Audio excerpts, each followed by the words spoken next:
Good morning, live from Westminster on a historic day as MPs prepare to vote on whether to back the controversial assisted dying bill. Protesters have gathered outside Parliament as MPs begin the process of debating the bill in what is one of the most significant legislative events in the Commons for years. Well, proceedings are already underway in the Commons. The bill will either fall today or it will move to the House of Lords, with the vote said to be on a knife edge. Supporters of the bill say it will give terminally ill adults death with dignity, with a new poll suggesting 73% of the public are in favour of it. If it goes through, I'll be euphoric, to be honest. Absolutely euphoric. Just brilliant. Because anything that stops suffering of any type has got to be a good thing. When patients come to the doctor in the future, maybe older, maybe disabled, maybe vulnerable in some way, they may be thinking in the future, if this bill goes through, what's the doctor going to say? Is he trying to keep me alive, or is he going to kill me? Well, we'll have live coverage of the debate and the reaction to it leading up to that crunch vote later this afternoon.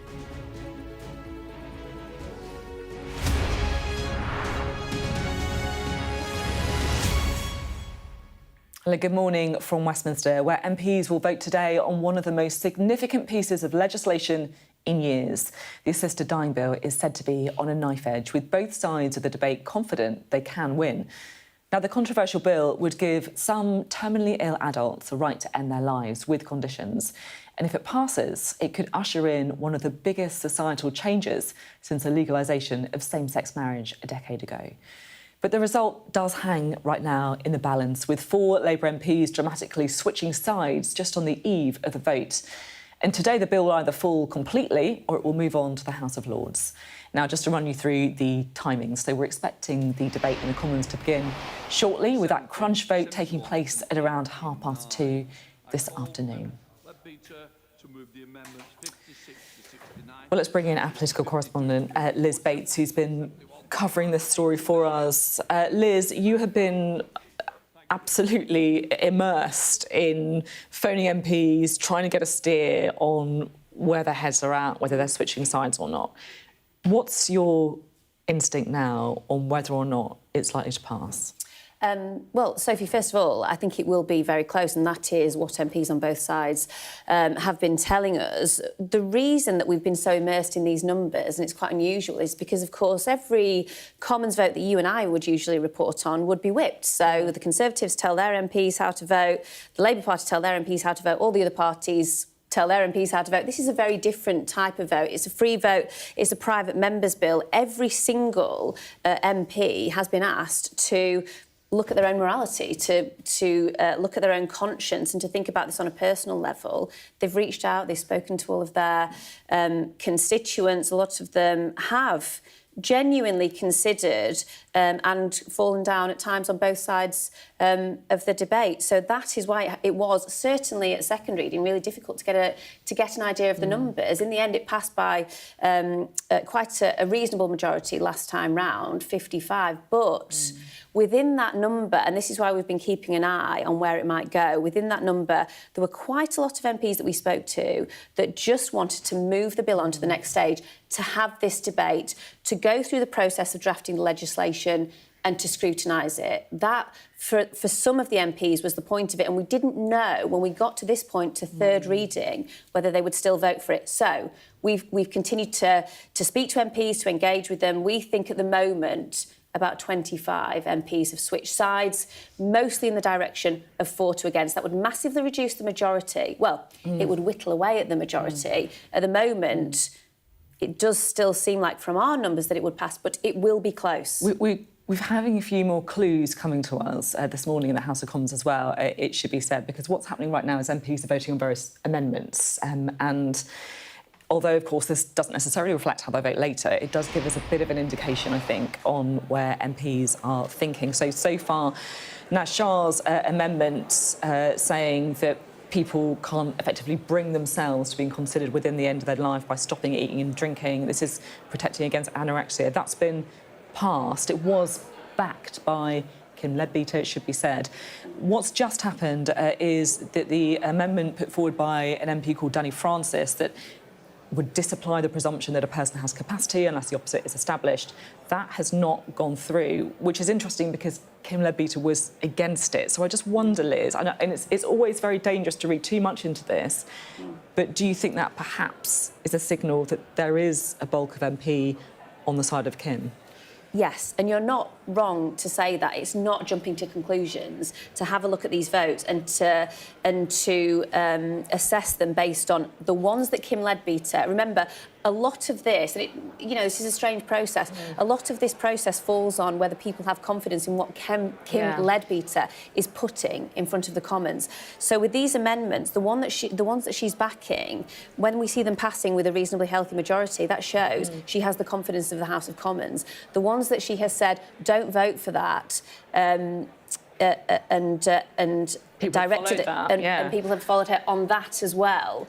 Those amendments that she hasn't supported have been defeated. That is an indication that she is taking, at this point, the House of Commons with her. Now, we'll hear from her later. It was interesting, an MP said to me privately yesterday, I think some MPs, and there are still some considering their position even now, I think some MPs may decide on the final vote based on Kim Leadbeater's performance in the House. So, yes, the level of support that she's getting is an indication that she is probably right to be confident, but we still don't know.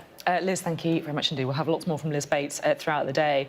But I just want to take you now to Prue Leith, the broadcaster, cookery writer and great British Bake Off star, someone who has been campaigning for the legislation of assisted dying for over a decade.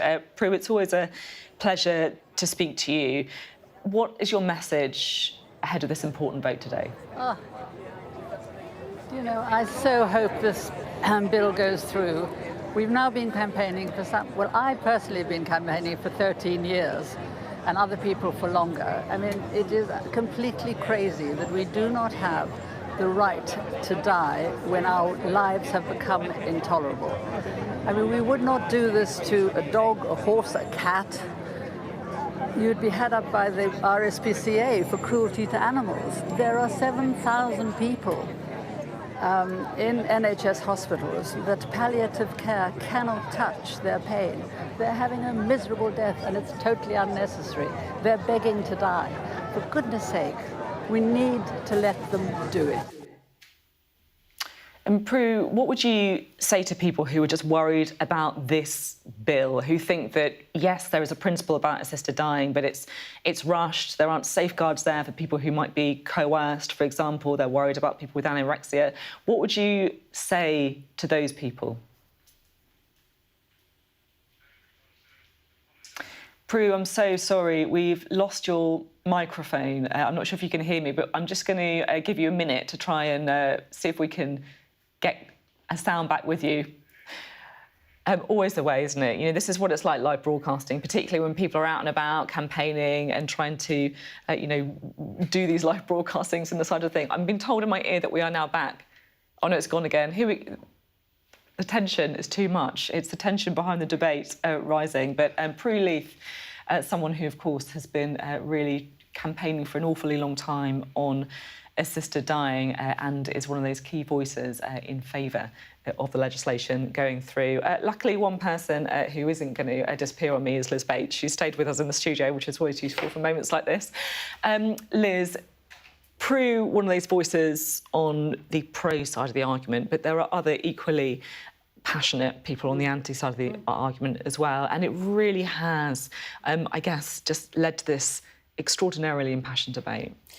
It really has, and quite interesting, actually, because Prue Leith's son is Conservative MP Danny Kruger, who is passionately against changing the law on assisted dying. So you can see they're just in the same family. I mean, Prue Leith has been a long-term campaigner on it, but he has been an outspoken voice on it in the House of Commons. So you can see how divisive it is. But, it has been an interesting debate because ever since it was brought by Kim Leadbeater to the House of Commons, and it was, as I say, a free vote, it does seem to have been conducted largely in quite a different way from normal politics. So, there's so much confrontation in normal political debate. This has been a bit more considered. When people stand up and tell their personal stories, and most people have them, of life and death and, spending their time with their loved ones in their final days, there's quiet in the House of Commons and there's respect for people's positions. And most of what you see now in front of the House of Commons and the process that's happened and the final piece of legislation, it has been done in good faith. People have come to the table on both sides and engaged in the process in good faith, and there hasn't been much kind of shenanigans behind the scenes, and usually there is so much shenanigans behind the scenes, especially when it's going to be a close vote. But but as I say, it's been conducted in quite a different way, and I think to report on, it's been quite refreshing. Yeah, I think that's it. It does make you realise that there is something quite special, actually, when MPs are just speaking from the heart rather than just what they've been told to vote. It feels to me that you have people who are very embedded on either side of the argument, so no matter what happens, they're going to vote for or against it. But then you've got this group in the middle, and there are quite a lot of them, it feels to me, who have been wrestling with this and trying to work out the right thing to do because they see both sides. And I guess they're going to be the decisive group today. Oh, they absolutely are. And you're right. Because, of course, the numbers show us that 55 majority, it would only take 28 MPs to switch from for to against to change the result of this vote. There's many, many more. I would say at the beginning of this process, into the hundreds of MPs that did not know which way that they're going to vote, because even though this has been an issue that's been around in British politics for a long time, this is a parliament that is full of brand new MPs. This is that we had the biggest change over the last general election of MPs that we've ever seen. And so this is very much a brand new parliament. A lot of these new MPs do what the whips tell them most of the time. And this has been the issue that they've had to really consider personally themselves. So, yes, I mean, I still speak to MPs and have been in the past week who are still considering their positions on this. And, of course, on the one side, there's the morality and there's there are the personal stories that you hear. And then on the other side, there is the legislative process, the safeguards, and the question around whether this piece of legislation is really ready to be delivered. Which is, as you say, that is an important part of the debate as well. Liz, thank you very much indeed. Liz Bates there. Well, let's go now to our health correspondent, Ashish Joshi, who is in Parliament Square. Ashish, we've just been talking with Liz there about how, despite the emotions on both sides of the debate, it's been very respectful in Parliament. I just wonder what the atmosphere is like outside Parliament with these two sides coming together to make their case. Yeah, it's heavily charged. I mean, emotions are running high, it's hot, and ultimately there is so much at stake for both sides. What would normally happen, Sophie, is you would have a clear division between the two camps, the two sides, right? So the people you see here in pink, they are all supporters of assisted dying. They normally have this area, the green lawn outside Parliament, to themselves. And the other side, the campaigners against assisted dying, they normally take up a position further down Westminster. The police would like to keep the two sides as separate as they can. But what happens is, because that pavement running along outside is public property, the two camps do tend to merge there. And I heard one chanter earlier on saying, addressing his supporters, saying, make sure your chants are heard. So they're both trying to chant over each other. And when you turn up for an interview with a camera, you're crowded with people holding placards, and that's fine, because there is so much at stake. People understand that essentially, yes, we have parliamentary process. If it passes today, it goes through Lords and everything else. But today is crunch day.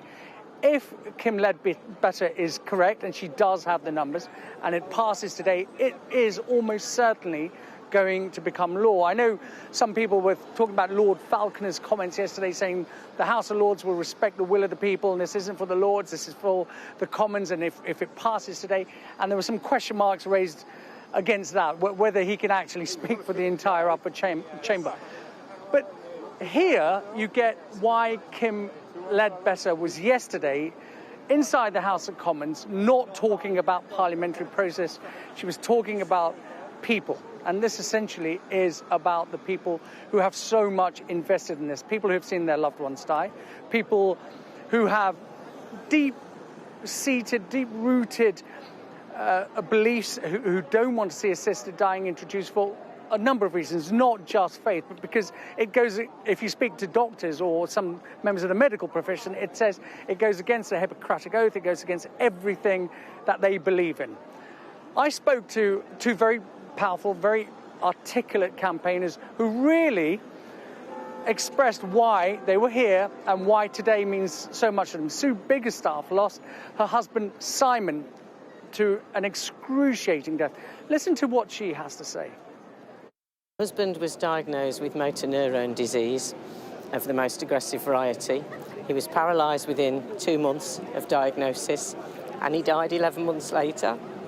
And I am here because we kept his quality of life as best we could. He still went out in his wheelchair. You know, we had a hoist, we had lots of good palliative care.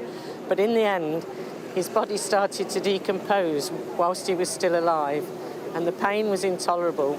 He had a driver in each limb, so both arms, both legs, and painkiller delivered through a peg in his stomach, and morphine patches, and they still couldn't stop the pain. And for 2 weeks, all he said was make it stop.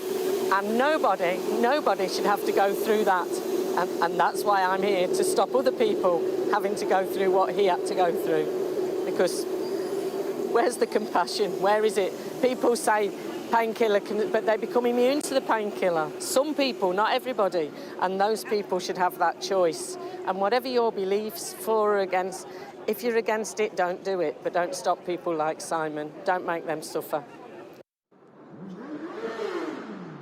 So we have people like Sue who have seen their loved ones die in such excruciating circumstances. They're here today to make sure that nobody else has to go through that. Although she's been through it, she doesn't want anyone else to suffer the same pain she has suffered. On the other side, you have the medical community completely divided. We've had 3 royal colleges coming out this week, the pathologists, the psychiatrists, the physicians, saying that their members are really concerned about the legislation in its current form. Although they say they are neutral in principle, they are concerned about the legislation in its current form, the way the bill has been framed. I spoke to a GP, Richard Scott, who is a GP working right now, who says he didn't enter into the medical profession to see people die. This is his argument. I've got several objections. First of all, as a Christian, assisted dying is a form of murder. Suicide is a form of murder, and that's against God's laws. God gives and God takes away. So he's the source of life and should be the end of life, not man. Secondly, medically, it's a terrible decision because the Hippocratic Oath states, first of all, do no harm. And this is the ultimate harm. This is doctors prescribing, enabling people to die. So that overturns 2,500 years of medicine. And when patients come to the doctor in the future, maybe older, maybe disabled, maybe vulnerable in some way, they may be thinking in the future, if this bill goes through, what's the doctor going to say? Is he trying to keep me alive, or is he going to kill me? And that's a total loss of trust in the profession. Then you look at the argument, other arguments against it, which is if all the money that was put into assisted suicide went into palliative care, because a lot of these people behind us who are campaigning because of a relative that's died, it's because they've seen poor palliative care. The answer, therefore, is better palliative care, not assisted suicide. And they can look at other countries like Holland, Belgium, where, of course, following assisted suicide, child euthanasia has now come in. You look at Oregon. These countries, there's a massive slip. There's always a slip. So Kim Ledbetter MP states there won't be this slippage. Of course there will be, as there was with abortion from 1967. So there's a great number of arguments against assisted suicide being a really terrible idea and not the best way forward. Two very strong opinions there. One very personal, the other very professional. This is certainly not the end of the story. I mean, after the vote is cast and counted today, if it passes, there's still a lot of work to do, and especially bringing together those deep-rooted divisions within the medical community. Ashish, thank you very much indeed. Some really moving accounts heard by Ashish there outside the House of Commons. You can really see the strength of feeling. I just wanted to bring you up to speed with what is happening inside the House of Commons, because right now MPs are voting on various amendments to the bill before they'll make the decision on whether to legalise assisted dying. Some have been passed, so an amendment by the MP Naz Shah was passed, which is all about trying to protect those people from anorexia, so you can't access assisted dying for anorexia. Another amendment passed by Munira Wilson, the Lib Dem MP, which is all about publishing an assessment of the quality of palliative and end-of-life care, because this is part of the debate as well, with some MPs saying that really, rather than assisted dying, we should be improving end-of-life care instead. 2 amendments so far have been defeated, though, one by Danny Francis about mental capacity of people when it comes to assisted dying, and just now one by the Labour MP Siobhan McDonough has also been defeated. And this is all about saying that in the future, any changes to an assisted dying bill would have to be voted on by MPs, so the government couldn't just change the legislation without going to MPs before. That's actually been defeated. So lots of things going on right now. MPs are currently voting in another division as well. But I think the reading that we can have from this is that what we've seen so far when it comes to these amendments is those supported by Kim Leadbeater, who of course has brought the assisted dying legislation, tend to be going through. Amendments that she opposes, or in other words, that she's saying to MPs they should vote against, those are the ones that are being defeated. Now, I really, really want to caveat this. This is not an exact science by any means, but it could be an indication that MPs are effectively backing Kim Leadbeater and are, as a result, more likely to vote in favour of assisted dying later on today. Not an exact science, I should say, but that does seem to be what we're seeing so far. Let's bring in our political correspondent, Liz Bates, shall we? You can see MPs on your screens kind of filing in. And look, these amendments are important, aren't they? It's the last chance for MPs to try and sway the legislation or change the legislation before they vote on it later. It is, and a lot of the amendments that we're seeing this time round and last week being voted on, these are issues that have come up during committee stage and have been raised over the past few months. And so this is, a lot of this is just issues being nailed down in the final stages to get this legislation ready for the final vote. As you say, it is very much an inexact science, but the reason that we're keeping an eye on these amendments, you know, first of all, is because it gives us an indication of how much support in the House of Commons Kim Leadbeater has. And so if she supports the amendments, they are passing with a reasonable majority. When she doesn't support the amendments, they are being rejected. And so that gives us a sense that she is taking MPs with her. She does have the support of the Commons behind her, but we'll still see, you know, we still have hours of debate ahead of us. Quite interesting, though, Sophie. Now, Commons procedure is often a little bit impenetrable and we're trying to figure out exactly what's going on. But the amendments that you were just talking about, we were expecting them to come up and be voted on and for MPs to, as they say, call a division on some of these amendments and actually vote. There's another division that we weren't expecting on one of Kim Leadbeater's amendments that we expected to go through on the nod and not be voted on. So one of the MPs that is pro-assisted dying tells me this is opponents wasting time. Right. Now, there has always been a question around this bill. Will it have enough time in the House of Commons, or could it run out? It has to be completed at the end of this parliamentary session.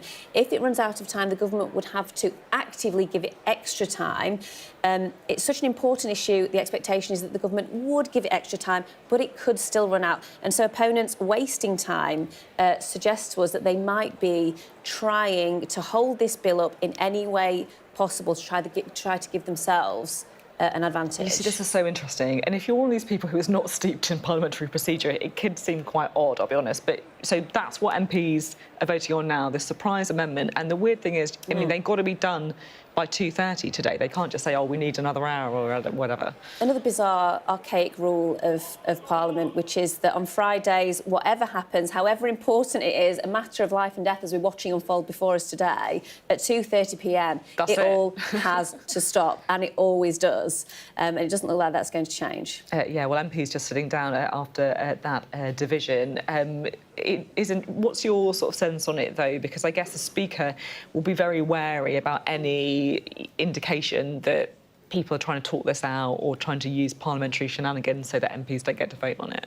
The Speaker has a really interesting role during something like this because, you know, as I said, a lot of the procedure is quite impenetrable. The Speaker has a lot of power, and it's very important to him, for him at every stage, to reflect the will of the House. So if MPs want to call a division, he has to reflect that call. Now, he will certainly be wary that this is, especially given the campaigners that we see outside, and there are a huge amount of campaigners. I walked in past Parliament this morning, and there are huge numbers of people, and we just saw Ashish Joshi, our health correspondent, speaking to people out there, and tensions really running high. So the Speaker will be very aware that this is a very important matter to the public, and nobody will want to see it being held up or kind of sort of dissolve into sort of parliamentary procedural issues. So he will be aware that that must not happen.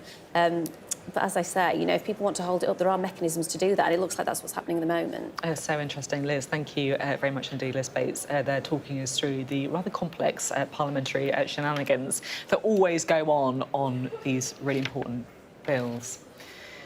Well, that's the scene inside the House of Commons. Outside, though, people are gathering in the hundreds to show their support for the assisted dying legislation and also, of course, their opposition. And I guess the strength of feeling in the House of Commons that we've seen is really reflected across the country as well. This really is a matter of life and death, so no surprises that there have been such powerful voices on both sides of the debate ahead of today's crucial vote. Well, earlier on Sky News, the assisted dying campaigner and broadcaster Jonathan Dimbleby dismissed concerns surrounding fears around coercion. He told us he thought there would be, in his words, a finely regulated structure of safeguards to help limit it. At the moment, you can't. There's no law against coercion. You can coerce someone and never be found out. Someone who commits suicide, and hundreds of people who are terminally ill under the present situation commit suicide, which means sort of going away by yourself, very probably, not sharing the information, and that is a terrible end. But you could be coerced into that. Similarly, you could be coerced into going dignitas, in theory. Although I actually think that usually you go to dignitas with your consent and approval and support of your family, not coercion. Under the law, it becomes a serious criminal offence to coerce. And you have this very finely regulated structure of safeguards to limit the possibility of coercion. I don't know if you've got a second just to talk you very briefly through that. First of all, it's two doctors who have to assess whether or not you are both terminally ill and looking at, and they're quite experienced people, they're GPs who really care and know about their patients. If one of them believes that there might be coercion, then they can bring in a psychiatrist. Or if they believe they haven't got mental capacity, they can bring in a psychiatrist. If the two of them, and then at that point, almost certainly, they would say no. If they agree that that person does qualify, it goes before a panel. That panel is selected by a High Court judge. It's not just an arbitrary panel. And on that panel, there'd be a senior legal figure, possibly a former judge, possibly a QC, one of those two roles, senior lawyers, as well as psychiatrist, social worker. And that was what the profession pressed for and what those at the report stage, as it's called, came to believe was important. That is mega protection. It's mega protection.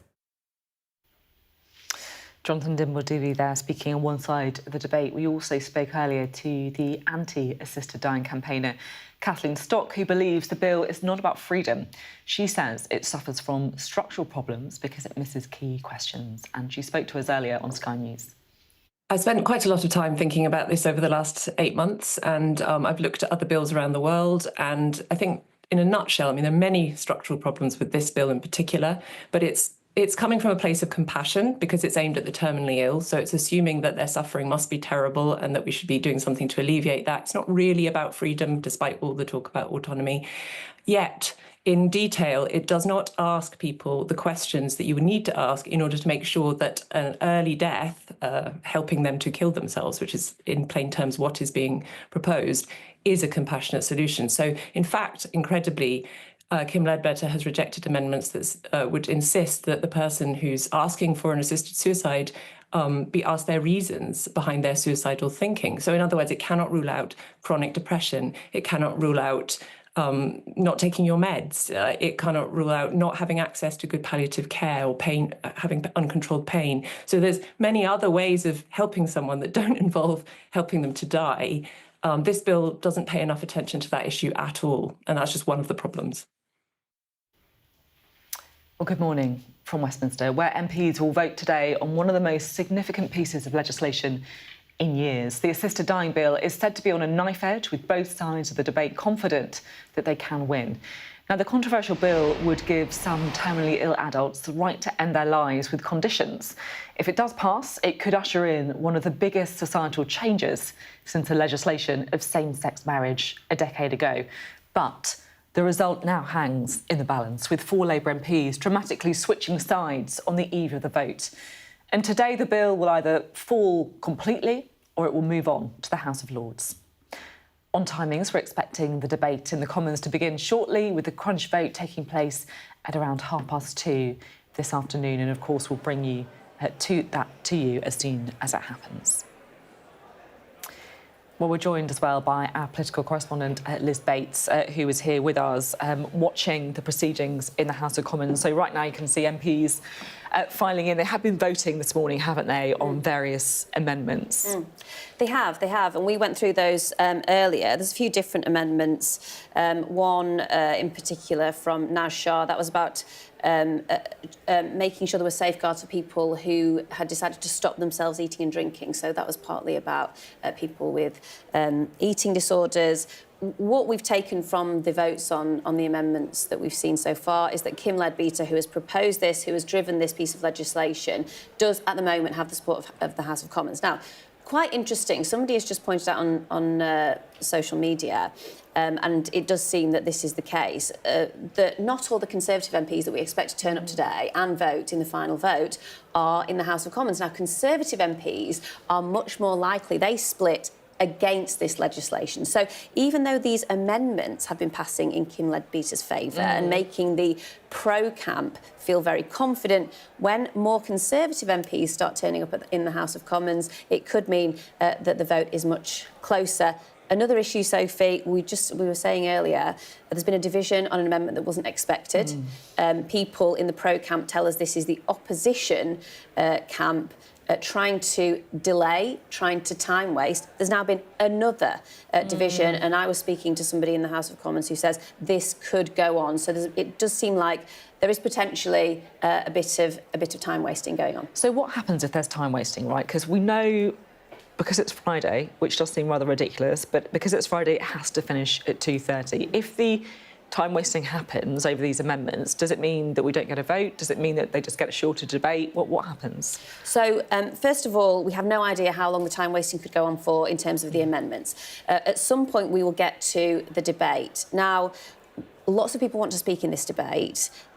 We could get to a position where the case is made that not enough time has been given to people to speak in this debate. There is the possibility that we could not get to a third reading vote. I think that's very unlikely, but it's possible. At that point, the expectation would fall on the government to try to find more time. As you say, things absolutely have to finish in Parliament because of some obscure precedent at 2:30. They cannot just carry on. So we would then have to come back to the House of Commons again on another Friday. Nothing is in the diary for that, to put it in colloquial terms. The government would have to find more time to do it. So that is the point of time wasting from the opposition's point of view. It is an issue. Private members' bills sometimes do run out of time, often. Run out of time. That's sort of the way it goes. Government bills and government business takes precedence, of course. I think the suggestion is the government would consider this such an important issue to the public and to MPs that they would find extra time for it, but we have no idea. Yeah, it's so interesting. It's one of those things where normally I'm like, let's not bother getting in the parliamentary weeds, but actually today the parliamentary weeds really, really matter because this legislation could rise or fall on the weird legislation process in the House of Commons, right? So, Liz, thank you very much indeed for guiding us through that. Well, let's talk about some of the arguments now, shall we? Because this is a debate that, as you can imagine, really does provoke deep passions on both sides. Our health correspondent, Ashish Joshi, is in Parliament Square. And Ashish, you've been speaking to people who've gathered there.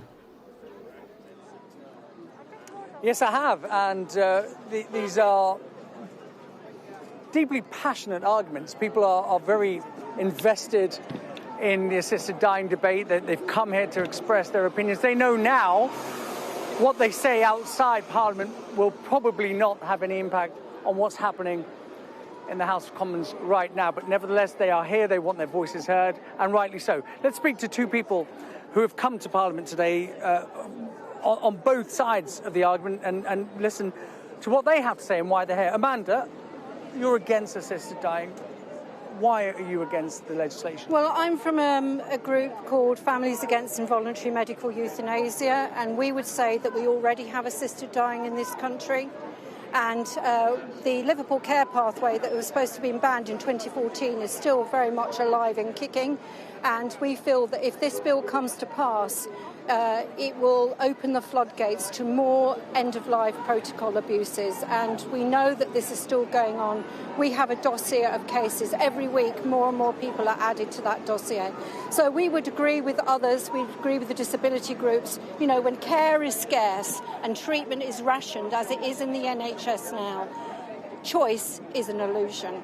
You're worried about the erosion of palliative care.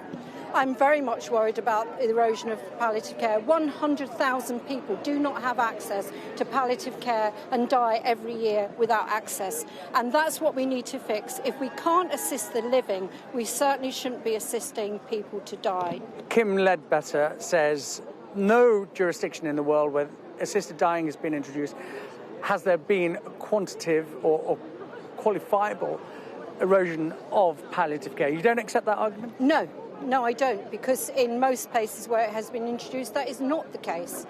That is not the case at all. In fact, in most places, there has been a diminution of palliative care. And the thing is, when treatment is rationed, and we know it is, and people are having treatment ceilings put upon them, put DNRs, which used to be do not jump on my chest, but nowadays means reduced treatment and even no treatment, and then the person declines and they are fast-tracked to their end. So we are totally against it. Amanda, I've been speaking to people over the past 18 months.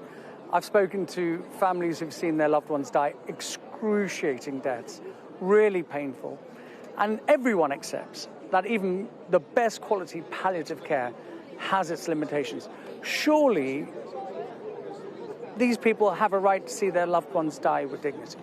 Well, I don't think there's dignity, because when health, as I said, when care is rationed and treatment is rationed, there is no dignity in living. If we can't give people dignity in living, how can we why should we be giving them dignity in dying? And I don't believe there is dignity in ending your life early if you had longer to live. For example, my brother was given a prognosis of 1 year. He has lung cancer, stage 4. He was given a prognosis of 1 year 5 years ago. My mother was put on end of life 3 times. I fought, and she lived 3.5 years after her first prognosis. 6 months, no doctor, no honest doctor will, any honest doctor will tell you it's impossible to diagnose somebody at 6 months. Maybe in the last few days and weeks of life, yes, but can't do it within a 6 months window. That is nonsense. So would you say you would accept assisted dying with limitations? For example, the time frame involved? No, because I don't think it can work. I don't think, the thing is, for safeguards to be effective, they need to be based on reality, and they need to be based on the economic, political and cultural context in which they will be exercised. We have an NHS that's on its knees, social care likewise. Okay, Amanda, thank you. I have to get in Barbara. We want to hear both sides of the argument. Barbara, Adrian was your husband? Yes. And you wanted to see an assisted death for him? He had motor neuron disease, and when he was first diagnosed, he was always determined to carry on for as long as possible, thinking that there were all sorts of aids and mechanical things that would help him to live. As his disease progressed, he became increasingly distressed with his symptoms. And it was nothing to do with care. We had excellent care, and he certainly had access to the best palliative care that's available, but it wasn't enough for him. The best palliative care in the world would not have helped him to ease the burden that he found intolerable. And for me, it's about choice. Just because he wanted to end his life early doesn't mean I wanted to see legalised. It doesn't mean to say that everybody actually has to do it. I'm really sorry to cut you short, but we're just about to join the Commons. Sophie, two very passionate arguments on both sides of the debate. Yeah, they really are. It's so moving listening to people talk like that. I do want to take you to the House of Commons now, though. Let's see what the Speaker, Sir Lindsay Hoyle, has to say. I shall put a single question on Amendment 78 to 79. I call Kim Leadbeater to move Amendments 78 and 79 formally. Move formally. The question is that Amendments 78 and 79 be made. As many of that opinion say aye. Aye. The contrary, no. I think the ayes have it. The ayes have it. Right. That completes that section. Point of order, James Cartledge. Our report today of an extremely serious incident at Brize Norton, which is being described as vandalism, but of course may be worse. We're wondering if there will be a statement from the Ministry of Defence later. Well, I can say I've been given no notice of the incident at Brize Norton. I know nothing of the incident. What I would say, the benches opposite will have heard, and I wouldn't want to interrupt today's proceedings. But if somebody was minded it's that serious, we could always put something on at the end. But that would be for others, not for me at this stage. Right. We now come to third reading. Consideration completed, third reading, what day? A huge number of members have indicated they wish to speak in this debate. I hope that members will restrict themselves to a reasonable amount. After the first two opening speeches, I will advise that 5 minutes to enable other colleagues to participate. We need to ask for shorter speeches to enable all or as many members to contribute. I shall make it clear that the Chair returns the right to impose a formal speech limit, but I would rather colleagues help each other. After all, it is an important day and we do want to hear as many views as possible. I call Kim Leadbeater to move that the bill now be read a third time. Yeah. Thank you, Mr. Speaker. It's an honour and a privilege to open the debates for the third reading of the Terminally Ill Adults End-of-Life Bill. It has been a long journey to get here, and I do not underestimate the significance of this day. It is not often we are asked to wrestle with issues of morality, ethics and humanity. But with great privilege of this job comes great responsibility, and never more so than at a time like this. Benjamin Franklin told us that in this world, nothing can be said to be certain except death and taxes. In this House, we debate the latter incessantly. But here, and in the country as a whole, discussing death is something we tend to shy away from. And yet, it will come to us all and to all those we love. And Mr. Speaker, we all have our own experiences of death, loss and grief. There are good deaths and there are bad deaths. And I, like many, have experienced both. Mr. Speaker, I appreciate that for some colleagues, the journey to this point has been a difficult one. And I want to pay tribute to the way in which the overwhelming majority of members have approached this subject. Yeah. The second reading back in November was quite rightly seen as an example of Parliament at its best. Contributions from across the chamber were incredibly powerful. The atmosphere was respectful and people listened with care. I hope we will see the same today, Mr. Speaker. And I want to thank you, Mr. Speaker, and your team, along with the fantastic clerks and procedural experts who have ensured parliamentary protocols have been followed and have guided us through the intricacies of what can be a complex parliamentary process, which is steeped in tradition but not always easy to follow. And of course, process is important, but it's also important to remember we are not voting on the merits of parliamentary procedure. We are voting on an issue that matters deeply to our constituents. Yeah. Indeed, the issue before us today is very personal for many people, so many of our constituents, but many of us as well. It is an issue which transcends party politics, and I want to thank colleagues from across the House who have shared their very personal stories with me. And I'm grateful to all colleagues who have studied the detail of the bill. It is, of course, essential that we come to a decision based on the content of what it actually says. And I've been pleased to work with members on all sides of the debate to ensure that this legislation is something that Parliament can be proud of. A cogent, workable bill that has one simple thread running through it: the need to correct the profound injustices of the status quo and to offer a compassionate and safe choice to terminally ill people who want to make it. I won't go into the amendments in detail, as I know that is not the purpose of this debate. But whether it's adding further safeguards and protections for patients through additional training around coercive control, or the addition of specialist expertise through the inclusion of multidisciplinary panels, widening the provision for professionals to opt out of the assisted dying process, providing additional employment protections, or prohibiting the advertising of assisted dying. Cross-party working has strengthened the bill. And the many safeguards, I will give way. Well, I'm grateful to the Honourable Lady for giving way. What level of concern does it give her that since second reading and today, a growing canon of professionals and their independent professional bodies have urged great caution about this bill, not on the principle, but are opposed to the details of this bill and believe it should be defeated?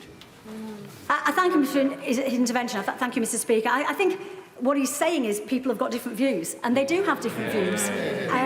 We have different views in this House, and different people in different professions have different views. Every Royal College has a neutral position on assisted dying because of that. I've been pleased to work with members on all sides of the debate to ensure that this legislation is something that Parliament can be proud of.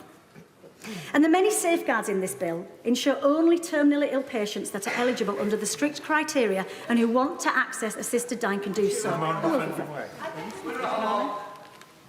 felt disturbed by quite a lot of the emails that I received from constituents, some of them who are my friends and who I like, implying that we here are either too stupid or careless to care for the most vulnerable. And is it not true that we all do, whatever the decisions we make today, and we have to continue to educate people and tell people what this bill is about? I thank her for that intervention, and she's absolutely right. The detail does matter, and that's why I'm so grateful for colleagues who have engaged in the detail. We know that there are different views within the public, and we have to take on board the concerns of vulnerable groups, and that's why the safeguards are so important. But I would also say that there is no one more vulnerable than someone who is dying. I'm just going to make some progress. So patients must have an inevitably progressive illness or disease which cannot be reversed by treatment. And a person is not considered to be terminally ill only because they have a disability or a mental disorder. These clear, strict criteria, plus the multiple capacity assessments, exclude possible serious mental health disorders such as anorexia. I was also very pleased to support the change advocated for by Marie Curie and Hospice UK, which ensures an assessment of palliative and end-of-life care as part of the first report on the Act. We know from other countries, in no small part due to the 14-month inquiry by the Health and Social Care Select Committee, that palliative care and assisted dying can and do work side by side to give terminally ill patients the care and choice they deserve in their final days. It should not be an either-or for dying people. And we need to channel our energies into supporting all options for terminally ill people. I will give way. I'm very grateful to the Honourable Lady for giving way. As she knows, the leading experts in palliative care have come out to oppose the bill, and they point to the fact that hospices are underfunded and that they do not have the same ability to serve patients. So I do gently question whether we are in a position today to make a judgment that patients truly would have a choice at end of life. I thank him for his intervention, but I would say, as I've said previously, people working in palliative care have a mixed range of views on this subject. Some, and I've met with palliative care doctors, some are very, very supportive of a change in the law because of the suffering they have seen. I'm just going to make some progress, if I may. But, Mr. Speaker, it is an either-or decision for us today. Either we vote for the safe, effective, workable reform contained in this bill, or we say the status quo is acceptable. Over recent months, I've heard hundreds of stories from people who have lost loved ones in deeply difficult and traumatic circumstances, along with many terminally ill people themselves. I spent some time with some of these families yesterday. They are real people with real stories, and they deserve to be heard. Adil's terminally ill father took his own life by buying drugs on the dark web. It was his third attempt, and Adil found him in a truly desperate. He and his sister will never get over that night, or the police investigation which followed. Katie waved her mum off as she made the lonely and costly journey to Switzerland, where she had a peaceful and dignified death. But the family had no chance to say a proper goodbye, and her dad made the journey home grieving and alone. Others have had to watch their loved ones die harrowing deaths despite receiving excellent end-of-life care. Warwick's wife, Anne, had the maximum dose of sedative, but it wasn't enough to stop the choking and suffocation due to peritoneal cancer, and she begged him to help her put an end to her suffering. But he didn't want the last memory she had of him to be stood over her with a pillow. And there are many, many more. And perhaps, Mr. Speaker, most importantly, I have spoken to terminally ill people themselves. We've spent a lot of time talking about them, but not always with them. Pamela and Sophie both have terminal breast cancer and shared their stories yesterday. Pamela is a proud Christian who just wants to have choice when her time comes. And Sophie, who is allergic to opioids, wants to ensure her beautiful daughter has nothing but happy memories of their time together. Not supporting the bill today is not a neutral act. It is a vote for the status quo. And it fills me with despair, just one moment, and it fills me with despair to think MPs could be here in another 10 years' time hearing the same stories. And Mr. Speaker, I will. That's really kind of you. I thank my honourable friend for giving way. I have to say I thought very, very carefully as someone that came into this House supporting this principle before voting against this bill at second reading.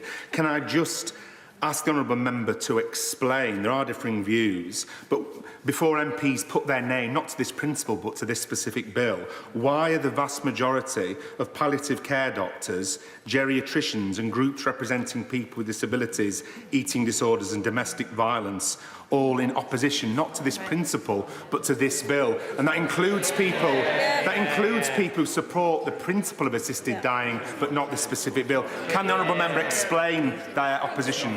I think we've kind of covered that point already, but these are not homogenous groups of people. They have different views and different opinions. And Mr. Speaker, if we look at the inconsistencies of the current law, it also just doesn't make sense. If someone with a terminal illness voluntarily stops eating and drinking, it is legal for them to starve themselves to death. A competent patient has the right to refuse foods and fluids even if they will die. The exercise of this right is sometimes proposed as an alternative to assisted dying. I suppose you could argue that starving yourself to death is one way of taking control at the end of your life. But it is a deeply traumatic experience for the person and their loved ones, and there are people here today who have direct experience of that. So we have a system, I'm going to make some progress. So we have a system where it is legal to starve yourself to death, which can take days or weeks, but it is not legal to seek assistance from a doctor to take an approved substance yourself to end your pain or suffering and take back control in your dying days. Mr. Speaker, it is also legal in this country to discharge yourself from medical care or refuse life-sustaining treatment, such as ventilation, CPR or antibiotics, as long as you have mental capacity to do so and make the decision of your own accord without any harassment from anyone else. You might think this is fine, and I agree. But there is no requirement for two doctors, a psychiatrist and a social worker, no lawyer and no judge. This is legal. And yet what is being proposed in this bill with so many more safeguards and protections is not. It simply does not make sense. I'm not going to take any more interventions because lots of people want to speak. And of course, there are the criminal offences which the bill introduces, none of which exist now, including life imprisonment for anyone who induces another person to take the approved substance, and 14 years in prison for coercion, dishonesty or pressure. Mr. Speaker, this is a robust process which goes further than any other piece of legislation in the world, and it is far safer and significantly more compassionate than what we have now. And if we look internationally, there are clear, well-established, safe, compassionate assisting dying laws in existence.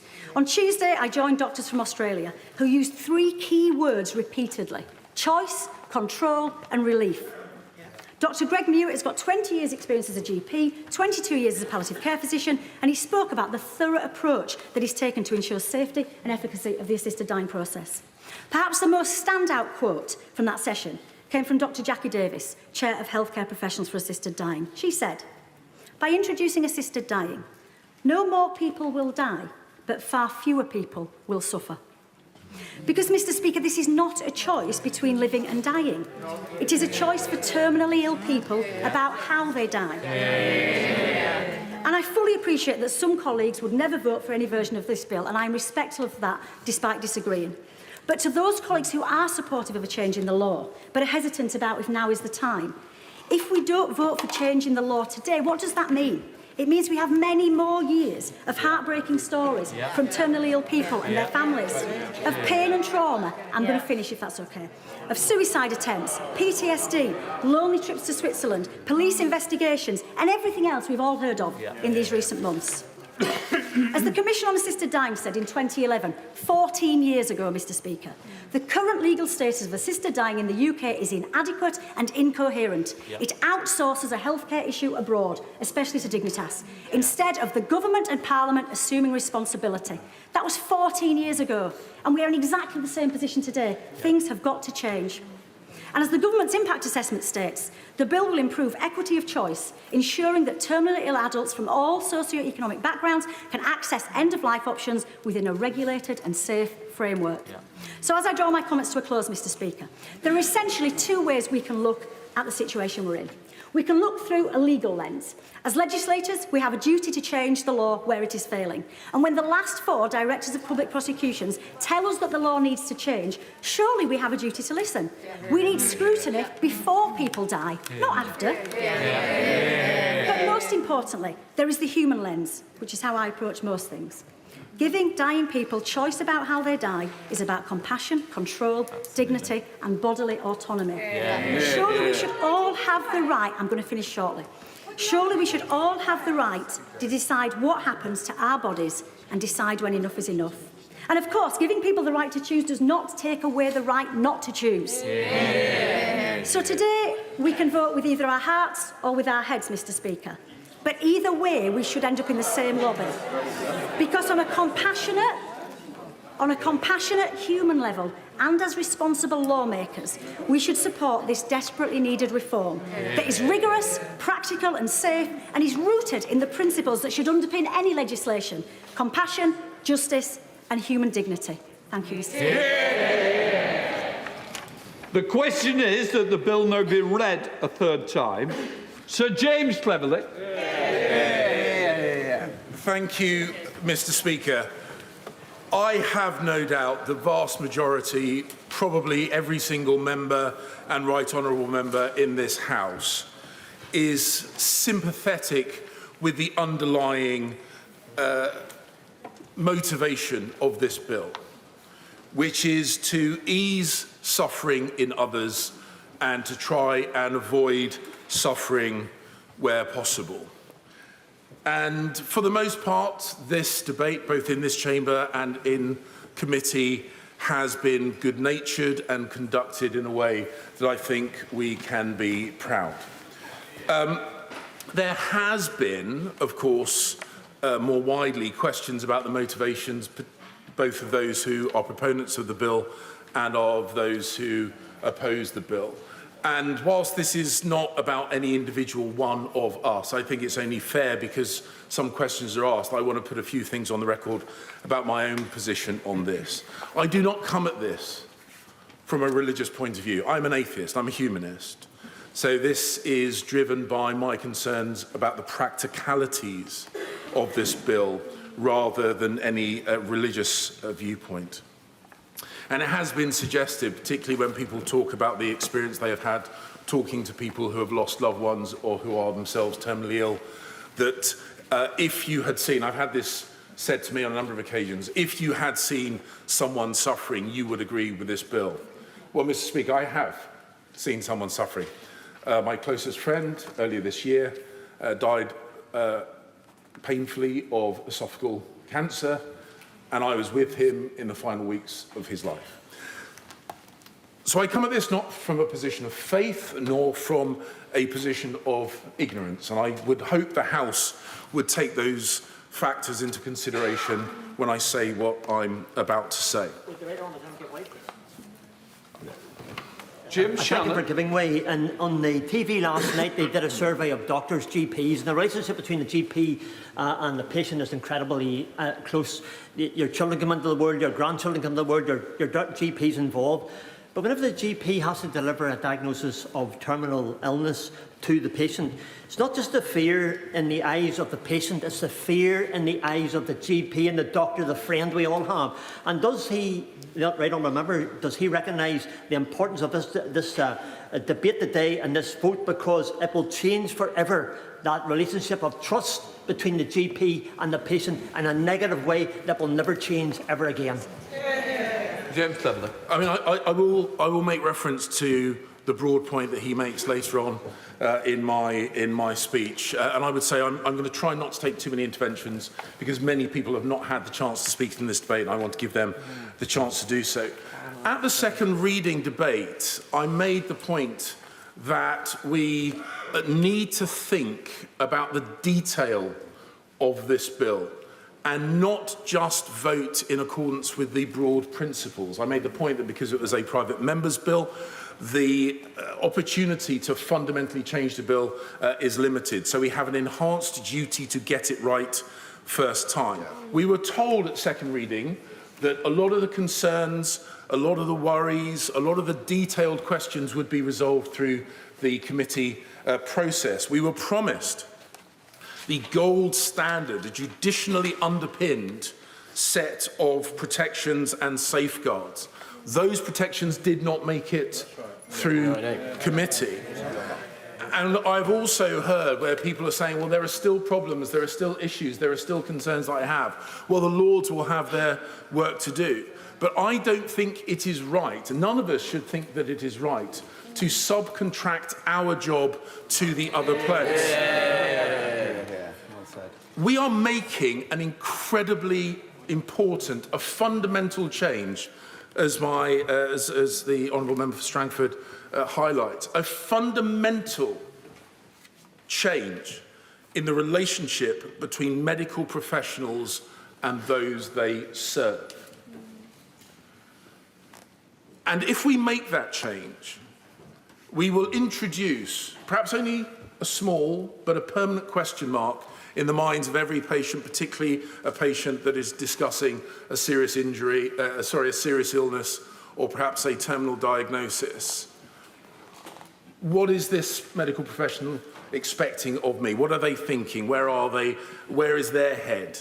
Rather than the situation we have at the moment, where that patient knows that that medical professional is duty-bound to do no harm, to preserve life and dignity wherever possible. And that subtle change, will you forgive me? No, go on. Dame Siobhan MacDonald. On Tuesday, it is the second anniversary of my sister's death.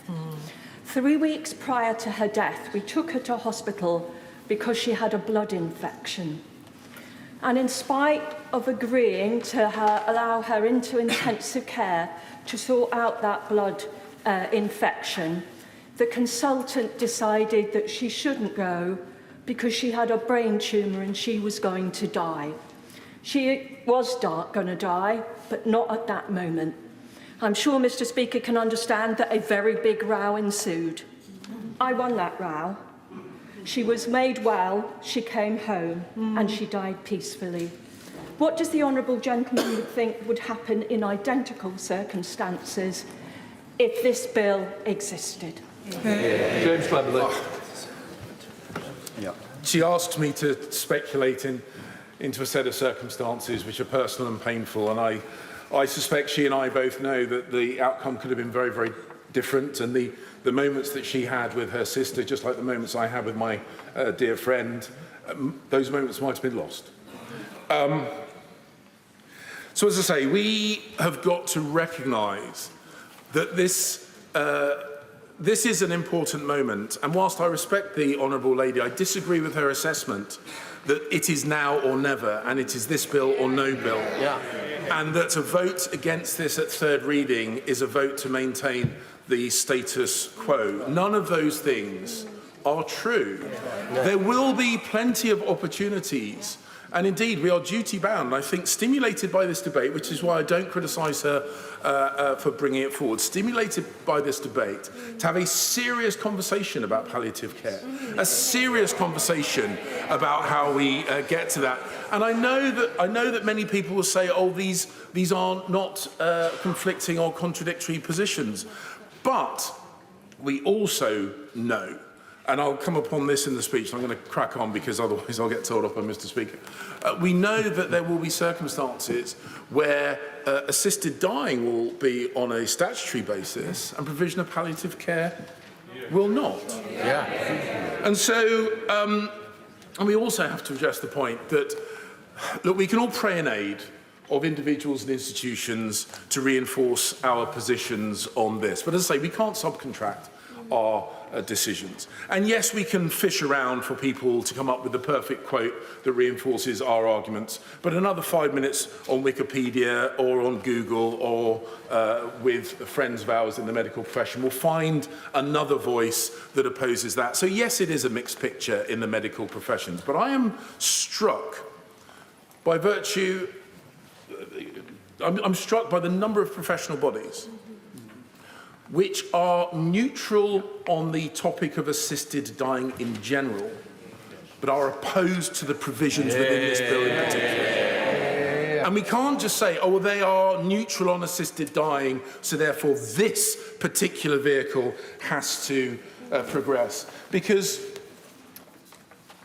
we carry a responsibility. It's what we are sent here to do, and we need to take it very seriously. And we must be rigorous on the specific details in this bill. And just like the Honourable Lady, I don't have time to go through every single argument that was had through committee, second reading and beyond. But to ensure that we are rigorous, I think there are three fundamental questions that we should ask ourselves, not lean on our friends and colleagues, but ask ourselves and ensure we answer fully and honestly. Firstly, and then I thank the right honourable gentleman for giving way on that point, and he'll remember in 2021 he and I worked cross-party in terms of identifying the inequalities within certain communities and getting them to come forward with the issue around the COVID vaccination. Does he agree with me that one question we as parliamentarians need to ask ourselves, how is it right that some communities are not denied basic healthcare within the current system? How is it right that some communities don't have access to good palliative care? How is it right that some communities still have a mistrust of the medical profession? And how is it right that we are not listening to their voices? The Honourable Lady makes an incredibly important point. I will touch upon that briefly in the points.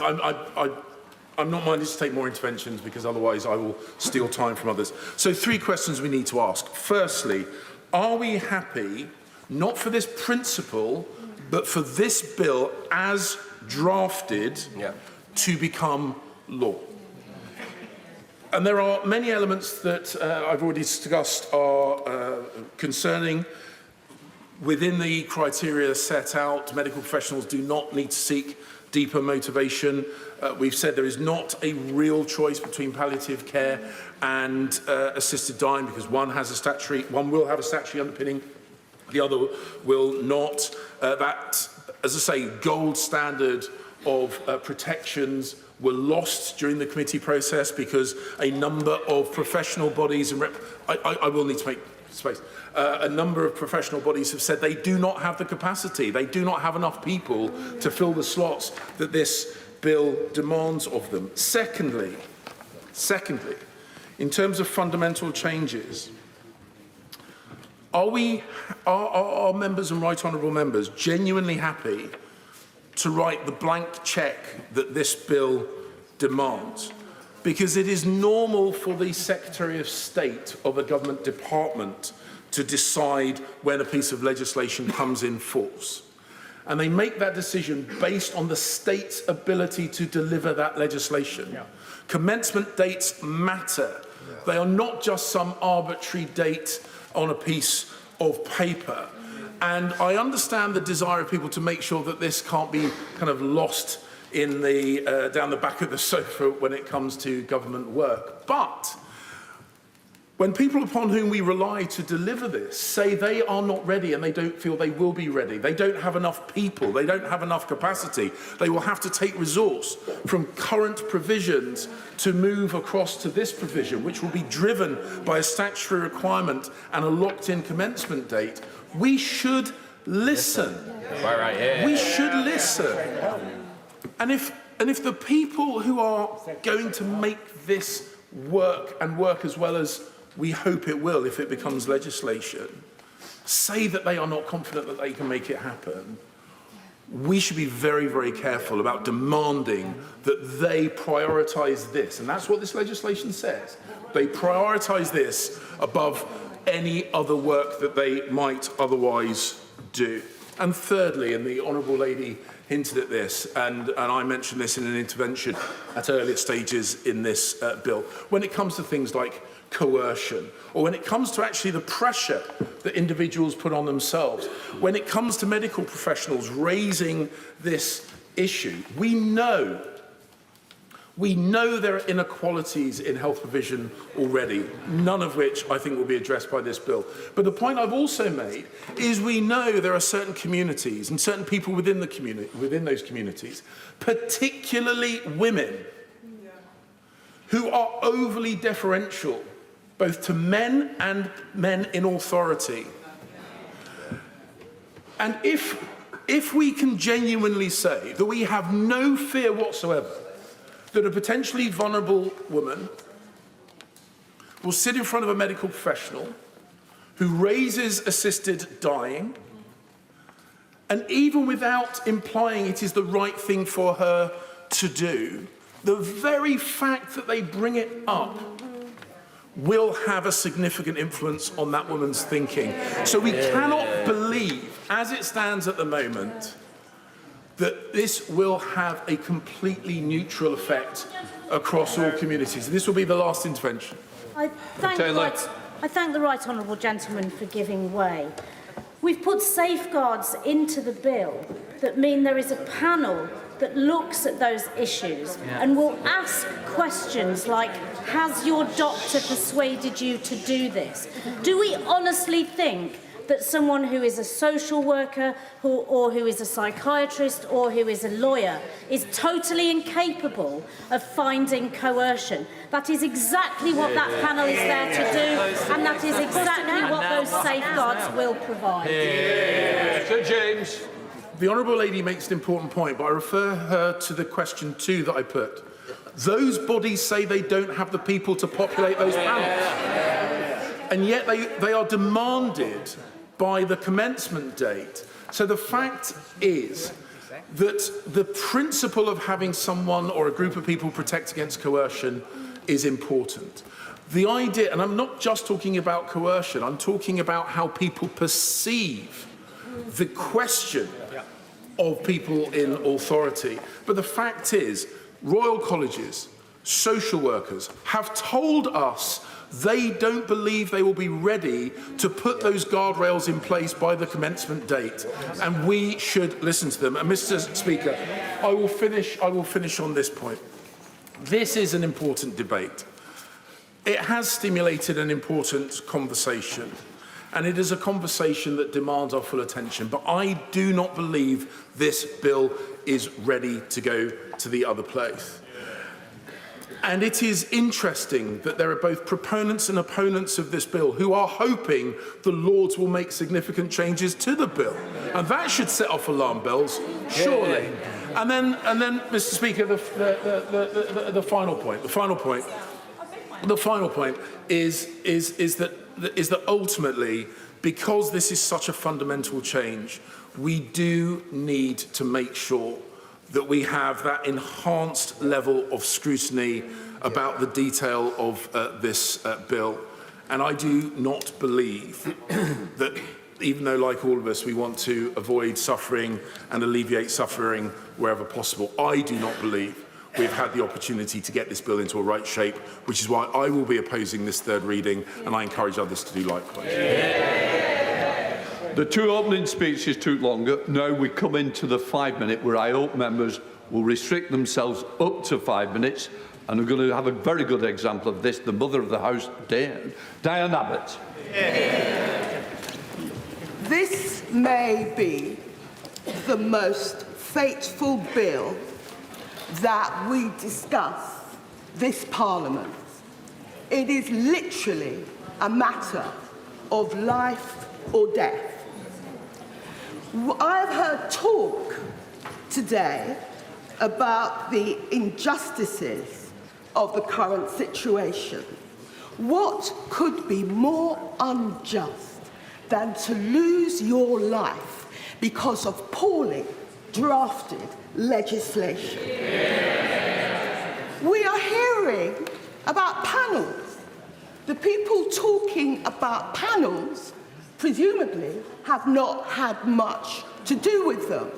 I would not put my life or anyone dear to me life in the hands of a panel of officials.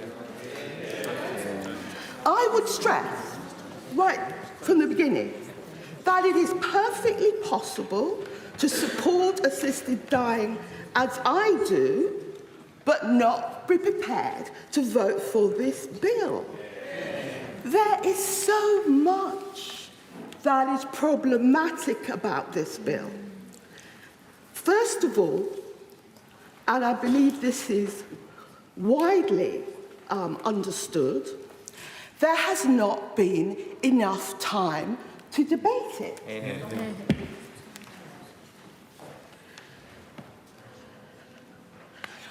Second of all, a bill of this seriousness should be given more time. Yes, of course. Grateful. Does she find it rather peculiar that the previous Parliament spent 746 hours discussing the death of a fox and about 98 hours discussing the death of fellow humans?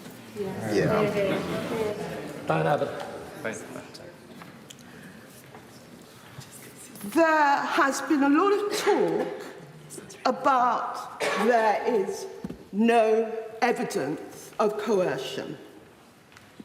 There wouldn't be. Within the family in particular, the most powerful coercion is silence. It is the failure to answer when a question is put to you. And if police cannot spot coercion in a domestic violence situation, why can they be expected to spot coercion in an assisted dying situation? It has been pointed out by the Royal College of Pathologists and the former Chief Coroner that without a role for a coroner, this bill raises the possibility of foul play. But when an amendment was brought forward in committee to deal with it, it was opposed. This bill would allow private, for-profit contractors to run an assisted dying service with no profit cap and no transparency. But when an amendment was brought forward in committee to deal with this point, it was opposed. And we have heard, and we will hear over and over again in this debate, about choice. It may be choice this bill produces for those of us, like almost everybody in this House, who has, for the entirety of their adult life, been confident in dealing with authority and institutions. And even then, the bill would need amendment.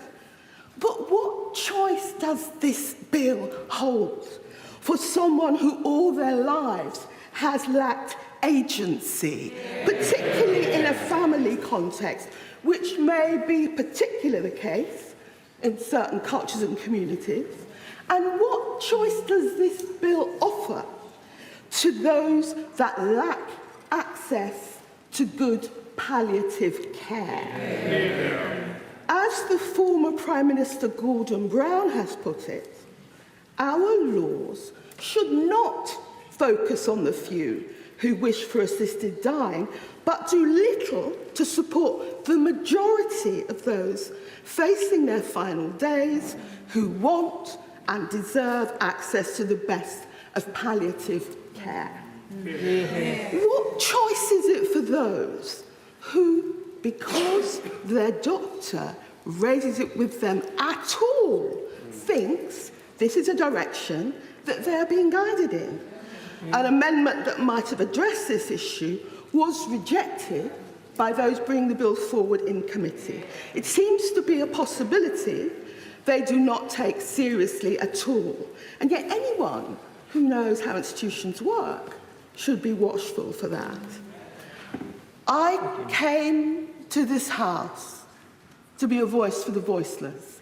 It hasn't always been favoured by my own leadership, but that's why I came to the House. And who could be more voiceless than somebody who is in their sick bed and believes they are dying? I asked members in this debate to speak up for the voiceless one more time. Because there is no doubt that if this bill is passed in its current form, people will lose their lives who do not need to, and they will be amongst the most vulnerable and marginalised in our society. And it is not because I am opposed to assisted dying in principle, but because my concern is for vulnerable and marginalised persons, vulnerable and marginalised communities, that I implore the House to reject this bill. Order, order, order. May I reiterate the admonition that the Speaker has offered? This is one of the most far-reaching considerations that the House, even those of us who've been here for a very long time, can probably remember. And it's understandable that a lot of members will wish to take part on both sides of the House and in both sides of the argument. Looking around, it's quite clear that we cannot accommodate everybody. That means that inevitably it is likely that there will be quite a considerable number of interventions. All I would say gently is that interventions will be taken into account when considering the order of priority in which members are called. Mark Garnier. Thank you very much, Mr. Speaker. Can I start off by saying a huge thank you to the member for Spen Valley for all of the extraordinary amount of work that she's done in this whole debate. Mr. Deputy Speaker, this is the first time I've spoken in this debate, and like many people that I've heard making speeches, I come to this through personal experience. And I've heard many stories of people who've had relations who have died, and in my case, it was my mother who died. And in 2012, she was diagnosed with pancreatic cancer. My father-in-law was a consultant. I phoned him up and asked him what that meant, and he said she has a 90% chance of dying. And so I was prepared for it. But eventually you come to that point where you get the telephone call, her health has started to deteriorate, you go down to go and see her, you take time off work here, you talk to the whips, and you watch the start of the decline for something as painful and as difficult as pancreatic cancer, which for those who've witnessed it is not a nice moment. My mother wasn't frightened of dying at all. My mother would talk about it and she knew that she was going to die, but she was terrified of the pain.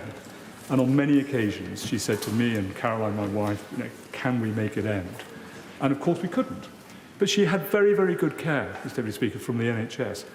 The nurses came twice a day. She was on a morphine driver. The GP came and saw her. She was looked after well, but as it deteriorated, you could see she was in indignity and in a huge amount of pain. And eventually she died, and it was not one of the happiest moments of my life, of course. But contrary to this, I found myself 2 or 3 years ago going to the memorial service of one of my constituents who was a truly wonderful person. And she too had died of pancreatic cancer. But because she had been in Spain at the time, she spent quite a lot of time in Spain with her husband. she had the opportunity to go through the state-provided assisted dying programme that they do there. And I spoke to her widower very briefly, but I spoke to him, and he was fascinating about it. He said it was an extraordinary, incredibly sad thing to have gone through, but it was something that made her suffering much less. It was almost a sort of quiet Sunday afternoon where it happened. And so I saw between these two people, my mother, who had the indignity and the pain and the suffering that she was terrified of, and my constituent, who had the opportunity to end it in a dignified way. And so when I came to this debate, I was absolutely convinced that this is the right thing to do. I've spent the last 6 or 7 months engaging as hard as I possibly can with those people who I hoped would be able to persuade me of a different outcome, of a different decision, to try to persuade me that I was wrong in my assumptions. And I've spoken to huge numbers of people. I've joined some of the meetings with campaigners. I've read every email that's come through. I've spoken to doctors. I've spoken to religious leaders. And I've yet to be persuaded that this is a bad thing to do. There's been a huge amount of debate here. We've had over 100 hours, I think, by the time we've had the whole thing together. There's been loads of amendments, and people have been incredibly thoughtful about it on both sides. They're very, very thoughtful about it on both sides. But at the end of the day, are we trying to find the perfect and possibly getting rid of the good? I don't know. I mean, I'm not the world's greatest legislator. But having looked at all of this, having listened to these debates, having seen it firsthand, the only way I can possibly end today is by going through the iLobby to support the member for Spen Valley on all this extraordinary hard work. I think the time has come where we need to end suffering, where suffering can be put aside, and not try to do something which is going to be super perfect and allow too many more people to suffer in the future. Deputy Speaker, thank you very much. Nurse Sharp. Thank you. Here. Can I just first of all start by thanking the Honourable Member for Spen Valley for the sponsor of the bill, and all the members, honourable members who have served alongside on the Bill Committee, and indeed the whole House, for the approach in which everyone has taken in response to this bill.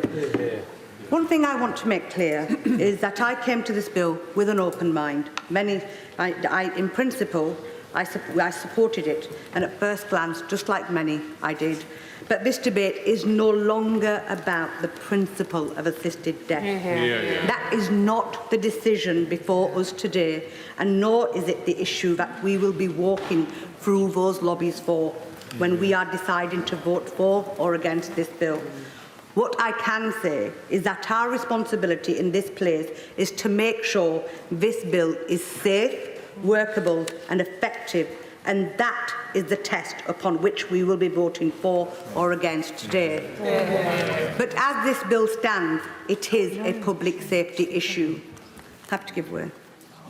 Honourable Lady, beforehand, Mr Deputy Speaker, and I understand Honourable Lady's concerns, the same concerns that I have, concerns on behalf of those who have anorexia in troubled times, vulnerable people, those who have mental health conditions, troubled people, vulnerable at the time that this is perfected to them, those with mental health conditions, again, vulnerable people at a time whenever this bill is pursued. Does she think, like I do, that this bill does not in any way ever address the issue of those who are vulnerable in relation to assisted dying?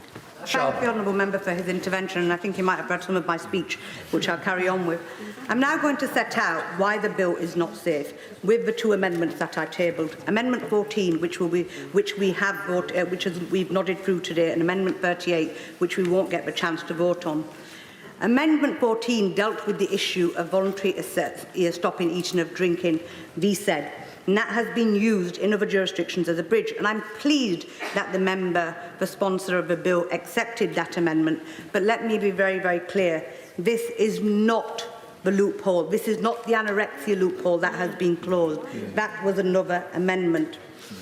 It's not, when people stop voluntarily eating and drinking, that is not what happens to people with anorexia.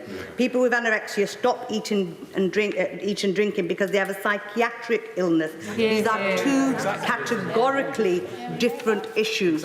So I must make it clear, absolutely clear, even though Amendment 14 has passed today, this amendment does not address concerns about anorexia or close that loophole. And members in the other place are already raising concerns, as this is done, if this is done through the private members process, that they don't believe that they can protect against all safeguards if we pass a bill today, but it is not safe to be delivered to the public. At least 60 women with anorexia in multiple countries have died by assisted death when they needed treatment, not help to die. Every one of them was assessed to have capacity by 2 doctors. Hundreds of eating disorder experts, doctors, lawyers, I'm going to make some progress, charities, family members and people who live with lived experience urged Parliament to close this loophole and support Amendment 38. As a committee, we failed to heed their warning. And now we've learned that the one remaining amendment that could protect people with eating disorders hasn't even been voted on. Our responsibility is to make the bill safe. We know what happens when politicians think they know better than the experts. Let's make it clear. The Royal College of Psychiatrists, the Royal College of Physicians, the Royal College of Pathologists, palliative care doctors, geriatrics, almost every eating disorder charity, almost every disabled people's group does not support this bill. Not because they don't believe in the principle, but because they are warning us about the dangers of this bill and getting this wrong. Our job is not to be activists, to fight until our last breath for the principle in whatever shape or form it is delivered. Of course we believe in causes, and that's why each and every one of us is here in Parliament. But as legislators, we must listen to the experts, heed the evidence, scrutinise and debate the ideas before us, and deliver to our constituencies laws that are safe, workable and effective. Our history prides itself with the likes of Florence Nightingale, the lady with the lamp, breaking every barrier possible to heal the wounded, to provide care for the vulnerable and reduce the chance of death. These are principles that our great NHS was founded upon. But if this bill passes, we must ask ourselves, are these fundamental principles still intact? Will they be there to protect those who face the postcode lottery in healthcare and palliative care, those who are the most vulnerable, those who had the greatest hardships through life and feel like a burden, those who were feeling like giving up, but we could help back up and push them to a better life. But now we have instead given them a way to give up, even if they could have survived. The question for all members is simply this: what is the margin of error when it comes to something as serious as death that we are willing to risk today? I urge members to vote against this bill. Josh Babarindi. Mr. Deputy Speaker, the Mother of the House is absolutely right to stress the importance of being a voice for the voiceless. And that is a role that many members in this House take deeply seriously, proponents of this bill included. No one is more voiceless in this debate than those terminally ill adults who had suffered painful, traumatic and undignified deaths under the current system, and their families too. And so nothing that I could say personally, therefore, makes the case for this bill, not just the principle, this bill, more powerfully than this letter from my constituent, which is adapted to protect her anonymity. She says, following a diagnosis of an aggressive tumour, my partner's final days were agony. He struggled to breathe and swallow and lost his ability to speak. He was incontinent and developed painful bed sores. He repeatedly asked for help to help end his life. I entered his room to see that he had stuffed yards of his top sheet into his mouth in an attempt to suffocate. It was the most distressing sight and one I will never forget. I live with this image and cannot share it with our children. This could have been avoided with an assisted dying law. Thank you to the Honourable Member. I agree with him that people in those circumstances should be able to seek assisted death. But the bill, as it stands, allows someone to say to a doctor on a panel, I want to go because I don't want to be a burden, even if I'm not suffering at that point in time. It also allows them to say, I want to go now so my family have a larger inheritance. So why should we support a bill that says that this afternoon?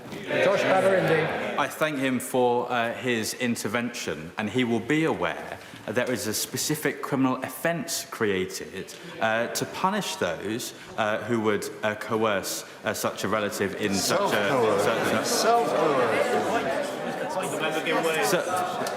There are folks who talk about the concept of self-coercion, but others would frame such a decision as a choice. Self-coercion is a choice. And so this could have been avoided with an assisted dying law, is what my constituent has said. My partner was from a jurisdiction where such a law exists. A relative used that law. They are able to gather their family, say a proper goodbye, and die in peace and with dignity before losing all physical and mental capacity. Will you give way on that point? I won't give way. I'll give others a chance to speak after I have. The procedure to enable this was protracted and had several safeguards which would prevent much of the concerns we hear about by those opposed. I urge you to support this bill beyond this principle. And I will do so because the status quo is completely unacceptable and it must be reformed. Mr. Peter Prinsley. Thank you, Mr. Deputy Speaker. As a young doctor, I found the measures that we're debating today completely unconscionable. But now I'm an old doctor, I feel sure this is an essential change. This is because what I saw over 45 years in the hospitals. It is our patients who are at the centre of my thoughts as we consider this profound change. Our patients. We must, of course, invest in palliative care, and we have some of the very best palliative care in the world in this country. Some will say there are no limits to the comfort that expert palliative care can deliver, but this has not been my observation, particularly as I think about some of my patients with advanced, disfiguring head and neck cancers, the terrible loss of dignity and autonomy that I have seen. This is what people fear, and this is why I believe we are right to give people a choice, a final, autonomous choice. I applaud the Bill Committee and thank the many witnesses who contributed, for this is not easy work. The House has spent hours debating the amendments.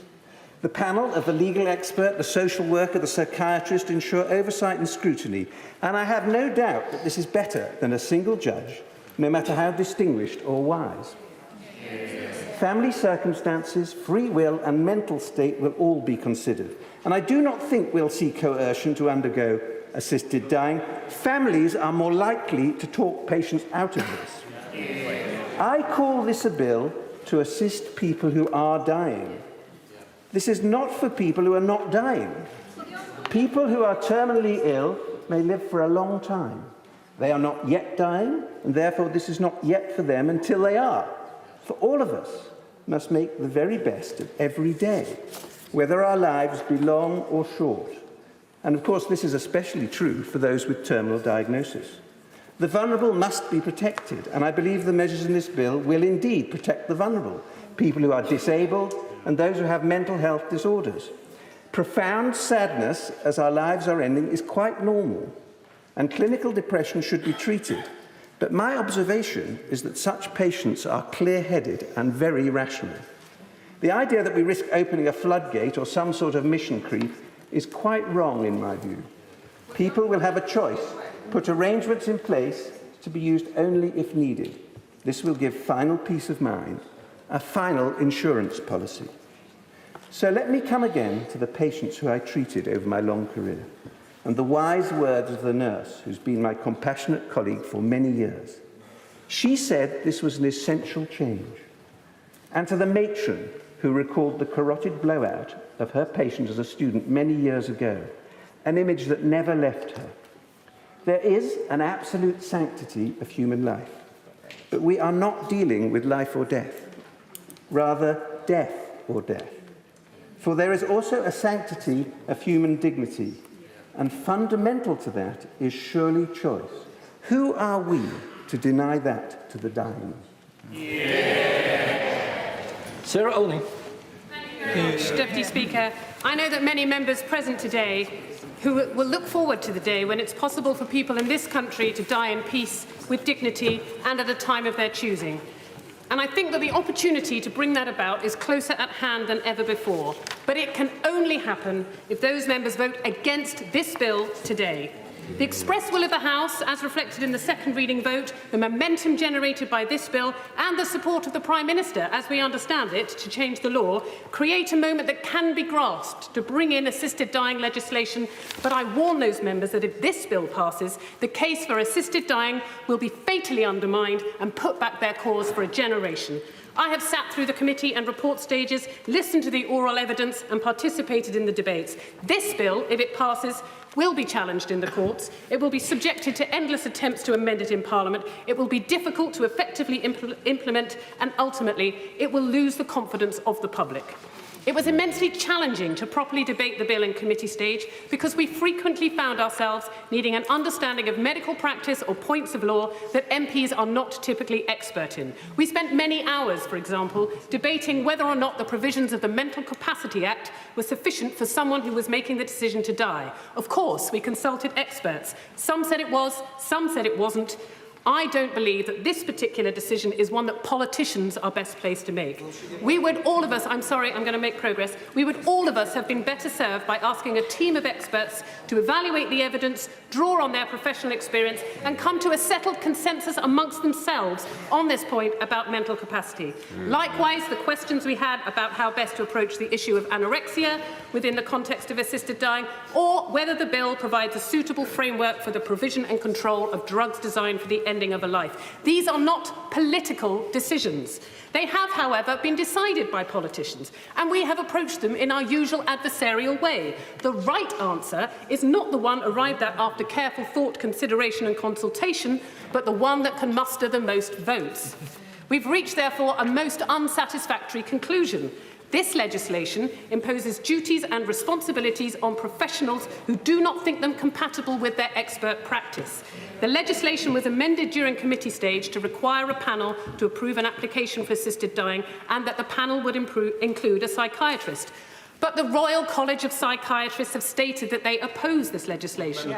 I'm not going to give way, I'm sorry. Assisted dying under this legislation cannot be implemented without psychiatrists, but they would be acting outside the advice and guidance of their professional body.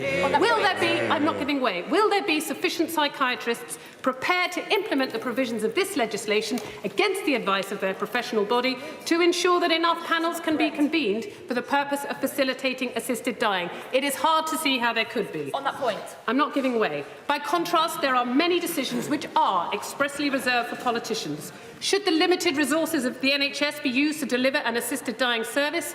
Or should it be possible to offer the service as a profit-making enterprise?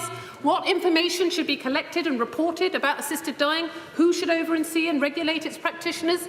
And yet, members of Parliament are to have no say over any of these matters at all. These are all powers to be reserved to the Secretary of State, to be decided behind closed doors. And once again, this legislation grants these responsibilities to people who don't want them. Neither the current Secretary of State for Health nor the current Secretary of State for Justice are supporters of this bill. The House of Commons, after today, will be shut out of further decision-making on this bill, even though many of the decisions still to be made are rightfully ours to make.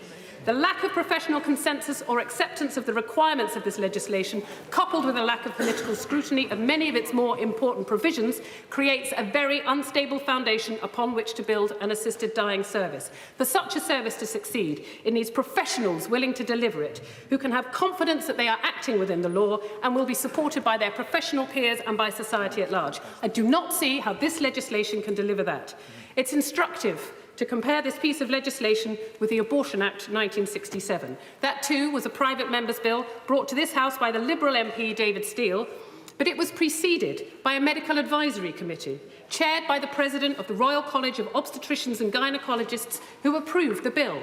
The professionals that would be needed to enact the legislation had indicated their support for the bill before it reached the Commons. The bill only delegated one power to the Secretary of State. The legislation was hotly debated then as now, but once it was passed, it came into force within 6 months.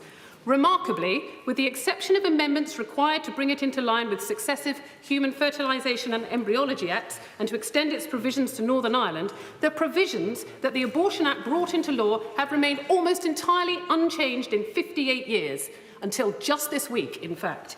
The careful consideration of the issues that took place before the legislation came to the Commons, combined with the fact that all its provisions were included within the primary legislation to be debated and voted in one go, has enabled a settled consensus to develop around abortion provision in this country. In contrast to other jurisdictions, it has enabled vulnerable women to seek the help they need and given healthcare workers the confidence and support they require to meet those needs. That is what we need if we want to deliver a successful assisted dying service, and this legislation cannot deliver that. If members want assisted dying, vote against this bill and make the most of the moment to press for a better approach that can deliver a sustainable framework accepted and supported by the medical profession and in which the public can have confidence. If people's lives are going to be ended prematurely as a result of this legislation that we passed, we cannot take risks. We cannot afford to pass this bill. Thank you, Mr. Speaker. Yeah. Vicky Foxcroft. Thank you, Mr. Deputy Speaker. This is my first speech in this chamber since the general election. And if I'm honest, I wish I wasn't speaking in this debate, as I wish this legislation wasn't being put forward. I haven't always been opposed to assisted dying. Indeed, in 2015, I voted in favour of the bill put forward by Rob Marris MP at the time. But that was before I served as Shadow Minister for Disabled People for 4 years. During that time, I spoke to hundreds of disabled people and the organisations which support them. They were, and remain, extremely fearful of assisted dying. I took on the role at the start of the COVID pandemic. Disabled people were disproportionately affected by the pandemic. Nearly 6 in every 10 people who died were disabled. Many had do not resuscitate notices unilaterally placed on their medical records. This was done without them being informed. It made them fear for their lives. It made them fear that the authorities thought that their lives were worth less. It also made them fearful of what would happen if assisted dying was brought forward. And this is why Disability Rights UK and other disabled people's organisations moved from the neutral position they had in 2015 to a position of opposition now.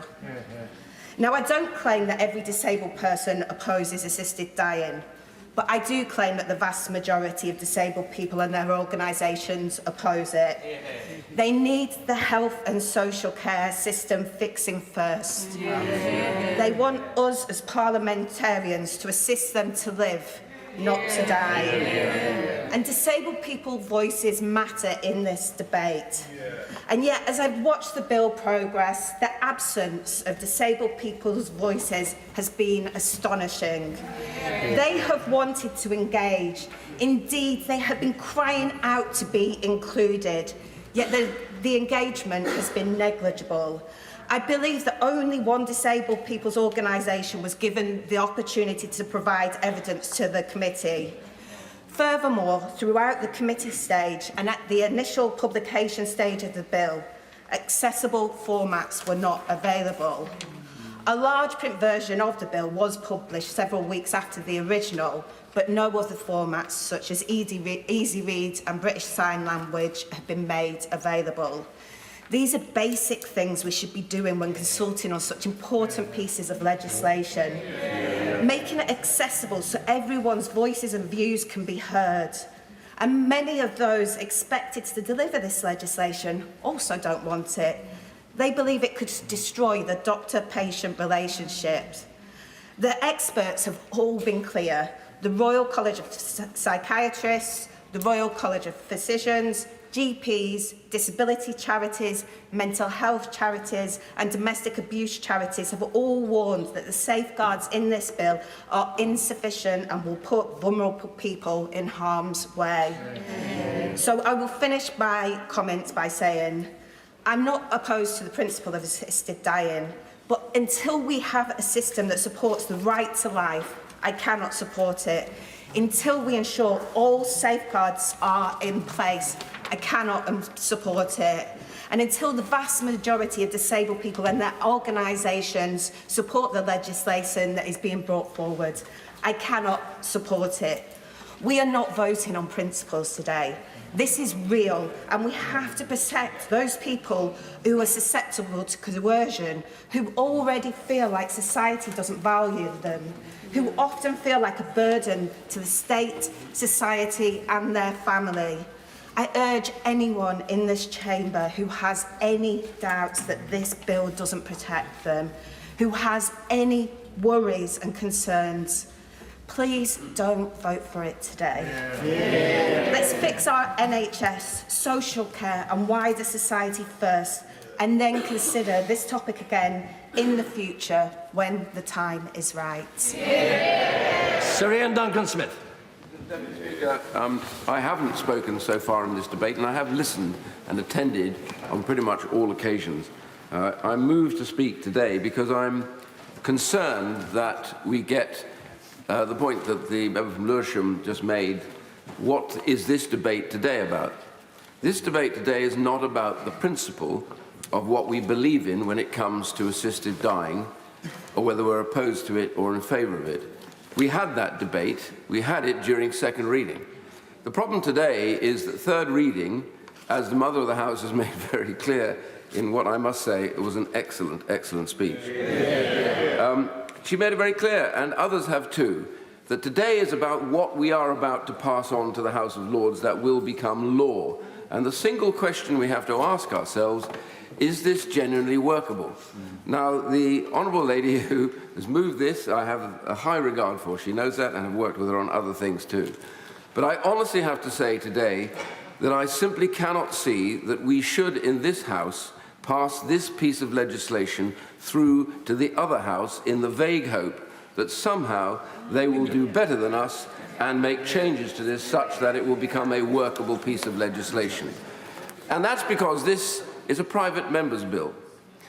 If a government was to do this, we would see a great deal more input into a bill like this, huge amount more checking with all those bodies. If you take, for example, during the committee stage, we were told in the second reading debate that somehow we would have the most robust, strongest of safeguards and protections in the world. Those ones were that we were going to send in second reading to the committee. In fact, in committee, they got weakened, not strengthened. Correct. And that is the problem in all of this. On that point. Well, I wasn't really going to give way, but if you forgive me, because I understand lots of others want to speak, so I'm going to make a bit of progress on this one, if she doesn't mind. And the second thing, the other point that I think is important here, when we think about what our vote today is all about, is the behaviour of the professional bodies that have been consulted on this, who have come out, for the most part, very strongly opposed to what this legislation is. On that point, I'll give way to them. I'm grateful to the right honourable member for giving way. Every medical college has retained a neutral position. By my count, I'm about to go on. 2 or 3 medical colleges have said expressly that they welcome very specific amendments that have been included in the bill, and all MPs in this House will have received the letter from senior psychiatrists, which include a former president of the college, who said, and I quote, "We believe the draft legislation is workable, safe and compassionate." There are a number of safeguards that have been included in the bill. Would the right honourable member recognise that additional safeguards have been included and have been welcomed by various royal colleges? Well, I simply don't agree with her and the reading of what they've put. I don't agree with the professional bodies are completely divided, and most have come out in opposition to the nature of this legislation. So it's all very well. I mean, I hope she gets to speak because, I appreciate her right to say that, but it's not. I just don't agree with it. And the reality about this is the whole issue and debate about mental capacity. Mental capacity is not dealt properly with, as has been said earlier on, within the structure of this bill. The Honourable Lady said earlier on and talked about this, and I think she was absolutely right. Even the amendments themselves that were proposed weren't always accepted. And the realities of this is we are left now with some areas of this will be deeply troubling, and we simply cannot accept that the Lords must make these changes for us, for we have to make them first, and that is the key. And the one big area that I think is important on this, I absolutely fundamentally agree with my neighbour, the Health Secretary, in that we talk a lot about choice in dying. But the problem is that how is that choice informed if palliative care here in the UK is simply not good enough for us? I mean, so many people, again, the Mother of the House spoke about this, the most vulnerable, the people furthest away from institutions, the ones that understand least how to work the health service or to work their local authority, who rely quite mostly on us to try and break through that, they will be faced with this problem more than almost anybody else, because they do look in fear on these institutions. And the reality for this is, and I helped set up a hospice, a children's hospice. I think it was the first in London. There have been many more now, but children's hospices, as we know, are really badly treated pretty much by government spending, no matter who's in power. They have less than anybody else. But the point I wanted to make was Haven House, which I helped set up and raise money for, they've given a very strong quote here, which is, I think, represents much of what most of those hospices have said, and I want to read this out. We would fully agree that a change of the law would have been have significant consequences for the delivery of palliative care services and would be challenging given the existing resource pressures that we face. The hospice sector has experienced significant financial pressures, and the exceptional palliative care services that we all provide are not financially sustainable. The introduction of assisted dying would create new and demanding requirements for palliative care services and hospices in particular, and it's therefore vital, whether or not the current legislation is passed, that the government would take urgent action to resolve this matter. But that is, however, the case today. And we cannot just say, well, that's not our problem. Palliative care can be changed. The trouble is, we have been unable to make the changes to palliative care necessary because we take such party-pre positions on this, and we're unable to make this work. And I'm going to end, Mr. Deputy Speaker, on this.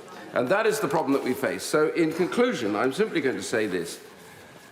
I will vote against this today, mostly because I believe this legislation is fundamentally unworkable and will lead to huge problems. We've seen what happens in other international areas, Canada, Oregon, and various others, where it slides and slides and slides again, as more and more amendments have to be made in due course because these things are not workable. I simply say to those who have any doubt tonight, this is the third reading. It is not the second reading. It is not a principled debate. That we had. Now we have to decide whether we should send this as an unworkable piece of legislation to another place which is unelected to make decisions for us because we are unable to come to a conclusion. We cannot let this go through. Rachel Hopkins. Mr. Deputy Speaker, and I rise to speak in support of the Terminally Ill Adults End-of-Life Bill at its third reading. Because at the very heart of this bill are terminally ill adults. Those people who are dying, people who have less than 6 months to live, people who've tried to stay alive, to beat a terrible disease with expert medical treatment, but to no avail. So now they face the inevitable, that they will die. In fact, that's the only thing any of us know that we'll ever do, really. And I'm sure, like most of you, we all think and desire a peaceful, pain-free death where we slip off in our sleep at a ripe old age, having lived a good life. But the reality is that all of us and all our citizens, those for whom we legislate for in this place, could potentially face a painful and undignified death. And that's why in the 21st century, like a growing number of other countries, I believe we should change the law to permit choice at the end of life. Yeah. Or rather, choice towards the end of death. So that dying people can opt to have a death in the manner of their choosing, to have an element of control over those last days. And YouGov polling published yesterday again shows that the public, the citizens we serve, back it too. 75% of the public support assisted dying in principle, with 73% supporting the bill as it stands. And as a co-sponsor of the bill and member of the Bill Committee, I'm pleased it's had more scrutiny, challenge and debate than almost any other piece of legislation. Over 100 hours, in fact. I'm sorry for time. The changes that have been made, including many proposed by members who do not support a change in the law, but which have been adopted by the sponsor of the bill, as well as those proposed during the process led by my honourable friend, the member of Spen Valley, in response to evidence submitting during the scrutiny process, has led to a better bill. A bill that has greater safeguards for more vulnerable people, with mandatory training requirements, including in relation to coercion and capacity. A bill that ensures judicial oversight of decision-making by a range of experts, including psychiatrists, social workers and senior legal professionals. A bill that will set out statutory protections for those workers who do not wish to take part in the assisted dying process on the basis of conscience, and quite right too. This bill will provide for one of the tightest, safest assisted dying laws in the world. But importantly, this bill has compassion at its core by affording dying people choice at the end of life. So I'd like to thank every one of my constituents who shared their views with me, both for and against a change in the law. And I particularly thank all those who have disagreed with me, because good democracy, the right to respectfully disagree, is hugely important, and perhaps a debate for another time. May I also thank all those who've shared their personal stories of loved ones' deaths, some brutal and painful and traumatic, which are a stark reminder that the status quo is just unacceptable. As well as others who shared their experience of their loved ones who, in other jurisdictions, such as Australia, were able to have a peaceful death, surrounded by loved ones at a time of their choosing. So as I come to a close, Madam Deputy Speaker, while not everyone would want to choose an assisted death, I believe that everyone should have the opportunity to choose one if they so wish. It really is time that this House takes the important, compassionate and humane step to making this a reality by voting for the Terminally Ill Adults End of Life Bill. A 4-minute speech, thank you very much. Now I'll call the Father of the House, Sir Edward Lee. I've served for many years with the Honourable Lady for Hackney North, and dare I say we haven't agreed on everything over those years, but we have published a few articles on this topic, and those articles have always started with the fundamental principle of the NHS, and some of us, and maybe myself, have been rather critical over the years of the NHS, but at least when you go in there into the NHS, you know that everybody is really trying their best to preserve life, and that's a very fundamental principle. And the reason why I think we're both opposing this, and it's been said several times, that we're not talking about just a principle here, we're talking about an actual bill. Now, I know some people will criticise me and say, oh, you would oppose this because of your religious views and all the rest of it. But actually, I take a quite, I hope, sensible and pragmatic approach about this. We've heard, and I've listened to all these debates, so many harrowing stories of people's last hours. And I think we should treat people on both sides of this argument with respect, understand their point of view, and we should respect the dignity of dying people. And I've always taken the view that we should open up this debate. And actually, I put down a 10-minute rule bill, which of course will be objected to at 2:30 this afternoon, saying we should have a full study led by the health department, by health professionals, to work out how we can help people in their final hours. I've been to many hospices, care homes, talked to many palliative care specialists who assure me that they have got the resources and the skills nowadays to make those final hours pain-free and bearable. But we've heard testimony from others and saying that's not possible. And if you could convince me that there were some extreme cases where people were dying in agony, totally lacking in dignity in their final hours, then I would listen to those arguments. But I don't think that's the bill that we've got before us today. So I do urge people when they vote, they're voting on a bill, and I think the bill is so riddled through with some difficulties and inconsistencies. I think it will be subject to human rights legislation. I think it's very difficult to argue that you can ask somebody to assist your death when you're within 6 months of death, although there's no universal testimony or acceptance of how you work out 6 months, because you might be dying of cancer in 6 months' time, but you won't be able to have assisted death if you're suffering from some appalling degenerative disease or quadriplegic or have no attitude of life. So I think there is actually an argument that if we pass this bill today, we will move in the direction of Canada. We will have a death on demand. So I just end on this point. Just before you vote for this bill, just pause for a moment and think to yourself, wouldn't it be better, as we did and we've heard about the many, many hours on the abortion bill, a universality of clinical acceptance of it.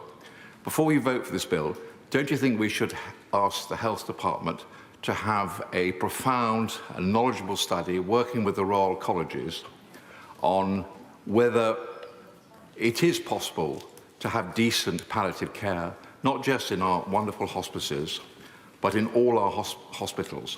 There's no doubt that in recent years, particularly since Shipman, there has been a fear amongst many health professionals in the NHS about providing that degree of palliative care, that degree of morphine, Phenotol, or these hugely effective modern drugs. So just pause, think, we're not voting on a principle, we can come back to this on a later date, we can get consensus, and we can have a really good bill which will allow everybody to die in dignity. Andy Slaughter. Yeah, I'll speak briefly and cover just 3 points. I don't expect to persuade those committed to oppose the bill to change their minds. I hope I don't persuade those supporting it to change theirs. This is a time for putting our concluded thoughts on the record before seeking their lordship's opinions. I start with where I finished my speech at second reading, with agency. Since that debate last November, I've continued to meet constituents on both sides of the argument and answered hundreds of letters and emails. I'm sure other members have done the same. I have met mainly with groups, including faith groups, opposing the bill because they have sought to change my mind. I have not changed my mind. I am still driven by the plight of those suffering unnecessarily at the end of life. I wholly respect the decision of those who would not want assisted dying for themselves.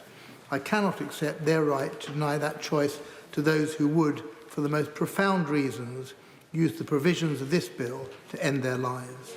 The pain, the suffering, the indignity, the degradation of a slow, painful, tortured death is something none of us will wish on a friend or relative, on anyone. If that suffering at the end of life, in the narrow circumstances prescribed in this bill, can be avoided, who are we to deny that? I'm not going to give way now. The obvious qualification to what should be a clear and personal choice to leave life in a manner and a time of one's choosing is the risk of coercion, and that rightly has dominated much of the debate for the past 8 months. There are 2 points to be made here. Firstly, great effort has been expended and is reflected in amendments to the bill to make the safeguards as comprehensive and watertight as possible, learning from and going beyond the practice in other jurisdictions. Compliance with the provisions of the bill is a rigorous process, but also a practical one. It is designed to be transparent and to test the intent of the person seeking an assisted death.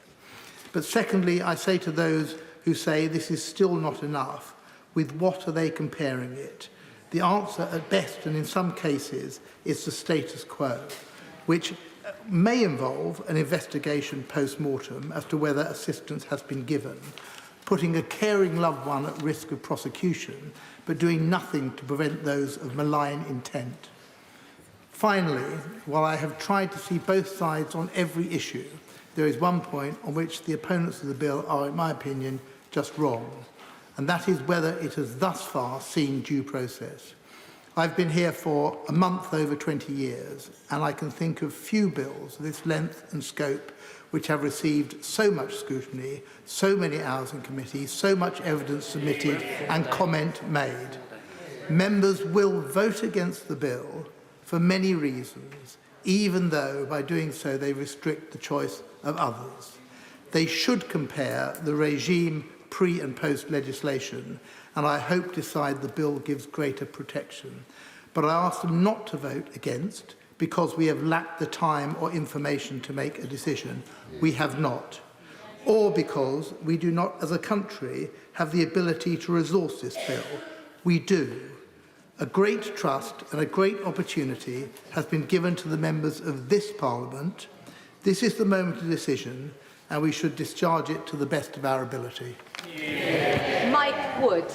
Thank you, Madam Deputy Speaker, for calling me to speak for the first time on this bill. I didn't vote at second reading in November.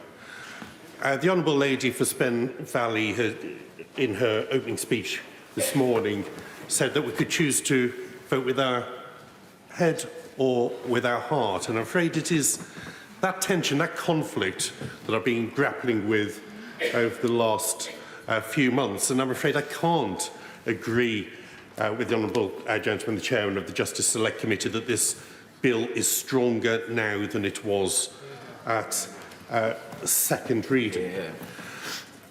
My sympathy for the principle of assisted dying is as strong as it ever was. And the idea of facing a painful death or worse, watching a loved one in pain at the end of their life frightens me. But if there was one thing that frightens me more than that terrifies me, it is the idea that someone I love might choose to accelerate their deaths, imagining it to be one last act of kindness to those of us who care so deeply for them, to take away that opportunity for one last birthday together, or one last Christmas shared, or even something as simple as a picnic. Just one intervention. Member for giving way. He's making a very powerful point, and on that point, can my honourable members foresee a circumstance where a child turns 18 with anorexia, decides to get assisted dying, and the first time the family hear about it is after they've died? I'm afraid, as the father of a 17-year-old daughter, I can identify with that question.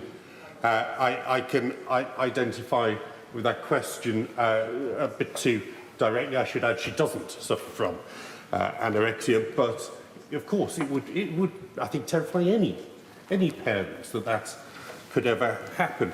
And I must continue. The Honourable Lady has intervened multiple times because I think this really is the issue. I think the Honourable Lady, the sponsor of this bill, has done well with some of the safeguards around coercion, but I think the arguments around coercion, as we normally understand them from a legal point of view, really miss the point. We're not really, in general, talking about where someone with improper aims and motives is setting out to cause someone to take a course of action that they wouldn't otherwise take. This is much more subconscious, subliminal. It may be that wish to avoid being a burden, or it may be the actually reading too much into that doctor's suggestion when they raise perhaps you might wish to consider. Madam Deputy Speaker, as you know, a few years ago I was seriously ill, and at the time I was at my illest, the doctor said I had a 90% chance of dying within weeks at that point. When I regained consciousness, there was nothing that the doctors suggested to me that I was arguing over, whether it was a test, whether it was an angiogram or any other procedure. And I don't know, even in my circumstances, if I'd been in a position where assisted dying was a possibility and the doctor had raised it entirely neutrally, how I would have interpreted that. There have been some people in this debate who've spoken of those who place a high value on life as if it is some preoccupation of the religiously obsessed. Now, I am a Christian. I'm a very middle-of-the-road Anglican. And whilst I don't take my faith lightly, my church has never told me how to vote on an issue, and it's certainly not going to tell me how to vote on this one. But I do appreciate that, particularly with my own experience, that life is precious, but you don't need to believe in an omniscient, omnipresent God to hold that view that life is precious, and we should only take measures to shorten it very, very carefully. Madam Deputy Speaker, as I said at the start, this bill I don't believe has got better. There are serious concerns around it. I genuinely don't know whether it is possible to put in adequate safeguards to make sure that that assisted dying can be available for the cases where we'd all like it, but which would safeguard those difficult cases, the ones that the Mother of the House spoke so powerfully about in her very impressive and meaningful speech. But what I do know is that if there is a way, this bill doesn't do it. Yeah. And that's why I will be voting against this afternoon. David Smith. I wanted to express concerns I had with this bill around coercion, commercialisation and the pressure on people feeling a burden. Unfortunately, there wasn't enough time in that debate, and there isn't really that much time today either. But during that debate, the House was repeatedly reassured by some members that the bill was about to undergo a rigorous scrutiny process in Bill Committee. The question at second reading that we were most implored to consider was, we were told, do we want to keep talking about the bill? Indeed, the Right Honourable Member for Goulin Pocklington, is not in his place, said it best when he said, I quote, "I say to both the bill's sponsors that it has a number of areas that they know I think they have to put right, about a dozen in truth." Now, Madam Deputy Speaker, it seems to me that while the time for talking is quickly running out, this bill remains far from ready, and too many concerns remain partially or wholly unaddressed. These things have not been put right. Let me just highlight 3 of those issues that I was originally concerned about. Firstly, on the issue of coercion. 7 months on from second reading, the bill still doesn't even define dishonesty, coercion or pressure. Let me say it again clearly, it doesn't define coercion. And if we as legislators cannot do that, then who will? Furthermore, with the exclusion in the bill of assisted deaths from the coronial system, a vital opportunity has been missed to include the investigative oversight that would be most likely to spot coercion, even if it was after the fact of assisted dying. Indeed, I'll move on. Secondly, Madam Deputy Speaker, the marketisation of assisted dying is something that worries me greatly, and I don't believe it's been properly addressed in this bill. We already know from last week that there is a loophole in the advertising ban where future Secretaries of State for Health could decide to launch public health information campaigns on TV, online and GP surgeries outlining the option of assisted dying.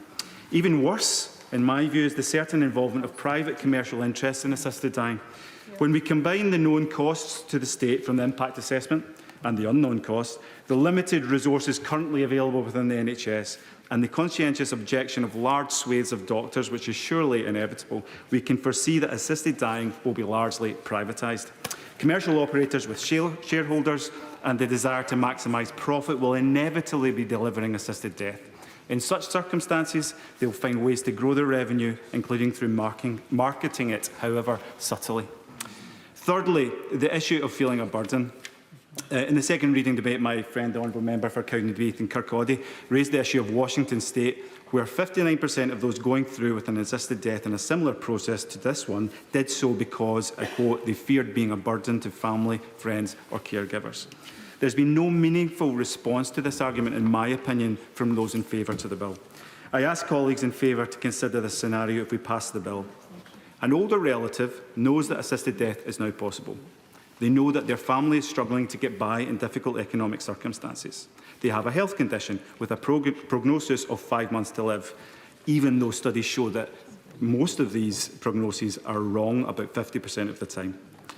What will stop our parents or grandparents from deciding to seek assisted dying purely in order to do the right thing by their loved ones?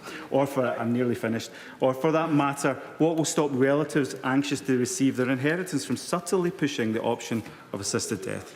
To conclude, Madam Deputy Speaker, as legislators, the responsibility falls on us in this place to create outstanding legislation that provides clarity, certainty and benefit to our constituents and to the country at large. Yet all of my concerns from the start of this process still remain. Indeed, they have only grown. I just add this final point. We have repeatedly heard today that there is no alternative to this bill, that the status quo is an alternative. Well, we have agency in this place. The choice that we're making today is actually a big change to the status quo. So why can we not do other things? It is not simply a choice between this bill or nothing else. So therefore, I will be voting against it, and I encourage my colleagues to do the same. Kit Malthouse. Those of us who come here today to support this bill don't come, as some have accused us, to speak lightly of life and death. We come here to recognise that this House has a responsibility to draw lines where there are none. And for many of us who've campaigned for many years, as the Honourable Lady from Hackney, the Mother of the House, said, to give voice to dying people, not because they want to be rescued, because time and time again they're begging us for mercy. And it's worth reiterating that this bill is not about choosing death. It's about choosing how to face it when death is already at the door. It's about that final chapter of life, that short chapter of life, a chapter that so many of our constituents have told us time and time again that they write in pain, in fear, and in desperation. And we're here today to ask a simple question in essence, which is the law, in those final, often agonising moments, is the law to be a barrier? Are we to be a barrier? Or are we here to be a companion? To assist those people to fulfil their dying wishes. Now, Madam Deputy Speaker, I believe in autonomy, I believe in dignity, but more than that, I believe in compassion governed by care, not chaos. And that's what the current system lacks. Right now, friends, we live with the cruel illusion, as the Honourable Lady for Spen Valley said, the cruel illusion that doing nothing is neutral. And it is not.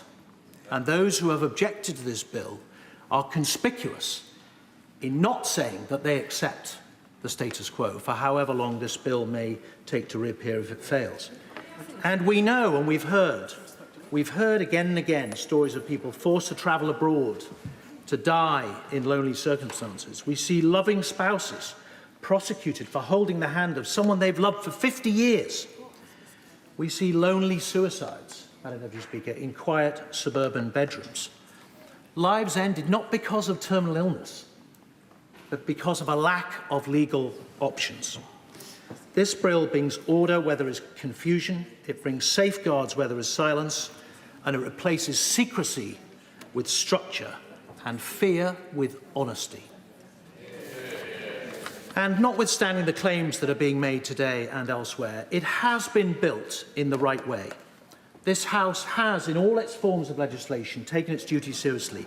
The bill has gone through detailed scrutiny in committee. Concerns about coercion, training, eligibility and oversight have been met head-on and addressed through carefully considered amendments. The panel model that we have now was shaped because of those concerns to ensure the right expertise, legal oversight and continuous consent checks are in place from beginning to end.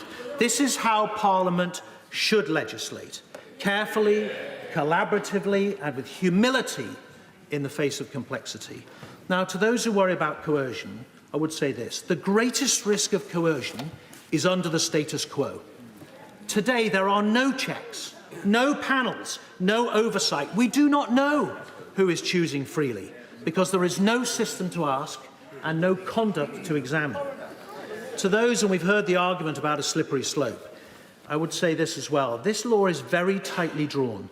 There is no constitutional pathway here for expansion by stealth. Any change would require this House, us, to decide again. It cannot drift. It cannot slide. It is anchored in law and in the authority of this place. And to those who talk about misdiagnosis, also this bill requires 2 independent doctors, clear clinical criteria and a final check at the point of delivery. And even then, the person must still be mentally competent and willing. At every step, the answer can be no. But at last, there will be the possibility of a choice. And for those who say, often movingly, what if the patient lives longer than expected? I would say then, good. They live, right? Because this law does not force a single death. It simply allows a dying person to decide when enough is enough. Madam Deputy Speaker, I'll finish with this. I've sat with dying friends. I've watched the slow unwinding of bodies that once held vigour, humour and pride, and I've seen families trying to honour the unspoken wishes of someone too far gone to speak. And I would finally say this. We do not honour life by prolonging suffering. We honour life by giving it meaning and power. And the one thing that dying people ask for in their agonising final moments is control over the disease that is destroying them. The status quo, my friends, is completely unacceptable. Whatever you think of this bill, it's indisputable that it is an improvement on what we have now, and I urge you to support it. Kevin McKenna. Thank you, Madam Deputy Speaker. And thank you to everyone who's contributed to this debate inside and outside the House. There has been a great deal of passion in this debate.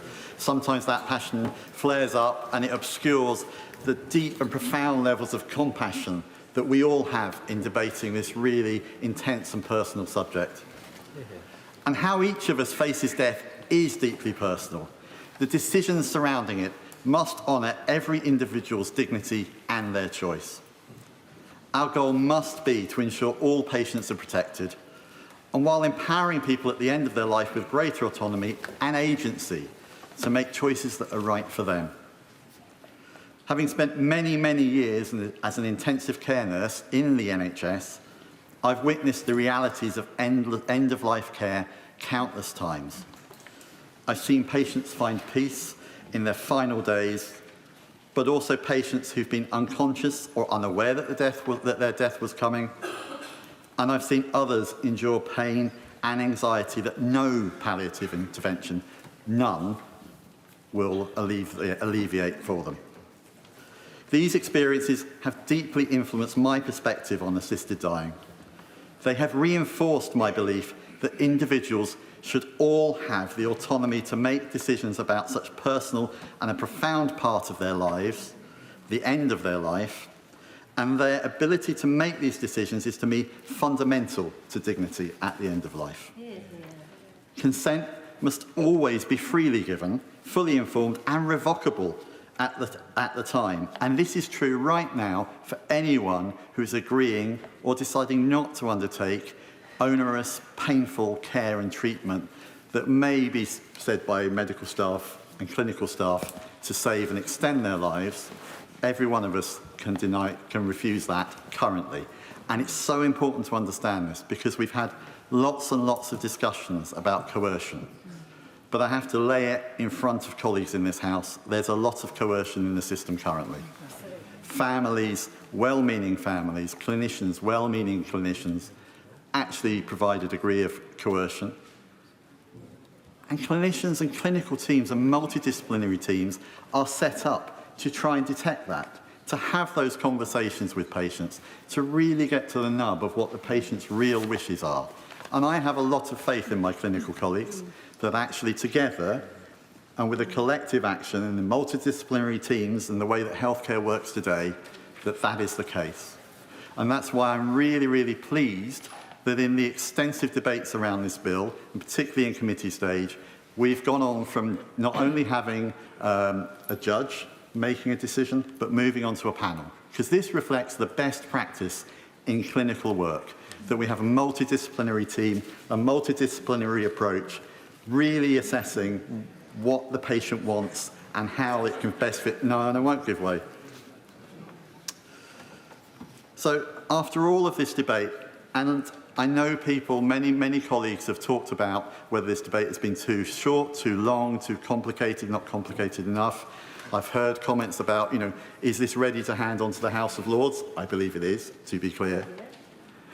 In all of those debates, I think it's really important to remember that it hasn't just been during the case of this Parliament that we've been debating this. This has gone on for decades. I remember very, very clearly when I was a student nurse, a really strong advocate for palliative care who was teaching us, and he was very dead set against assisted dying.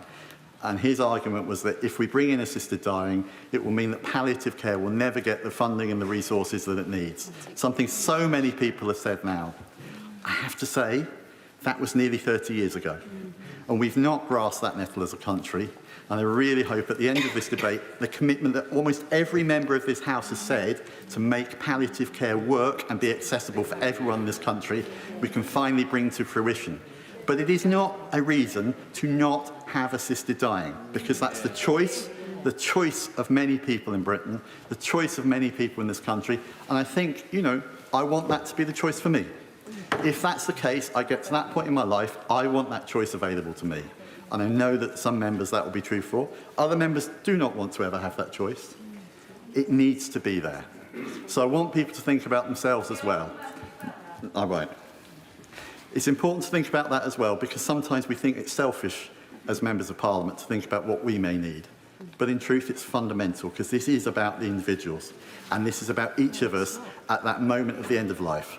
So really, I think this bill is much stronger than it was at the start, and I was already convinced it was the right thing to vote for. I really think it's ready to hand on to our colleagues in that other place.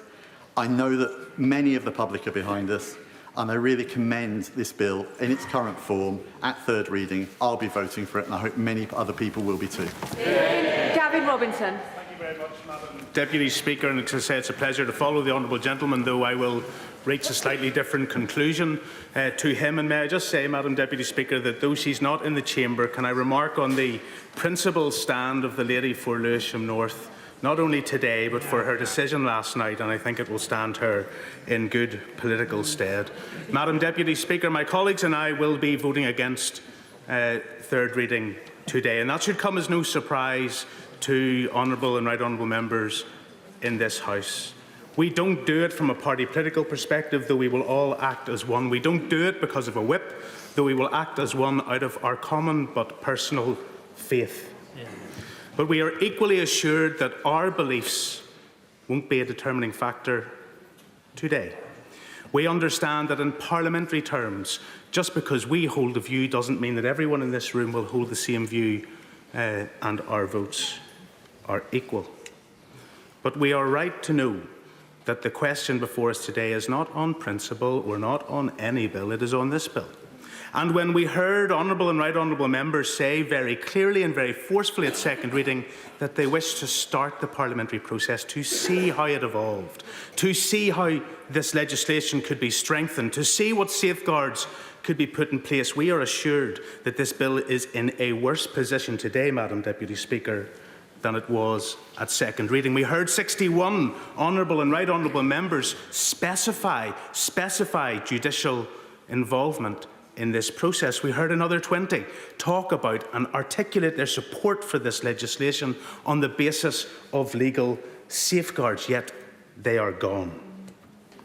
We have been honourable in listening, but I think we honourably have to reflect that this bill is not where it should be.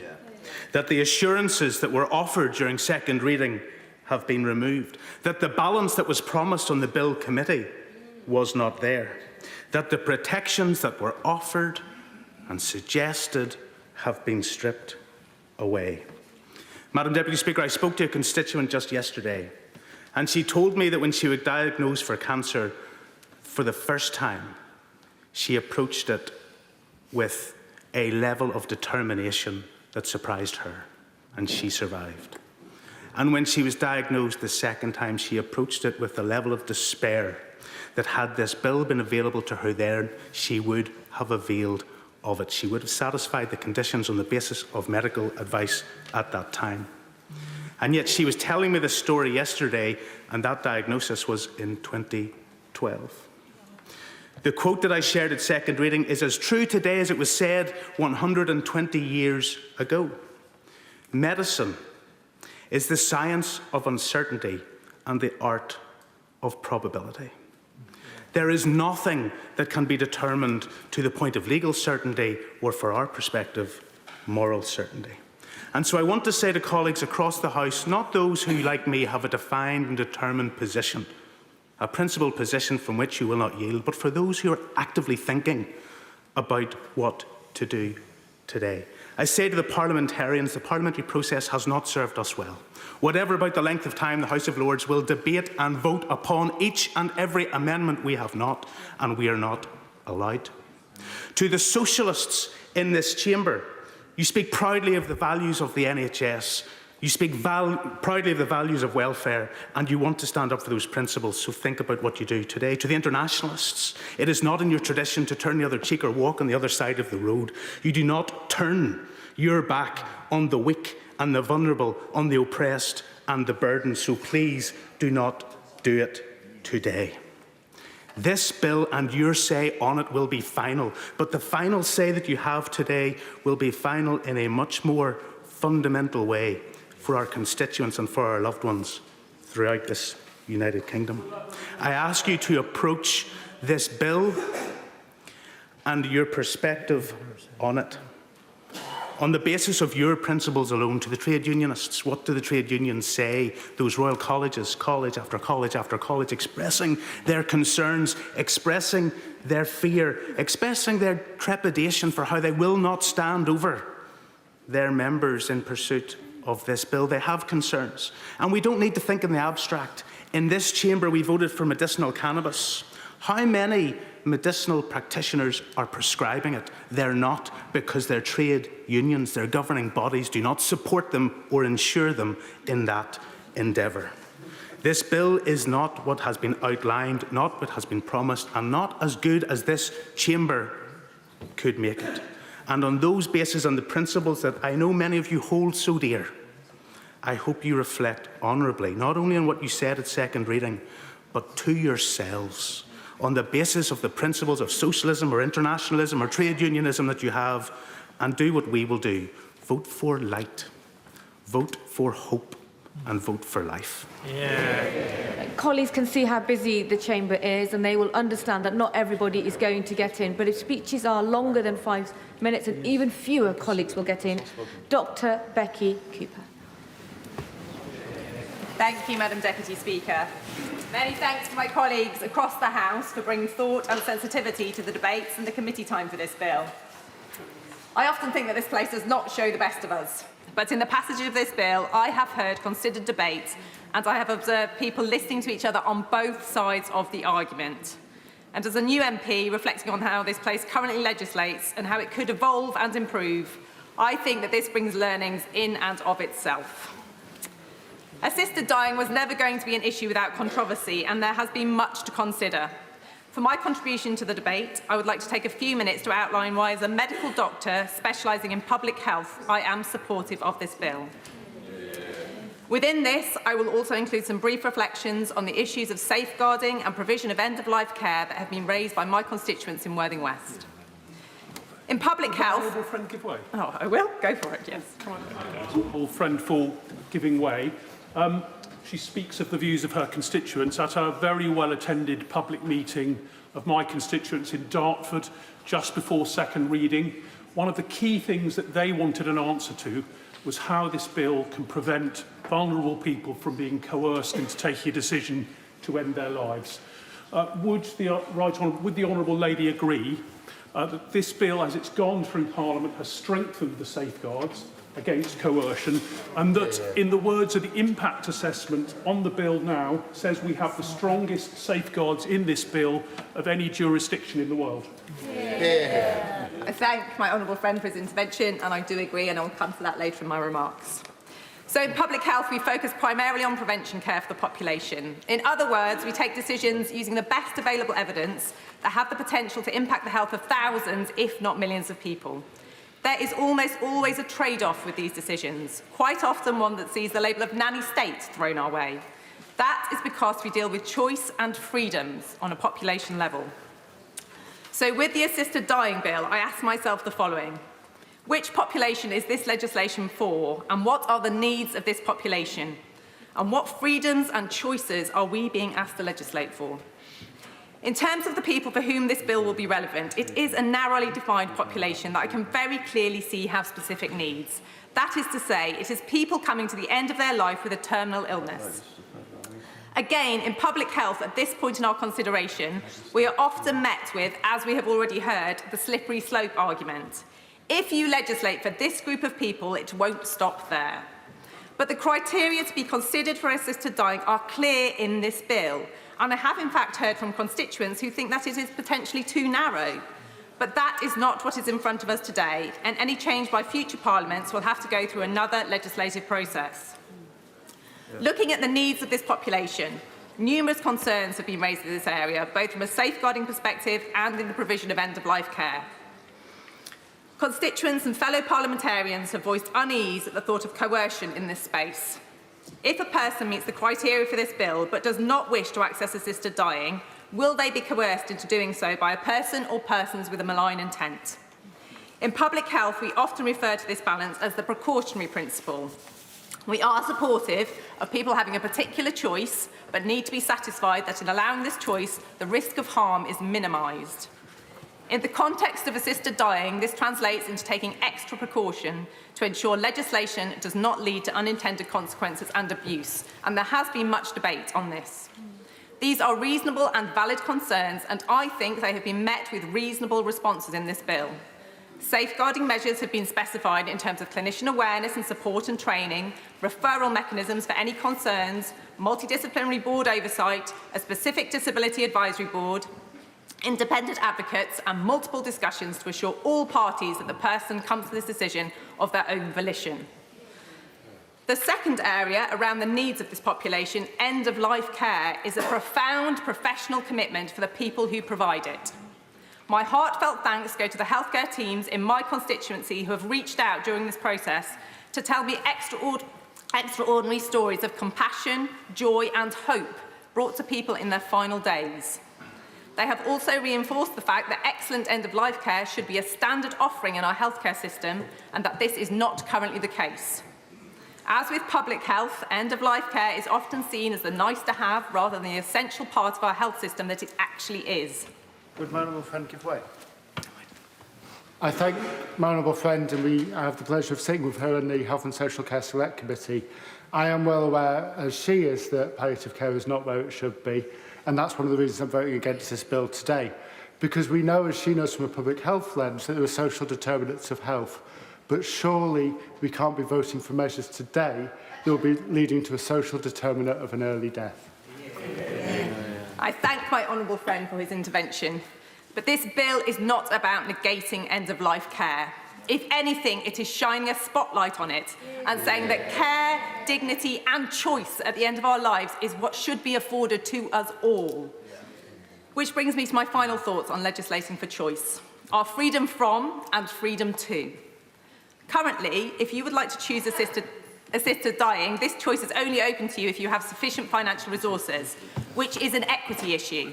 If you are financially poor, terminally ill and nearing the end of life, you do not have the freedom to choose assisted dying. That does not mean, of course, that you will, but this legislation will allow an equitable choice for this defined group of people. So much of public health, Madam Deputy Speaker, is determined by legislation, and the underpinning premise is that you are creating a safe environment for a population within which individuals can make their informed choice.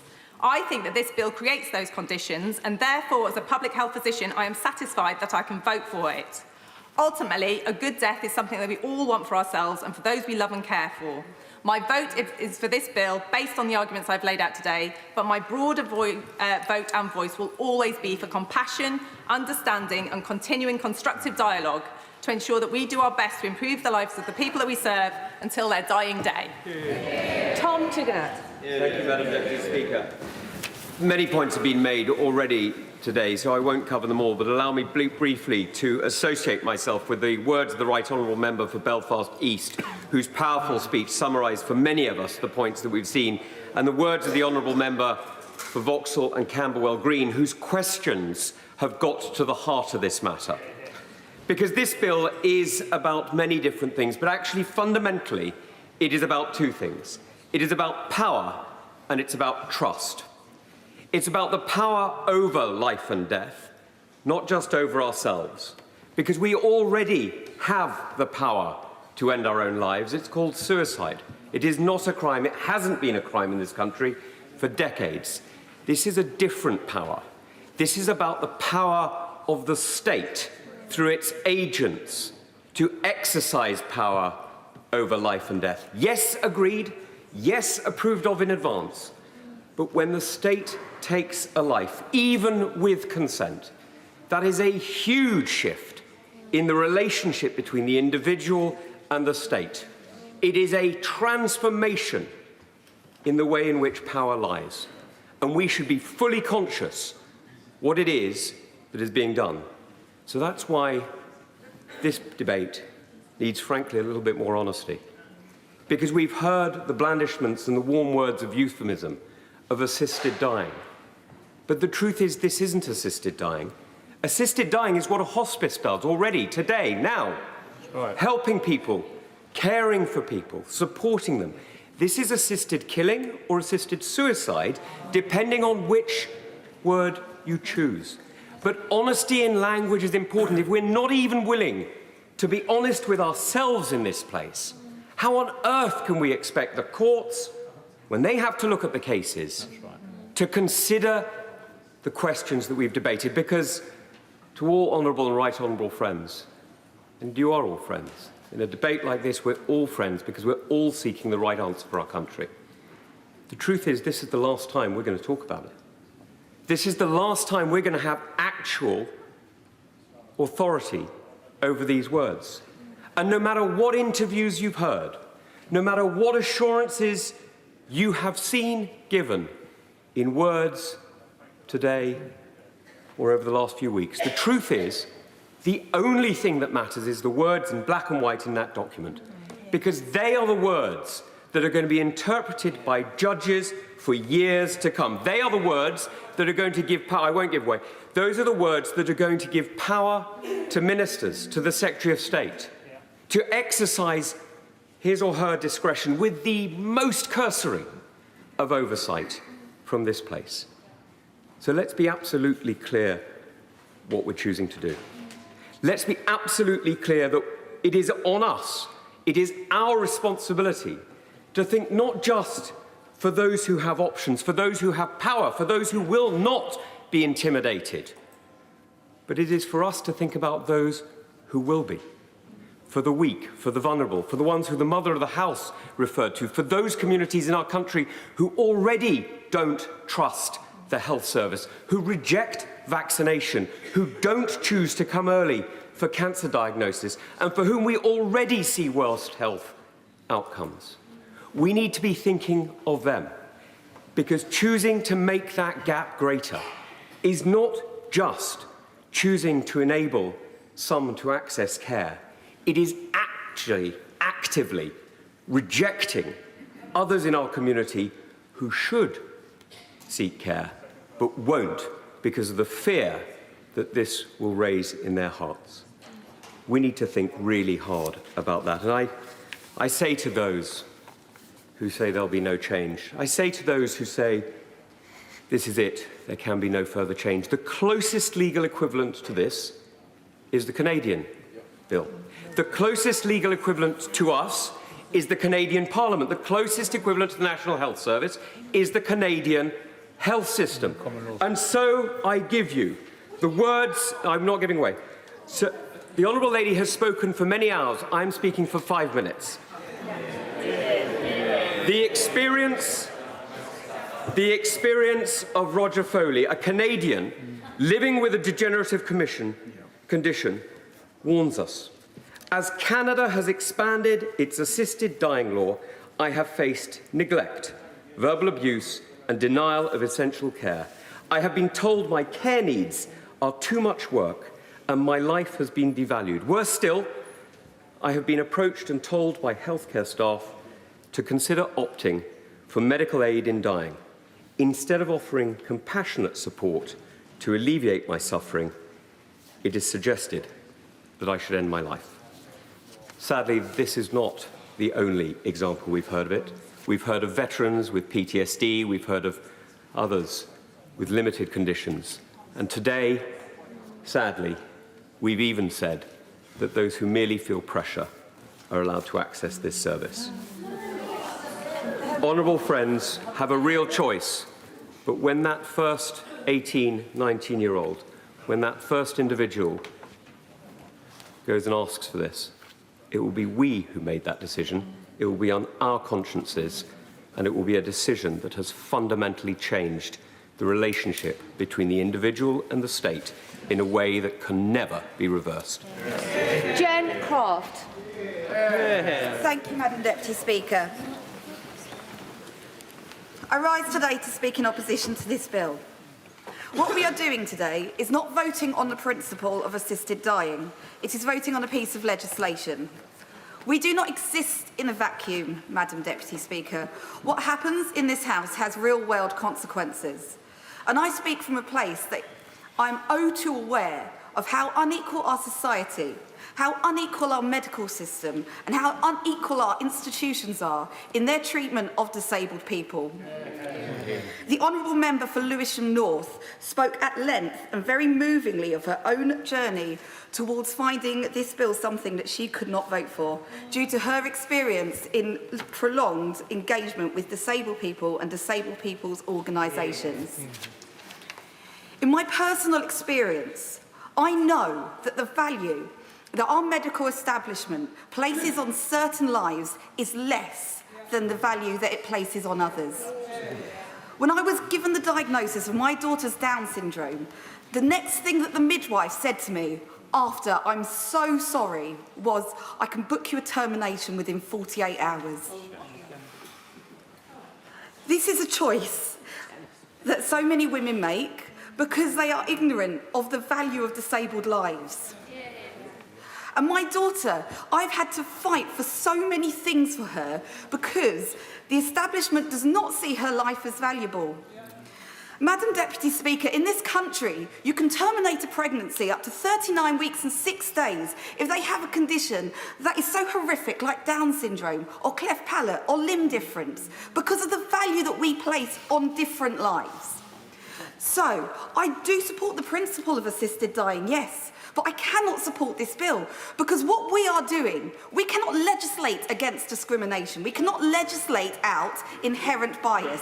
However, what we can do, we can legislate for safeguards. We can legislate for safety. We can legislate that those that are treating the people that we love, that those that are offering assisted dying, we can legislate to make sure that the most vulnerable in society, people like my daughter, people who I know, that the medical establishment and institutions and society already view as second class in so many ways, are not met when having to face a decision, are either coerced, are given ill advice, and like my honourable friend, the member for Bexley Heath, has been at pains to point out to myself and others, do not have the adequate safeguards in place. There is talk about, I'm afraid I will make progress, but I do thank her for her interruption.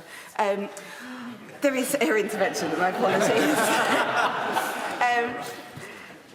There are panels. We have been told there are panels that will safeguard against this, that they will take into account all the circumstances of someone, whether or not they have capacity. However, these panels may opt in exceptional circumstances, which the bill does not set out what these exceptional circumstances are, to not even meet the person to whom they are discussing. And we know that the panels do not allow for family members and carers and those who know that person, if they have limited capacity, if they have a learning disability, if they are unable to make certain decisions themselves, to play a role in that process or have any right to appeal. Absolutely. So my plea to members across this House, if you have not yet decided, or if you think, I support this in principle, but I am concerned about this, or I have worries about this, or, oh, I think that might be okay. It is not our role to send a bill to the other place, to send a bill out into the world, hoping that others will do our job for us, hoping that it will all just come out in the wash. That is a dereliction of our duty as members of Parliament. If you have any concerns about this, now is the time to vote against it. You must do that. You must not think someone else will do your job for you. It is our decision. This is what we are voting for today. So I urge all members of this House to vote against this. Luke Taylor. Thank you very much, Madam Deputy Speaker. It's an honour to speak today in this important debate on an issue that exemplifies why I chose to get into politics and come to this place. To be part of big decisions, taken in tune with public opinion, listening to evidence, and with the goal of making our residents better off. And I have no doubt that all right honourable members here today intend to make their residents better off. But in this case, tragically, better off means suffering less and giving them agency in the most painful moment of their lives.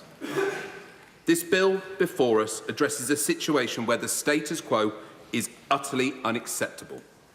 I hope that we can all agree in this place of the stories we've heard from the families of those who have watched a loved one die in pain, or of the fear that someone with a terminal diagnosis facing the prospect of an agonising death are heartbreaking. The choice we have with this legislation is whether we choose to do something about that status quo or not.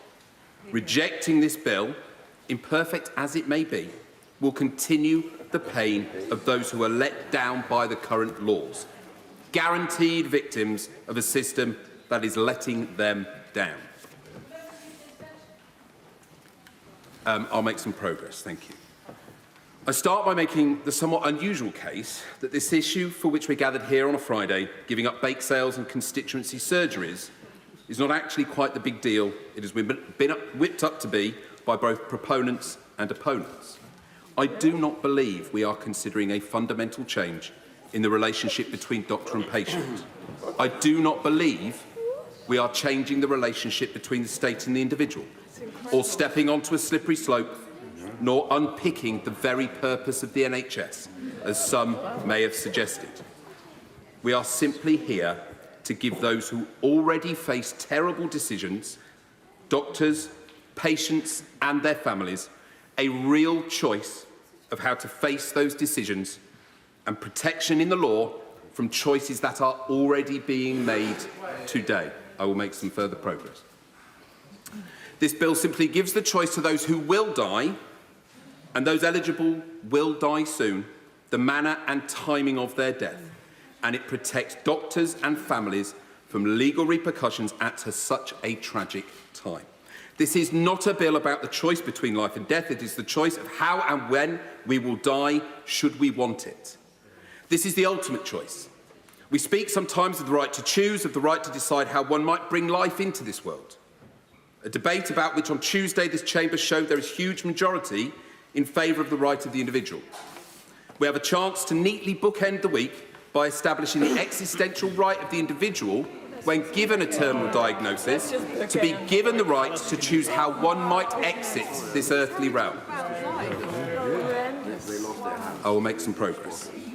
Today, due to the extraordinary coverage of the Honourable Member for Spen Valley, who has given us a once-in-a-generation opportunity for this place to catch up with public opinion, and I truly believe we can take one more step forward towards regaining public trust and confidence in this system.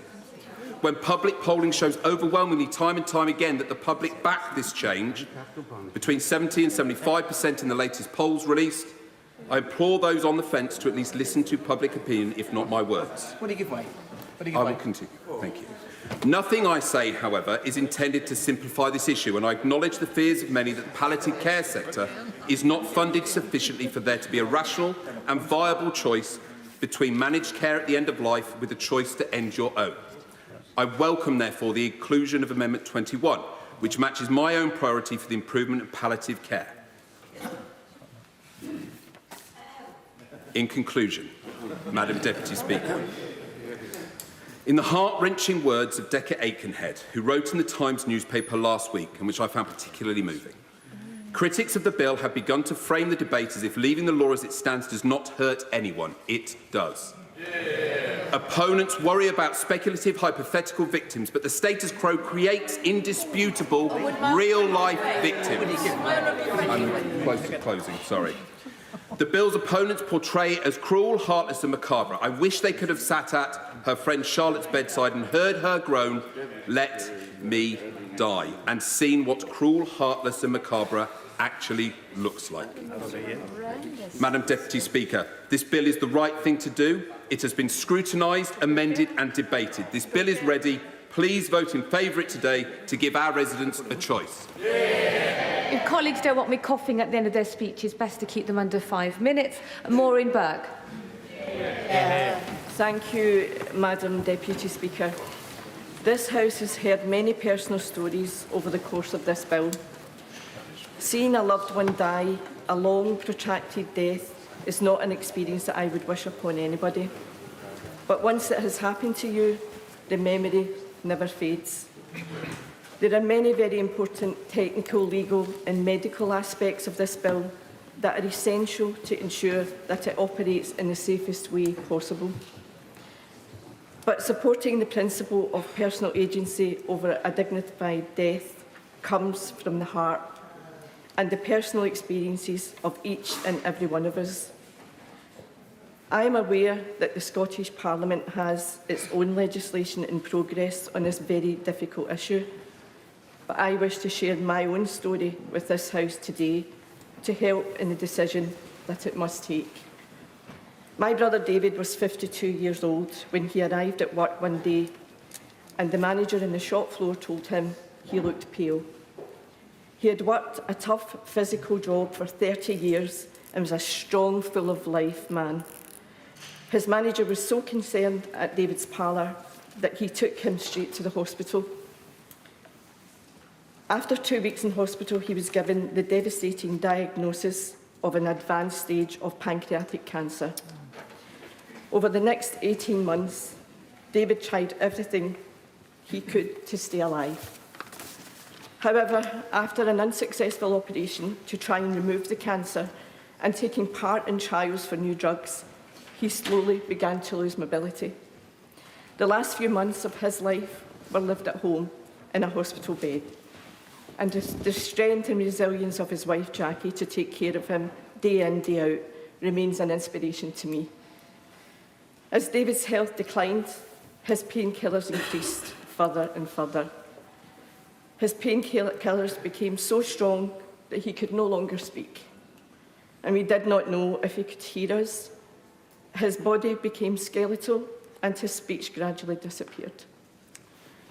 And one of the last times when he still was able to speak, he called out to me from his bed and told me if there was a pill that he could take to end his life, he would very much like to take that.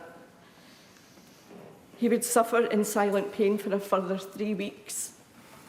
He could never have known that I would ever have the opportunity to stand in this place and ask colleagues to make sure that others don't go through what he went through. I've done right by my brother by speaking here today. Yeah. What David needed was a humane, safe and trusted process available to him at home. That would give him agency over his last weeks and months. That is what this bill offers. That is the choice that this House is finally today in a position to give those suffering from terminal illness, and I commend the bill to this House. So, Jeremy Wright. Thank you very much, Madam Deputy Speaker. It's a privilege to follow the Honourable Lady and many others who've given brave testimony of their own personal experience in this matter. And I want to join the tributes to the Honourable Lady for Spen Valley, who I think has conducted herself with decency, dignity and compassion throughout this process. But I have heard her and others say that the decision we have to make today is whether or not we are in favour of the status quo, and I respectfully disagree.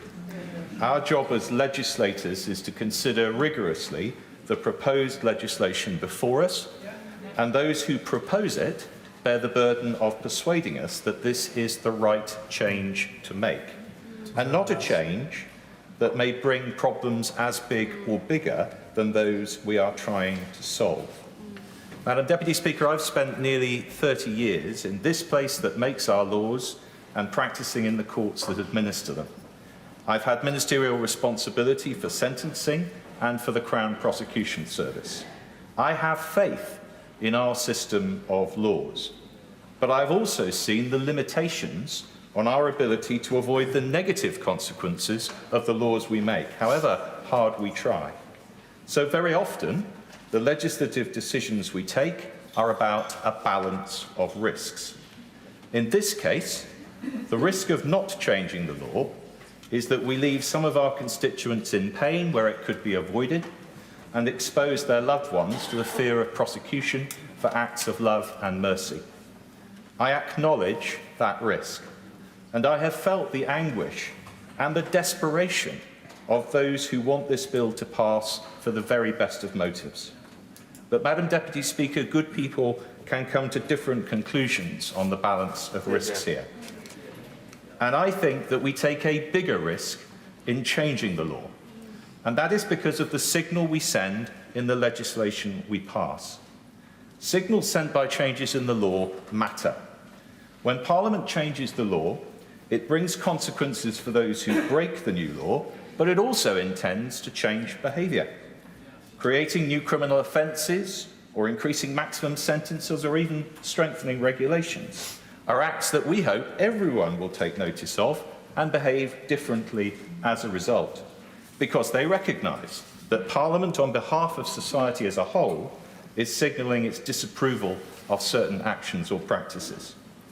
So if that is true for legislation that makes unlawful what was previously lawful, why shouldn't the same be true for legislation that makes lawful something that was previously unlawful? We are sending a signal there too, that society, through Parliament, believes that something which we used to think was unacceptable is now acceptable. In this case, that assisting someone to die is now something of which we approve. Now, I believe that is bound to have an impact on those who, in great distress at the end of their lives, may already be thinking it would be better if they were out of the way. Madam Deputy Speaker, I do not want to live in a society where anyone, including the terminally ill, is encouraged in the belief that their lives are not valuable and valued to their very last moments. And I fear that this bill, though not its intent, brings such a society closer. And that is why I cannot support it. Preet Gill. Deputy Speaker, and as we consider whether to put this bill into law, we must reflect on our solemn duty as legislators to protect the well-being of our communities and safeguard them from harm. And there has been much debate about giving people choice, what happens in other jurisdictions, and matters of faith and principle. And I've heard from nearly 1,000 constituents, the vast majority of whom oppose the bill for a range of reasons. I too oppose the bill at second reading, and I set out my concerns, including those of principle, but also of major concern about safeguarding. And as an ex-Children's Services manager with over 18 years frontline experience, far from issues of safeguarding being improved in committee, many of the provisions have actually been weakened. And my concerns are clear, actually very similar to the Right Honourable Member from Chingford and Woodford Green. The High Court stage safeguard was removed from the bill, fundamentally altering the basis on which members voted at second reading. And both the panels that replaced the court approval and the voluntary assisted dying commissioner who would oversee them are new and untested concepts. They would not have the powers or functions of a court or tribunal. They would not be required to question witnesses and could not compel them to attend. And the doctors who are intended to have assessed people's capacity and freedom to choose an assisted death would not give evidence on oath. And there would be nobody to cross-examine them. And the new assisted dying commissioner would run the assisted dying system and at the same time be responsible for monitoring, investigating and reporting on its work, replacing the role previously given to the independent chief medical officers. And the very definition of terminal illness has proved to be seriously flawed, as it would allow people with anorexia to qualify once their physical condition deteriorates. And in committee stage, amendments were tabled to introduce an enhanced test of a person's mental capacity to make the choice to die. At second reading, members were assured that our existing laws in the Mental Capacity Act were tried and tested. Yet in February, the Chief Medical Officer wrote to the committee to clarify that there's no enhanced test for life and death decisions under this Act. The committee also voted to allow a future Health Secretary to change the Act of Parliament which established the founding principles of our NHS at will. This language first passed into law in 1946, established an NHS to secure the physical and mental health of the people of England and to prevent, diagnose and treat physical and mental illness. However, because this does not include assisting people to take their own lives, the bill as amended now contains a power for these foundational words to be changed by secondary legislation. Shameful. Following the committee stage, I chaired a session titled Committee of the Unheard, to hear from experts who had not been invited to give oral evidence at committee stage. And we discussed the impact of excluding family and loved ones, which is this bill's position too. And importantly, this committee allowed us to explore issues around people with disabilities, people from other jurisdictions, specifically Canada, and BAME communities. And had the committee received the oral evidence, it may well have come to different conclusions. Finally, one thing the bill has highlighted for me is around the promise of choice. For choice to be real, there must be genuine options to choose from. Exactly. But what has been highlighted is that palliative care provision is woefully inadequate. And the worst served are also the most disadvantaged from the most deprived communities. And worse, should the bill come into force, the provision of palliative care is likely to be compromised without hospices having a legal right to opt out of assisted dying. There is no such proposed opt-out in the bill. This brings me back to our role as legislators. The question for us now is, after all the consideration, can we be satisfied that our duties towards people to protect their well-being and safeguard them from harm are fulfilled if we pass this bill? From everything I've seen, heard and read, the answer must be no. Thank you, Madam Deputy Speaker. At second reading, I spoke in support of the bill, the principle of this bill, because I believe in freedom of choice, especially at the end of life, should always rest with the individual. That is the individual with a terminal diagnosis who is best placed to decide when it is their time to slip away. As a society, we do not talk about death enough. It's one of those subjects that we shy away from. But there are thousands of our fellow citizens each year who must come to terms with terminal diagnoses, their medical treatment, and ultimately their final days. And I want to put on record my thanks to the Honourable Member for Spen Valley for the way that she's conducted this debate. And I know at times it's been particularly difficult, particularly from the criticism from outside this place. Voting for the status quo, voting against this bill will not solve the problem. Indeed, with the advance of medical techniques that prolong life, but not necessarily the quality of life, the case for a compassionate ending to one's life will continue to grow. At least one Brit every week is taking the stressful and too often lonely journey to Switzerland for an assisted death at a cost of £12,000, an option only available to those who have the wealth to enable them to decide the time of their own death. As a supporter of this bill, I'm not giving way. As a supporter of this bill, I have listened to the debate closely, and I agree that we need better palliative care across the UK. My own grandparents were both superbly supported by amazing Macmillan nurses in their final weeks battling incurable cancers. But I recognise that this support is not universal across the country, and that more needs to be done to improve this important service.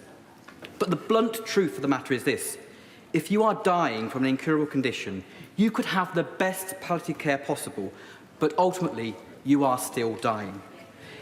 In her final weeks, my nan told me that it was her time to go, that she had made peace with her God, and that she didn't want to endure the next few weeks of decline in her physical and mental health. Days before her death, she was hallucinating from the high dose of medication to treat her pain, telling me vividly how she was flying a spaceship. That wasn't how she wanted to spend her final weeks, and I know that because she told me so. She, like so many others, have been denied their final wish. This legislation has received far more scrutiny than much of what we vote on in this place, and rightly so. There are 28 public bill committee meetings interviewing 40 witnesses, dividing 110 times on proposed amendments. As a country, we've been debating this subject for over 20 years, and I can recall as a 16-year-old law student discussing the case of Diane Pretty and her campaign back then to change the law. I believe the bill presented is narrowly defined, with the necessary safeguards to ensure that those with a terminal condition can freely choose the time of their own passing.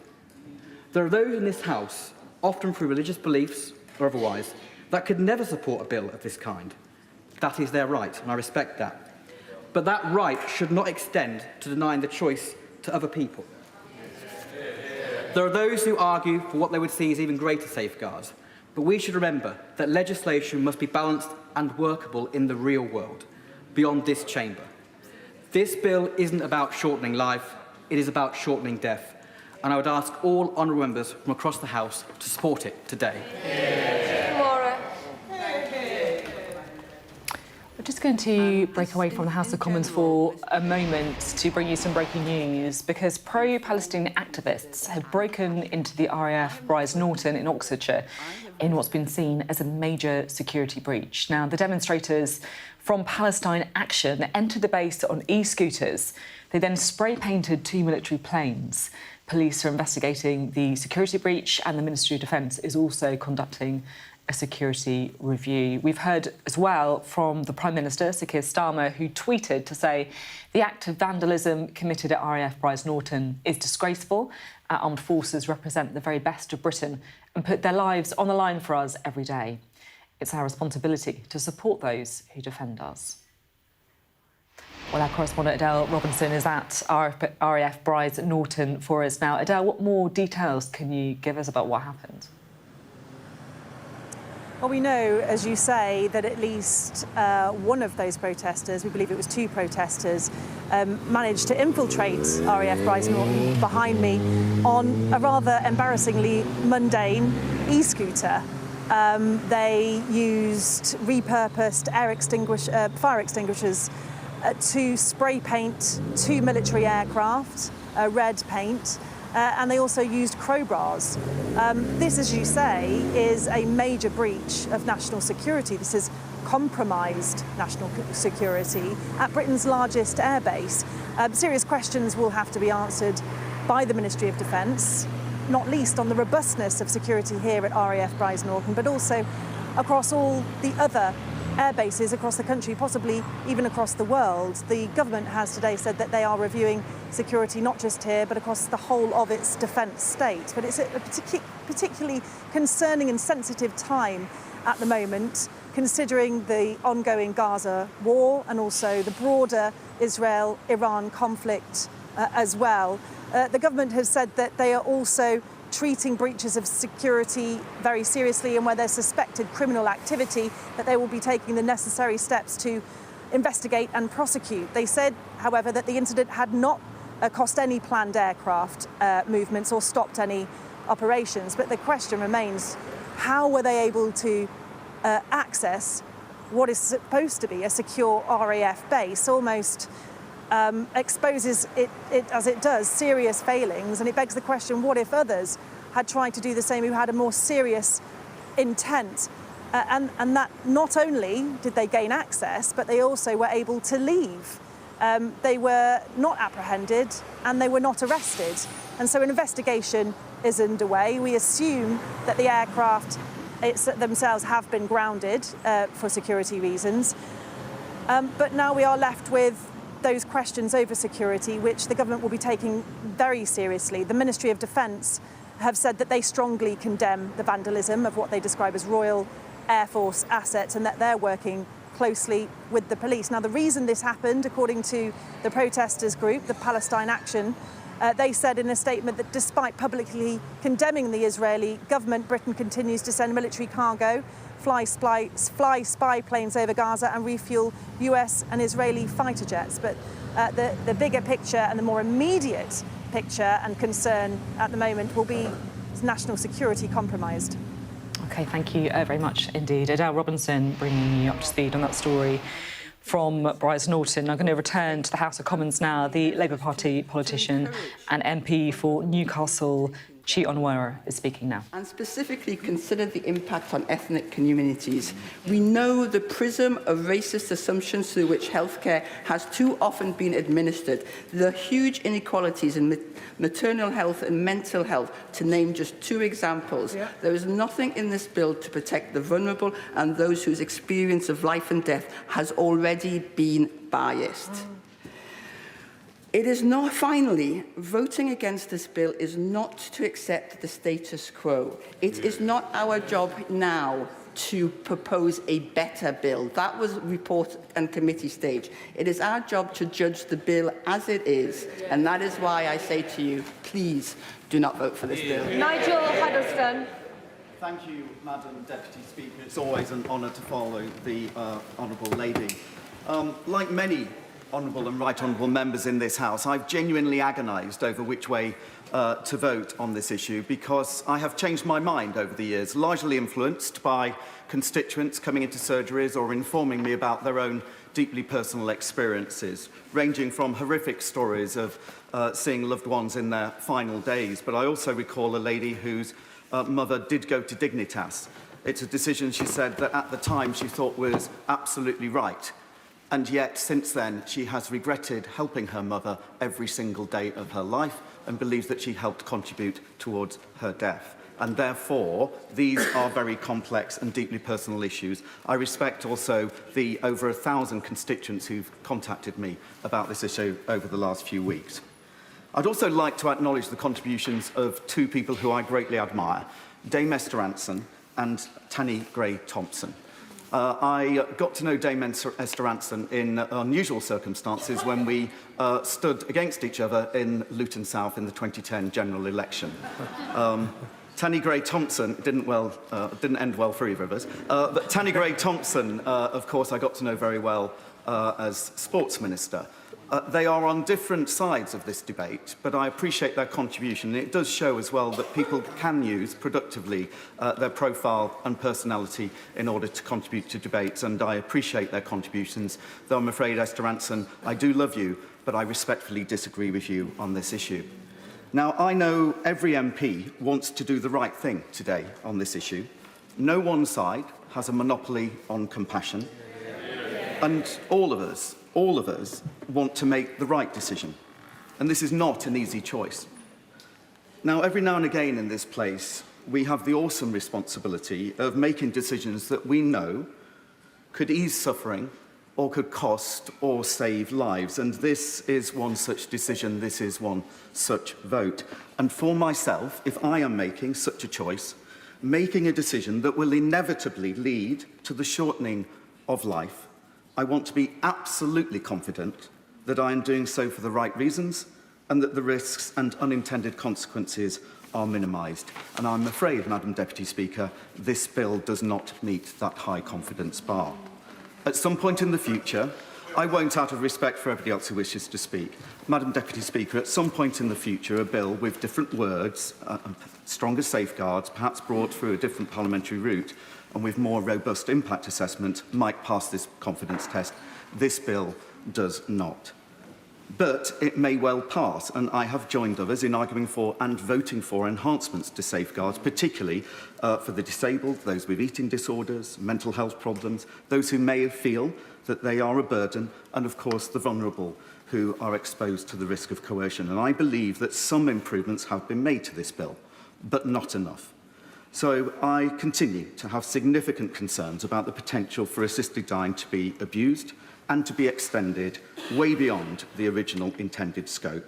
And finally, Madam Deputy Speaker, I must mention one area of disappointment in what has otherwise been an extremely respectful debate about the tone of some of the discussions and the somewhat dismissive attitude that has been expressed towards those with religious beliefs. As if such beliefs are not valid in this debate. They absolutely are. And those who express a belief in God and the sanctity of life should be respected, not sneered at. And it's perfectly legitimate for religious beliefs to influence one's views on assisted dying. Otherwise, Madam Deputy Speaker, this has been a debate and discussion that's been largely respectful and has indeed shown this House at its best. Again, I would like to thank all my constituents who've contacted me, and while I know some will disagree with the decision and the vote I will go through today, I hope they recognise that I have tried to exercise my judgment carefully and in good faith, as indeed has every colleague in this House. David Burton-Sampson. Thank you, Madam Deputy Speaker. This is my first time speaking to this bill, so I want to start by thanking my honourable friend for Spen Valley for having the courage to bring this significantly important bill forward. And I thank all honourable and right honourable members who have been part of this debate and who have worked on this bill so far for their thoughtful contributions. Until this week, I've remained open-minded and undecided on this bill. My starting point in this debate was my own personal views, and I am personally against assisted dying, and that's because of my Christian faith and also selfish reasons in that I'm a little bit scared of losing people and being there at the end of people's life. But with us all, I've received a significant amount of communication on this matter. So I also decided to launch my own local survey, which I asked my constituents if they're for, against, or undecided on the stance on this bill. What was increasingly clear is that people are split on this issue. 55% of people were against, 42% were for, and the remainder unsure. That for figure is not insignificant. I promised my very close friend Emma I would share the story of her mum Cheryl, who was diagnosed with terminal stage 4 cancer just over 2.5 years ago. Emma wanted to cherish every last minute of her mum's life, and she was outstanding in creating those special memories with her in the last year or so. Emma was against assisted dying at the time and wanted to do everything to keep her mum with her for as long as possible. And Cheryl sadly died last year. Emma told me, I think if something like this was legal, it would stop people having to go through what mum went through on those last few weeks of her life. She could have had a dignified, pain-free death. Instead, all her dignity was stripped from her, and she was in so much pain despite the strong pain meds. I'll never be able to forget the screams. I hope this does get passed to give people like Mum the choice and to be in control. And I'm sure, like everyone, I've received similar comments from constituents watching relatives fade away in pain, in agony. I won't give way because I want other members to be able to speak in this too. In pain and agony and suffering a lingering death, begging it to stop. So I supported this bill at second reading to allow the debate to move forward and to hopefully satisfy my concerns. The main two being definition of mental capacity and how this could be interpreted in reality, and the safeguards that will be in place to ensure an individual is not coerced. I also wanted assurances that the bill is strong enough to avoid that slippery slope scenario that we've seen in other countries. I'm satisfied after listening to the debate in this place during report stage, absorbing the vast amount of information I've received from members, from various lobbying organisations on both sides, and after meeting with people on both sides of this debate, including my honourable friend for Spen Valley, that my concerns have been addressed. In my view, this bill has more controls, not less than it had when we looked at it at second reading. And I also do reject the suggestion that this bill has not received sufficient scrutiny. The debate on assisted dying has been ongoing for many years. There's a significant amount of analysis, reports and information available. It's gone through hours of scrutiny at committee and report stage, and it will, of course, go through the same in the other place. I've spent time looking at all that information, and I'm sure other members have. I believe in choice. Whilst at this stage in my life I believe assisted dying is not for me, there are many who feel otherwise. They should be able to make this deeply personal choice, like they can make choices about so many other elements of their life, such as whether to follow a religion, whether to marry, whether to have children, whether to get divorced. These are life choices, usually made by somebody with sound mind and considerable thought. Like making those life choices, we should be able to make the same choices about our own death. So after much consideration, I'm minded to support this bill at third reading. I will listen to the rest of the debate, But I must say, if this bill does not carry today, we cannot allow this debate to disappear for another decade. The country needs this option. My residents tell me that. We need to find a way to legislate in an acceptable way as soon as practical. Thank you. Wendy Morton. Thank you, Madam Deputy Speaker. And it's the first time I've spoken on this bill, but I assure you I will keep my comments short, respectful of others, and also conscious that I don't think any of us in this place underestimates the enormity of the decision that we are facing here today. I don't believe it's about a heart or a head decision. That's to oversimplify a very, very complex matter. And I have no doubt at all about the sincerity of the Honourable Lady for Spen Valley's intentions in bringing forward this bill. But I would perhaps just gently say that in this place, sometimes good intentions don't always yield the good results that we all may strive for. And as I've monitored the progress of this bill, I have continued to struggle with it, and there is nothing in it that has changed my mind. What I would like to say, though, is that the importance of these debates are monumental, and that's underpinned by the literally thousands of comments and emails I have had from my constituents in Aldridge Brownhill. Some have been writing to me on this matter since before the first debate at the end of November. I also struggle with this bill to see how it's been proceeding through this place, in the sense that there's been much likening to previous pioneering moral and ethical legislation brought to the House. But I would argue it's very different to that which has gone as before in the last few months. Now, some honourable members have been correct to cite that some of the most pioneering social legislation of the post-war period were introduced via a private member's bill, most notably in the 1967 Abortion Act and the 1967 Sexual Offences Act, which was to decriminalise homosexuality. But it would be remiss of me not to point out that both of those bills had gone through an extensive government-led public inquiry to pave the way for legislation, not least of all the Medical Advisory Committee under the chairmanship of Sir John Peel to consider the abortion bill, and the Wolfenden Commission to consider the laws on homosexuality, something which I'm afraid this bill sadly lacks today. Indeed, the government have set up a wide range of policy reviews, and I would like to have seen, and I do feel it would have been totally appropriate if such a review had been sought on this particular matter. Now, much has also been made in this debate and throughout the progress of it that it is a slippery slope, and that in the future this bill will be extended and extended. The reason is because of what we see in other countries. Now, I am going to bring my conclusions to a close. I do think that as a modern society we have to come to terms with having a conversation and a debate on death. I don't believe that today has to be the end of that conversation, but I genuinely do not believe that this bill is in the right place to go forward to the House of Lords, to the other place, and I will therefore be voting against it. John McDonnell. Just very briefly as I can.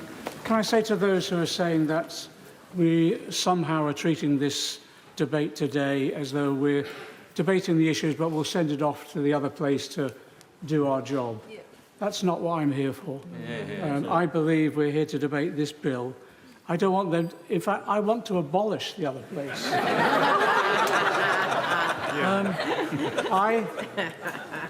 I 10 years ago, when this was debated before, I can hear my speech always repeated by so many members that I agree in principle, but we haven't got the safeguards available and all the rest. That was my position 10 years ago.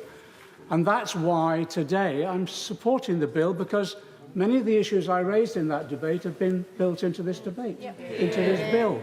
They argue how the assessments would be done. The panel system, actually including psychiatrists and clinicians and others. I didn't, at that point in time, I argue for a judicial review. I haven't got the confidence in the judiciary that some of you have. I actually wanted more experts.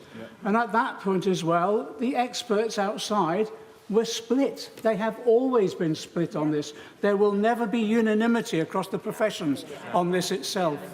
The one area, though, where I've taken careful attention is the point that was made by my honourable friend from Lewisham North. And Can I just say to her, I'm so proud that she actually resigned over the issue of the benefit cuts. And I know how difficult that was for her.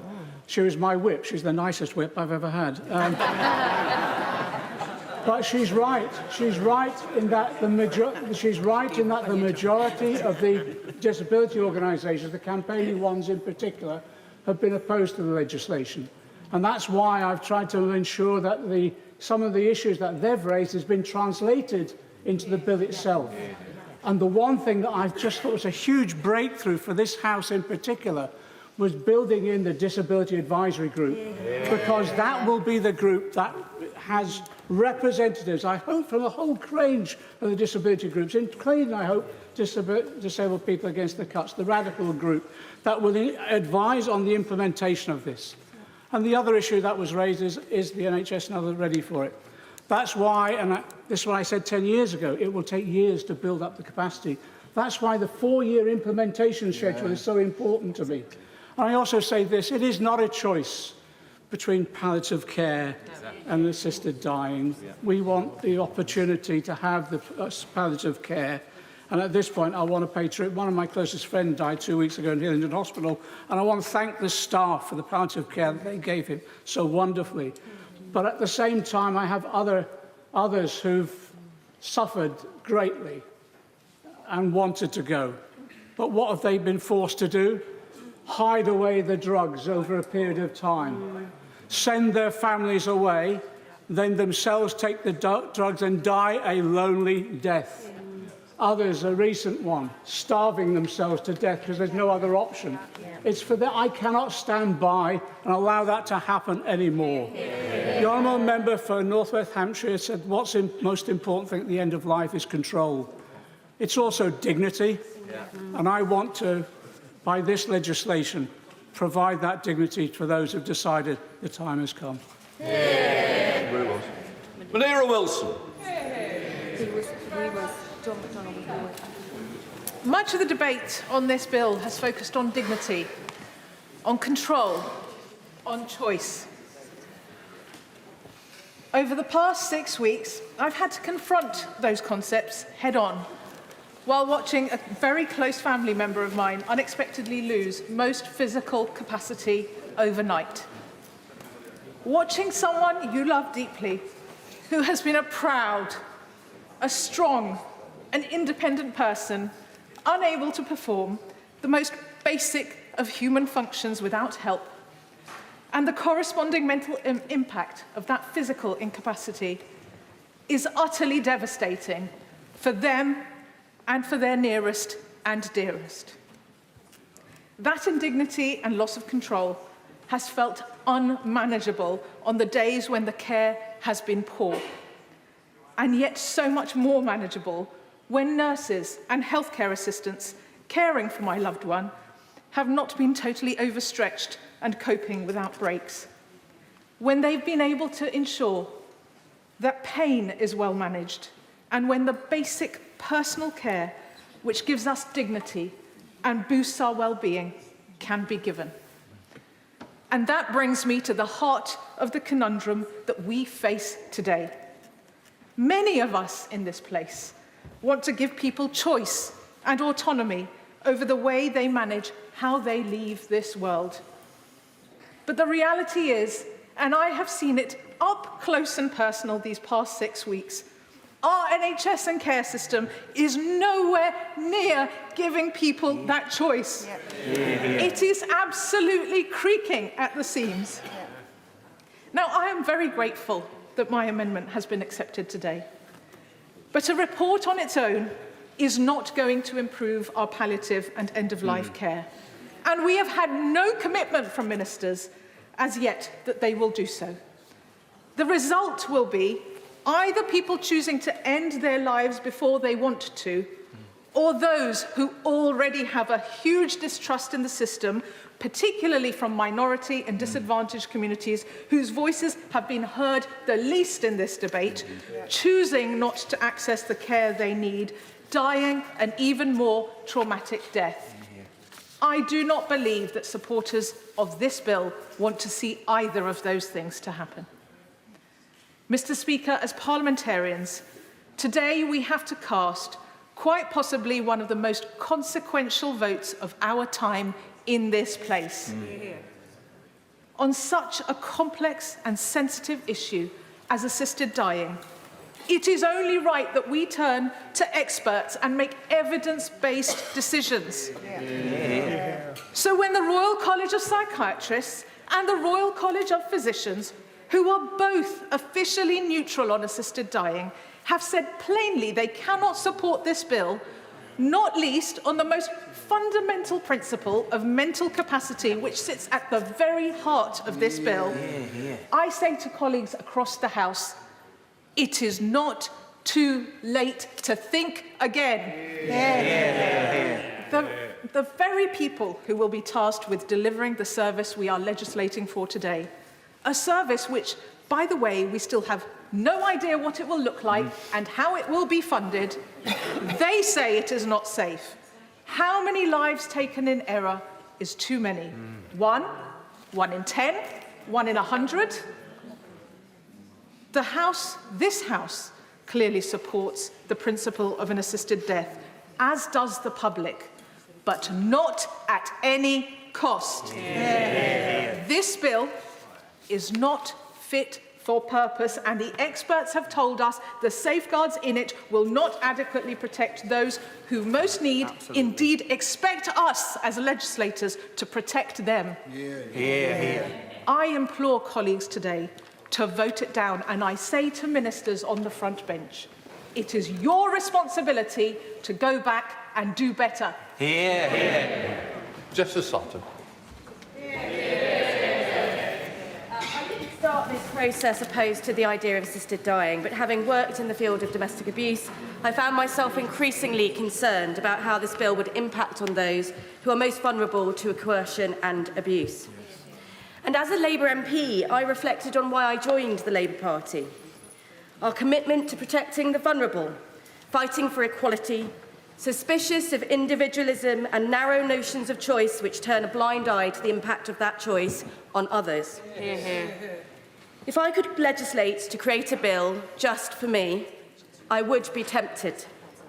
But I believe my role as an MP is to legislate in the best interests of those who have no voice, whose choices are often limited by poverty, the patriarchy, racism, trauma, ill health and state and societal failure. We must recognise that if we advance this bill yet further today, there will be unintended and undesirable consequences. And it is this bill in front of us that we are voting on today, not the principle, not a distant promise that the other place might fix the holes, but what we know is in and not in this legislation. I would like to illustrate briefly the reasons why I believe this bill will create harm to families across our country. Imagine the scenario of your mother. You were there when Dad used to belittle her. In public, it was jokes putting her down, but in the house, you would hear him say that she was worthless, ugly, and would be better off dead. You got out of there as soon as you could, but she would never leave. She loved him and couldn't see a life for herself outside his control. You could see her health deteriorating, but he often stopped her from going to the doctors or reaching out to friends. One day, you get a call from your dad to say she's dead. She got an assisted death. You worry she took her life not because of her illness, but because it was the only way out from the abuse. And you fear that he made her do it. But there was no chance for you to tell anyone about your concerns, and no automatic requirement for an investigation by a coroner. Would you ever be able to prove his malign control? Now she was gone.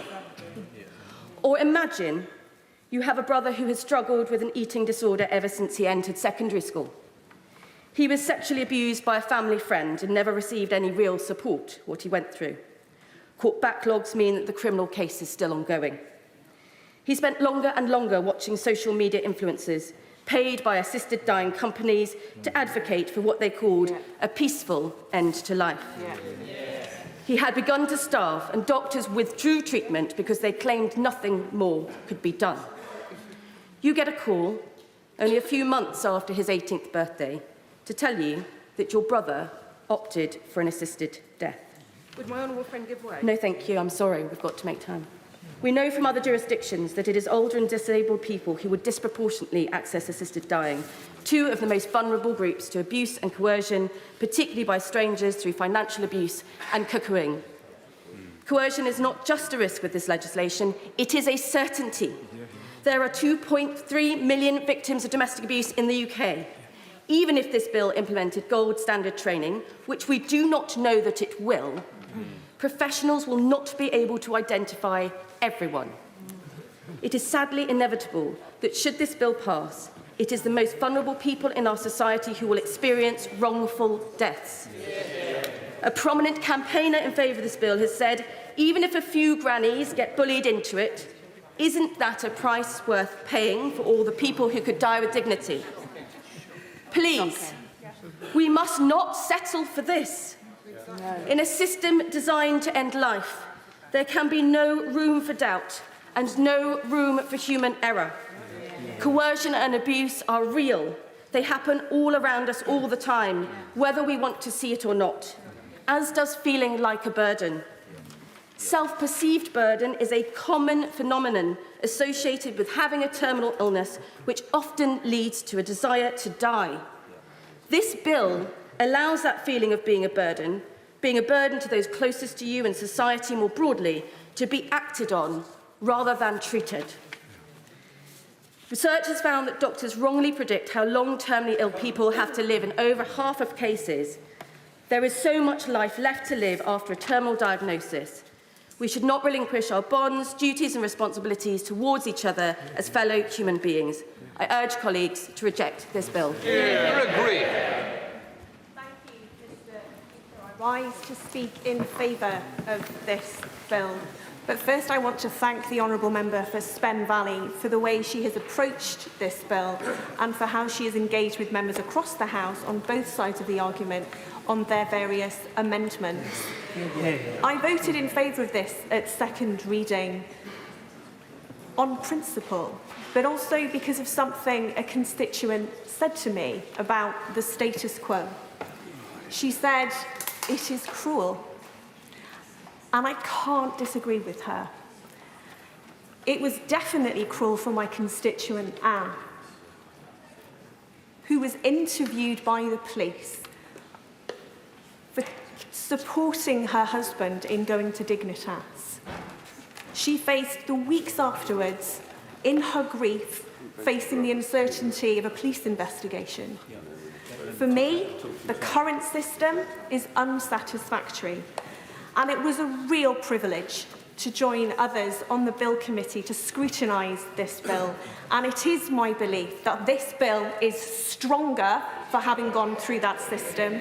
And there's one change in particular I'd like to speak to, and that is the inclusion of social workers on the panel.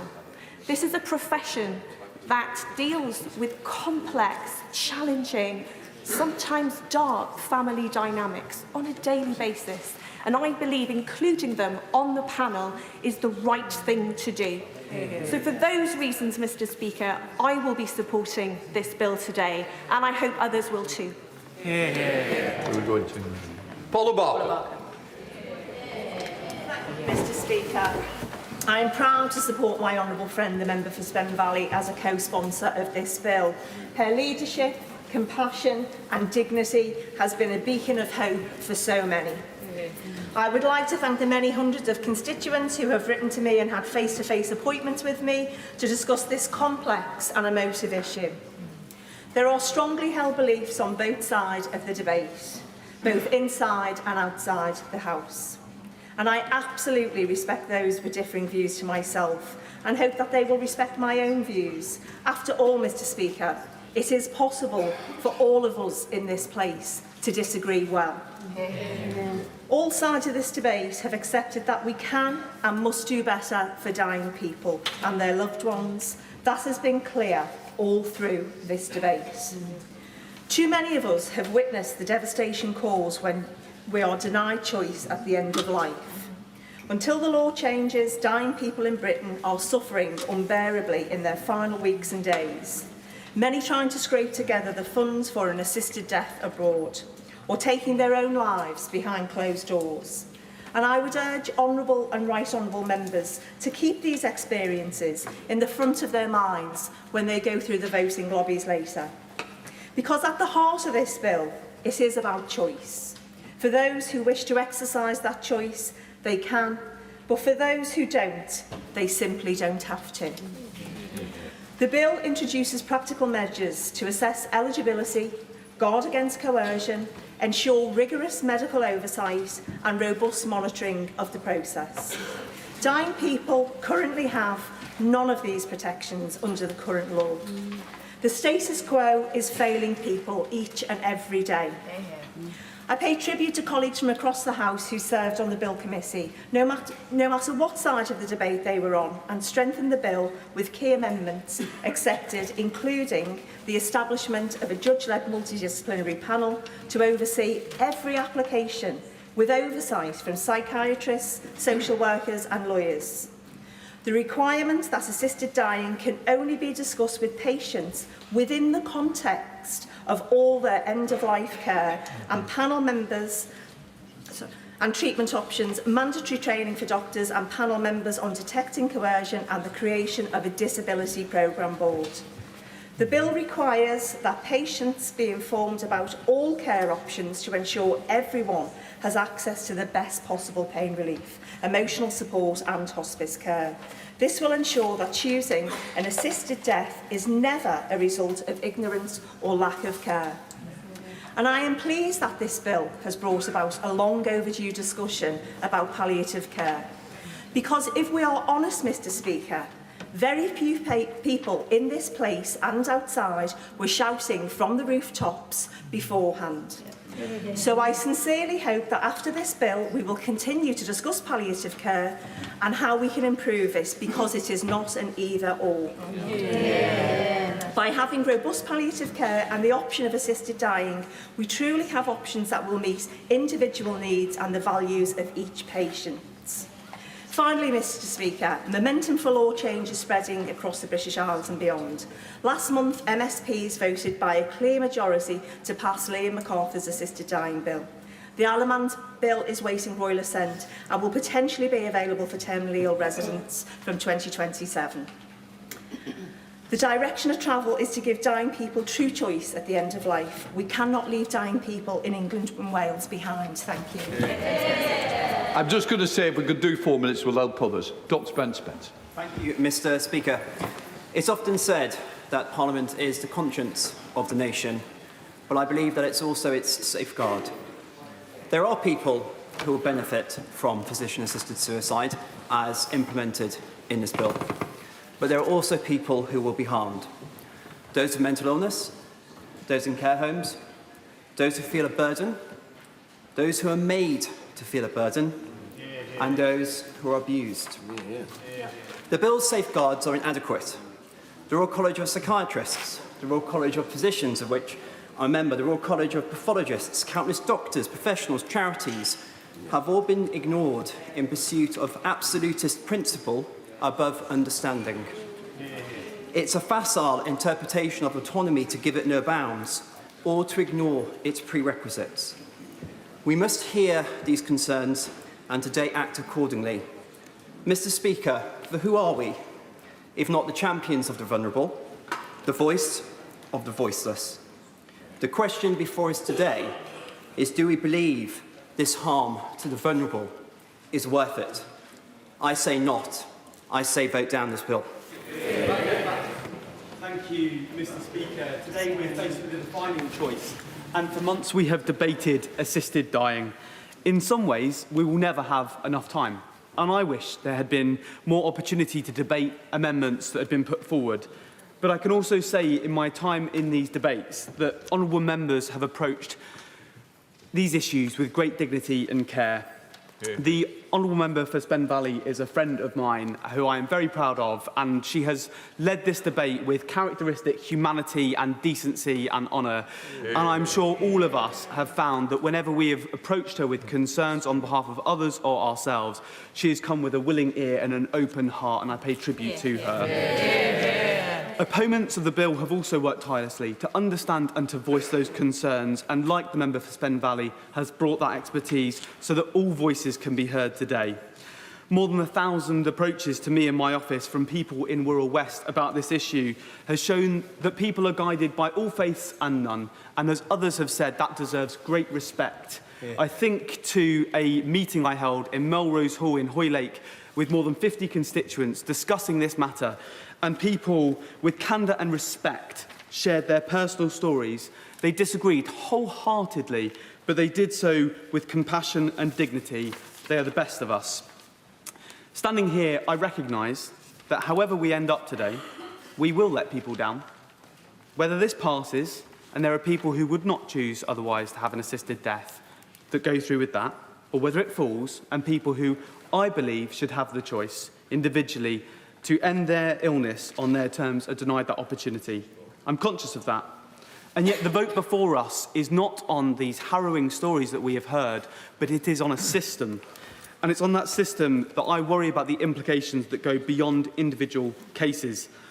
The consequences of getting this wrong are severe, and the risks of getting it wrong with an NHS still in recovery is too high. The member for Twickenham has raised important amendments. I won't take interventions. An important amendment about palliative care. I think it's opened a door to an important conversation, and I thank her for that. If our NHS is not able to deliver the highest quality care at the end of a person's life now, would assisted dying improve that? Or could it end up creating a one-sided choice for people? Now, I know honourable members will be concerned that there will never be a good time for the NHS to introduce this, that it won't quite be ready for assisted dying. And I hear that, but I sincerely do not believe it is ready to bear the weight of the system we are voting on today. And Mr. Speaker, I'm not settled on the issue of coercion either. We've heard from experts across the House, the members for Bexley Heath and Crayford, Richmond Park, who have spoken about mental health issues or learning disabilities, the member for Lowestoft, who talked about the issues of domestic abuse and how that could intersect, the members for Vauxhall, for Hackney North and Stoke Newington, and for Braintree, who've talked about how ethnic minorities could be impacted by this bill, about the trust in the health system and the dynamics that could lead to someone taking their life. And I worry, Mr. Speaker, about the quiet, imperceptible, unspoken coercion which could emerge if this system goes ahead, of those vulnerable people who would feel a duty to die. And I am not satisfied that this bill has enough safeguards against that. It is for that reason that I'm voting against, and call others to do the same. But I will say to those watching at home, I hope that people can share my confidence that whatever lobby people walk through today, they have reached their decision with great care and great consideration. To weigh up the consequences, good and bad, of this vote, it's been a burden of the duty of this bill, and I share that burden with others today. Thank you very much, Mr. Speaker. We all, I believe, come to this place every day determined to improve not just our society, but the lives of those who live in it, of our constituents. We want to give them more choice, more opportunity, but we also have a responsibility to protect the vulnerable and to alleviate suffering. And I don't believe that that responsibility has ever weighed more heavily with any of us, or been more present in our thought and our debate than it is today.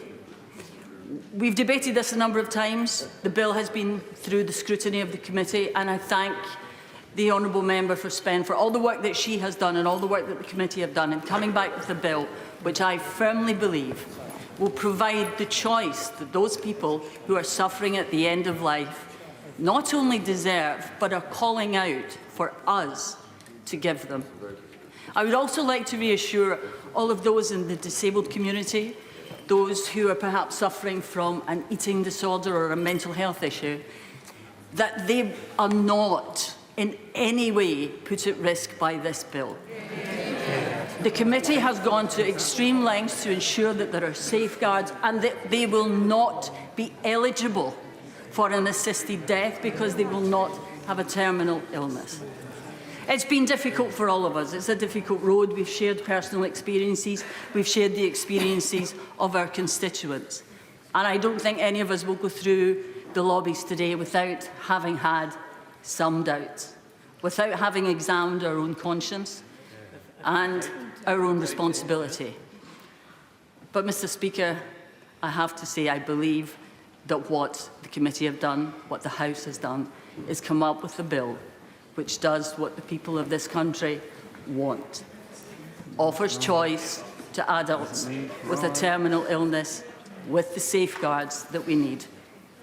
And I would ask all members to support the Terminally Ill Adults Bill. Thank you. Lewis Atkinson. Thank you, Mr Speaker. The judgment, it strikes me, in front of us today is would permitting some terminally ill adults to choose an assisted death reduce suffering without inadvertently creating undue risks to others.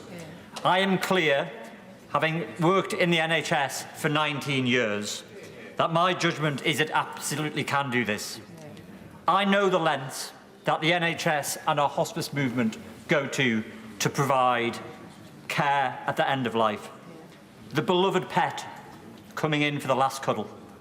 The compassionate conversation in the middle of the night that calms fears.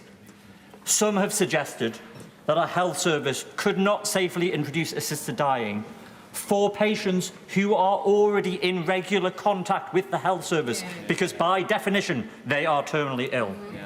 I know not just the professionalism of NHS staff, but I've also seen the thoroughness of which other medico-legal routes, for example, Mental Health Act tribunals, which are in many ways analogous to the provisions of this bill, which they're implemented. The NHS has shown over decades that it can safely implement social and legislative changes passed by this Parliament. The 1967 Abortion Act, implemented safely by the NHS. The regulation and provision of IVF under the Human Embryology and Fertilisation Act. This bill has rightly been amended to allow up to 4 years commencement, to allow all of the preparations that are needed to take place. The Chief Medical Officer reminded us that the NHS deals with life and death decisions every day. And while the processes in this bill are new, crucially, they build on a solid foundation of existing practice. The Mental Capacity Act. As others have said, a person with a terminal illness receiving critical care can at the moment say, "Doctor, I want to die, turn off this machine." And we use a simple test under the Mental Capacity Act to permit that. Under this bill, rightly, there are further safeguards, but the decision is essentially the same. Doctor, I want to die, give me something to drink. This is absolutely not about the state killing people. These people are dying at the moment. The CMO also gave evidence to us, and he stressed that the secondary legislation powers are necessary to permit ongoing safe regulation. Those powers not only require the Secretary of State to ensure that codes of practice and regulation are in place, but they also give him the opportunity to react post-implementation should there be any cases that were unduly concerning. It is right that we are thorough in our roles as legislators. I have seen firsthand how the honourable member has sat with officials from the Department of Health and Social Care and Ministry of Justice to ensure the workability and safety of these provisions. That is not the case for the status quo, where people die lonely deaths of suicide, where people go to Dignitas. For those people, there are no checks on capacity or coercion. There is only trauma, and therefore I commend this bill. Dr. Neil Hudson. Thank you, Mr. Speaker. I start by saying I fully appreciate and respect the differing views on both sides of this debate, and I thank the huge number of my constituents in Epping Forest who've contacted me about this bill. I have to say this legislation to permit assisted dying or suicide leaves me with many concerns. I fear that some frail and vulnerable people may start to feel a burden to their families and feel some pressure to proceed down this path. I also worry that this legislation will bring in a fundamental change in the doctor-patient relationship and a foundational change in what our precious NHS is and what it stands for. I'm concerned on the possible pressure it will place on medical practitioners when it comes to diagnosis and prognostication, which we know is not an exact science. Furthermore, while we have a palliative care sector that provides high-quality, compassionate and dignified care at its best, sadly, access to palliative care across the country is not at a uniform level for all people who need it at the end of their life. We have a palliative care sector that sadly is being left to the charitable sector in terms of the majority of funding and delivery. That is in no way intended as a criticism of the amazing charities and hospices involved in the delivery of this care. But I think it's not right, Mr. Speaker, as a society, that the state will fund how someone comes into this life with obstetrics, maternal care, neonatology and paediatrics, but not how they leave this life. I believe our priority should be addressing this palliative care situation before we go anywhere near bringing in assisted dying legislation. Finally, Mr. Speaker, I wanted to say some remarks as a veterinary surgeon. I won't give way. I preface this by saying that I am in no way equating the passing of an animal with a passing of a human, which is of a completely different order of magnitude. But the end of an animal's life has sometimes been drawn into the discussion of human-assisted dying. Many of the protocols and drugs for this are similar to those being discussed for humans. As a veterinary surgeon, I have been involved in countless numbers of cases of helping animals, large and small, pass away for many, many reasons. Each decision with the owner is very difficult and often heartbreaking. But what I would say is that the final act isn't always routine, and it doesn't always go smoothly or according to plan. Apart from a couple of powerful speeches from members last week, we have not really addressed this issue of medical procedures and complications in this human debate. I shudder to think of the implications for the patient, their loved ones, and the coordinating doctor if things do not go smoothly and peacefully. Surely, Mr. Speaker, this must give us all pause for thought. And so, Mr. Speaker, for these and many, many other reasons, I again will be voting against this legislation today. Yeah. Final speech, Leila McAvoy before the front benches. Thank you, Mr. Speaker. I'd like to thank my friend, the member for Spen Valley, and to celebrate her courage and kindness throughout this whole process. I agree with many in the House that the status quo is unacceptable, and that's why most of us are here. I'd like to urge colleagues who, like me, are in favour of the principle of choice at the end of life to use their vote today, not on the principle, but on how this bill will work in practice. This is not an opinion poll, and there are very real trade-offs. Without palliative care parity across the UK, this new way to die offers a replacement, not a real choice. I am pleased to have the support of the former Prime Minister, the Right Honourable Gordon Brown, on these arguments, as well as a huge number of medical professionals. I was brought up around death, and I'm still smiling. I know about good palliative care because my dad would take me to the hospice to meet his patients that he'd grown to love. As a child, I remember him getting promoted to a new nurse consultant role. They were experts in their field of nursing and were promoted to fill the gap in those expertise for making decisions around crucial palliative care and pain relief. My dad's positional and relational power to give confidence around decision-making and support less experienced but more senior staff in essential decisions around life and death meant that those decisions could ease a lot of people's passing. When decisions are delayed, the patient suffers unnecessarily, and we have heard this happen through the stories of many of the cases of poor palliative care that have shaped this debate today. In the interest of time, I'm going to skip to my final point. The practical reality of what we see today is that without radical improvements to palliative care, a joined-up digital system, the clear recorded centralised data on when and how we talk to patients about the treatment that they're getting and what that means, not just for the length of their life, but for the quality of their life, we will continue to have a postcode lottery. With a finite number of experts in our NHS, This decision to bring in this new way of dying will simply deprioritise addressing the gaps in provision of good quality palliative care, which will affect most of us, in favour of offering a new option to the minority of people who will be eligible. That is not in line with my values, and that is why I can't vote for it. We come to Shadow Minister Dr Kieran Mull. Thank you, Mr Speaker. Can I begin by first thanking the clerks for the considerable work they have been undertaking to support members across this House in preparing amendments across so many different elements of what is a complex issue. And I know, Mr Speaker, you gave a great deal of thought to which of those we voted on. And I also know you had a difficult balancing exercise giving time to this bill versus the limited time available for Friday sittings. So I want to say again to the Government that I'm deeply disappointed that they chose not to assist you, Mr Speaker, and all members by providing further time on the floor of the House so that every single member that simply wanted to speak could do so.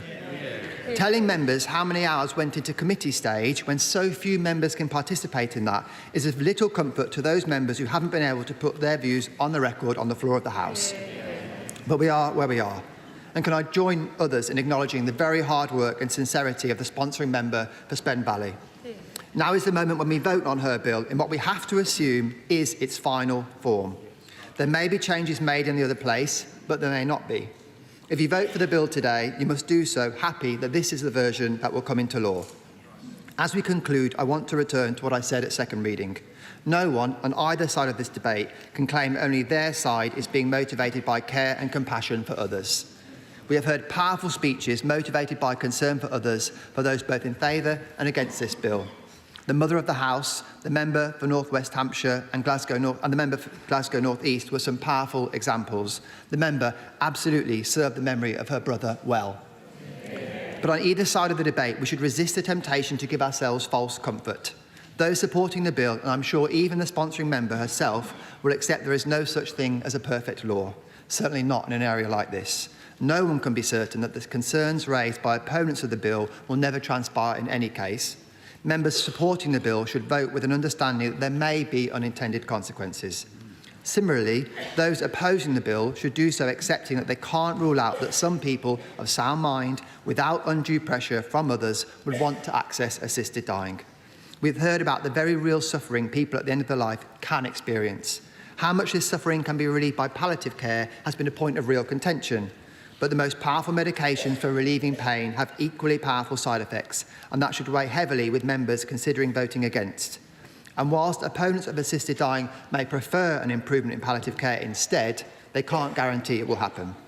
Though I don't think it's fair to say that those that ultimately vote no to the bill are, as some have described it, actively happy with the status quo. I'm sure all of us at some point have seen a problem of human suffering of one form or another, but opposed a plan to alleviate it because we thought it might make things worse in some other respect. That doesn't mean you're happy with the problem that still remains. And so, taking all of that into account, members have to undertake a difficult balancing exercise. I want to end my remarks with the words we started the day with, words that are heard in the chamber every time that we sit. I'm not religious, but the meaning our daily prayers convey, I think, is of universal assistance. We're encouraged to lay aside all private interest and prejudices and to keep in mind our responsibility to seek to improve the condition of all mankind. Saying those words is easy. If only it was as easy to have the necessary wisdom to always know what exactly it means to improve the condition just of our constituents, let alone all mankind. The daily prayers can't help us with that, unfortunately, and today we don't even have the help of the party line. All of us at one time or another have riled against the whip and its encouragement for us to vote for something we think is unwise. But if we're honest, this encouragement can be of great help a lot of the time. The extent to which the debate covered the views of professionals and representative organisations, I think, reflects members trying to find help of another form in place of the whip. Most of us aren't experts, yet we have to make a decision even experts disagree on. But let's welcome the fact that here today, as we wrestle with this decision, we really are truly doing exactly what we were sent here to do, more than on most other days. And even if you might be uncertain about your vote, you can be absolutely certain about that. Minister Stephen Kinnock. Thank you very much indeed, Mr. Speaker. I stand at the dispatch box today alongside my honourable friend, the member for Finchley and Golders Green, not as the MP for Aberavon Maesteg, representing the views of my constituents, although I thank each and every one of them who took the time to contact me with their considered opinions, but as the government minister responsible for ensuring that the bill, if passed, is effective, legally robust and workable. I'd like to thank members across the House on both sides of the debate for their consideration of this legislation through parliamentary stages and their thoughtful contributions, with particular thanks to the members of the Public Bill Committee for their detailed scrutiny over more than 29 sittings and 80 hours. This bill has received more parliamentary time than most government and private members' bills, and the debate has been respectful and well considered throughout. It's worth noting, of course, that the subject has received extensive and detailed consideration over a number of decades, both in this House and the other place, as well as beyond Parliament. Many members will recall the bill before us today follows many years of examination and analysis, including reports such as the inquiry of the Health and Social Care Select Committee in 2023 and the accumulation of evidence from other jurisdictions. So I'd like to pay tribute to colleagues and campaigners on both sides of the argument for their contributions to this profoundly important conversation. Mr. Speaker, I'll make some brief comments around the most significant alterations to the bill since its introduction from the perspective of their importance to the technical and legal workability of the legislation. The scheme set out in the bill now includes assisted dying review panels. Multidisciplinary panels would grant a certificate of eligibility if they are satisfied that all the relevant requirements have been met. The panel would have to hear from the person seeking assistance, at least one of the doctors and any other relevant persons. They would be responsible for monitoring and reporting on the operation of the Act, a role that was previously assigned to the Chief Medical Officer. The Commissioner would also appoint a dedicated board to advise on the impact of the bill on disabled people. The bill's commencement clause has been amended so that any provisions that have not yet come into force would automatically do so 4 years after the bill is passed. Specific training requirements for doctors playing a formal assessing role under this bill have been added. There is now provision for independent advocates to support qualifying persons to understand their options for end-of-life care and the process under the bill. And in terms of employment protections, amendments have been made at report stage mean that no one is under any duty to participate in the provision of assistance in accordance with this bill. There are now also employment protections to protect employees and other workers from being subject to any detriment for opting in or out of providing assistance under the bill, and to protect employees from dismissal.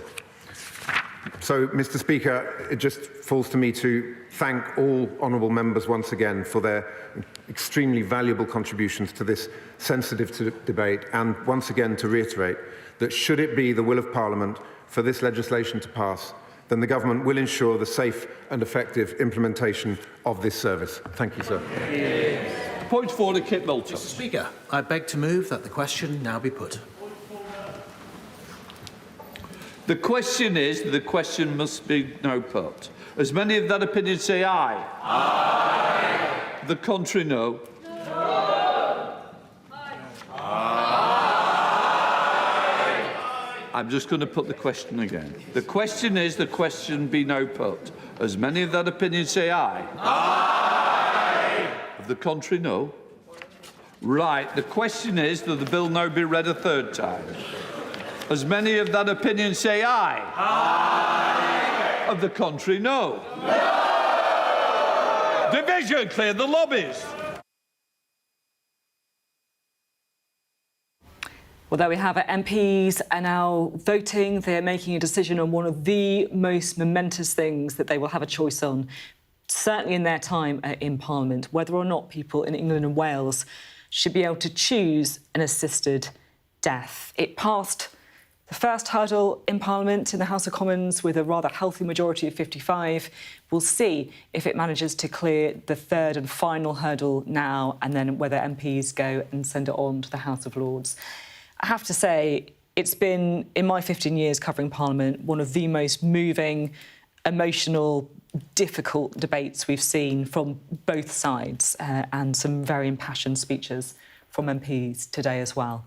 Well, our political editor, Beth Rigby, is here. Usually if something passes at second reading, with a majority of 55, you think, oh, it's going to get through, but it's a bit more uncertain this time. It is a bit more uncertain, Sophie, and I mean, look, this is one of the most profound societal changes in decades, should it pass, people having the right to choose how they die at the end of their life and having an assisted death if that is what they want. And there has been deep divisions in the Commons over this. It has been debated in committee for months and many, many hours. It passed, as you said, last November by 55 votes. So that was at the second reading.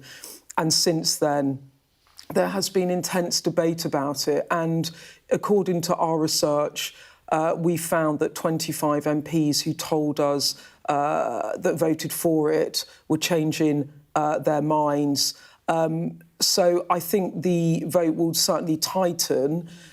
There is a question about whether it will pass. Lots of MPs undecided, but I think on balance, those that have put forward this legislation, Kim Leadbeater leading it with her team, they are confident that this bill will pass today, a majority of 55 last time. Let's see what happens. But should it pass, this is a moment of profound societal change. And as you said, Sophie, this is probably for those MPs the most important thing that they will ever vote on. Yeah, well, it's interesting, isn't it? Because most votes we cover, Beth, are whipped. They're brought by, the government. This is different because it's a free vote. People vote on their conscience. But of course, we do know what Keir Starmer thinks of it, because he's spoken about his belief in assisted dying before. He's been spotted in the chamber, hasn't he?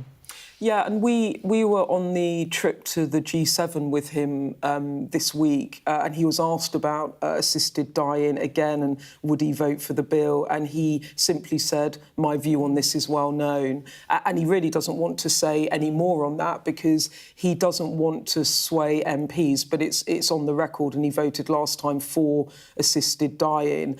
There are others in his cabinet and those that would have to implement these changes, such as the Health Secretary, Wes Streeting, and Shabana Mahmood, the Justice Secretary, that are actually opposed to assisted dying. But it is a free vote. There is no collective responsibility. And actually, the Prime Minister, I think, took very seriously the fact it was a free vote and really has refused to comment at all on this for fear that he might sway his MPs, that they feel that if the Prime Minister is overtly pushing for the bill to be passed, is it in their interest to support him? And he did not want that. So he's been very, very guarded on it. The only thing he did say, actually, when we were discussing this with him, when we saw him at the G7, was he did say he didn't think the debate had been rushed, and that was interesting because lots of the opposition has centred around the fact that it's been rushed. Should it be a private member's bill? Should the government be pushing it through? And one of the key amendments today that Kim Leadbeater accepted and was passed in the House was that should it pass today, the legislation will actually take 4 years to implement rather than, I think it was 1 or perhaps 2.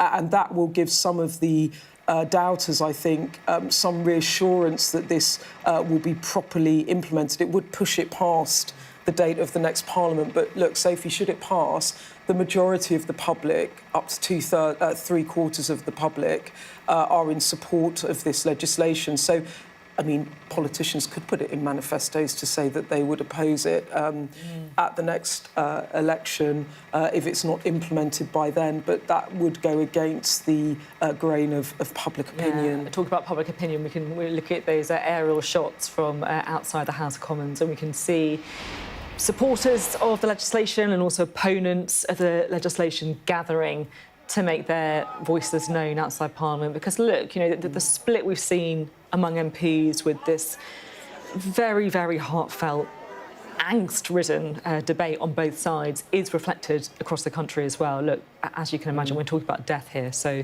it's something that people feel very, very strongly about, and it's something that they also bring their own personal experiences to as well.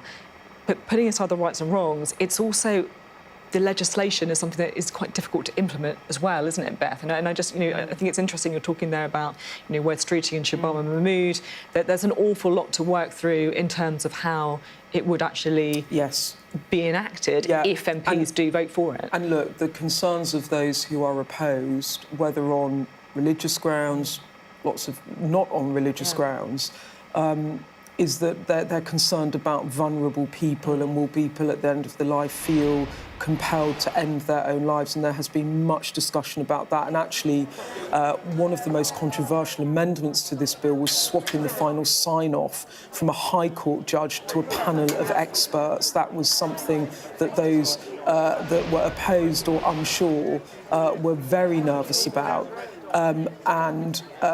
That has the new panel that would sign off an assisted death would be a voluntary assisted dying commissioner, a psychiatrist and a social worker. And actually that change saw the Royal College of Physicians and the Royal College of Psychiatrists remove their support for the bill. So this is contentious in many ways. And there have been some changes to the bill today in terms of amendments. I'm just trying to find them. Here they are. So there's an amendment that includes that voluntary assisted dying services become part of the NHS's purposes, that ministers will have a year to report on how assisted dying could affect palliative care if the bill passes. A ban on advertising assisted dying extends to all of the UK. And I think this raises a bigger question here, Sophie, because palliative care hospices, they actually only get 25% of their funding from the state, from the government. The rest is through charities and donations and fundraising.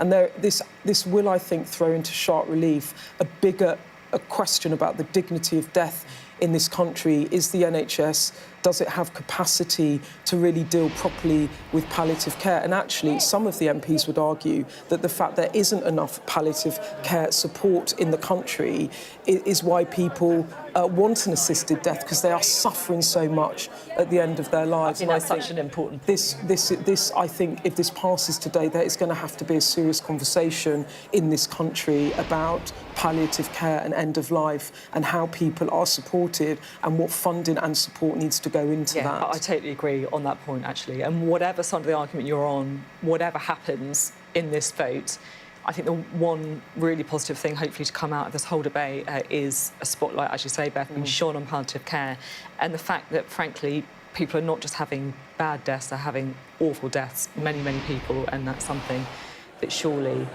needs to change. You can see the MPs there filing back into the chamber, those green benches filling up.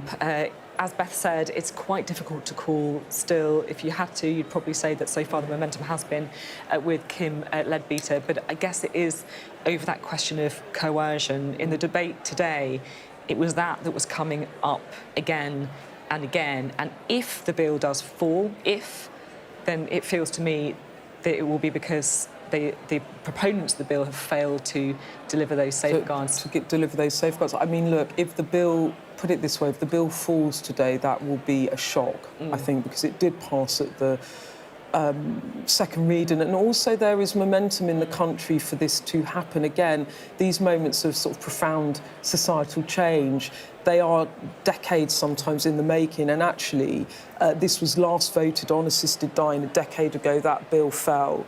There have been 7 private members' bills putting forward assisted dying since 2010, and now we're on the cusp of this finally being passed into law. But part of the reason it goes as a private members' bill is, again, because it's not something that necessarily the state wants to bring forward and legislate on, because it is a vote of conscience, because it is something where MPs have to make up their own minds. It comes really through MPs into the chamber rather than being passed upon high from the government to MPs and then whipped for them to vote one way or the other. So, look, this is going to be a massive moment.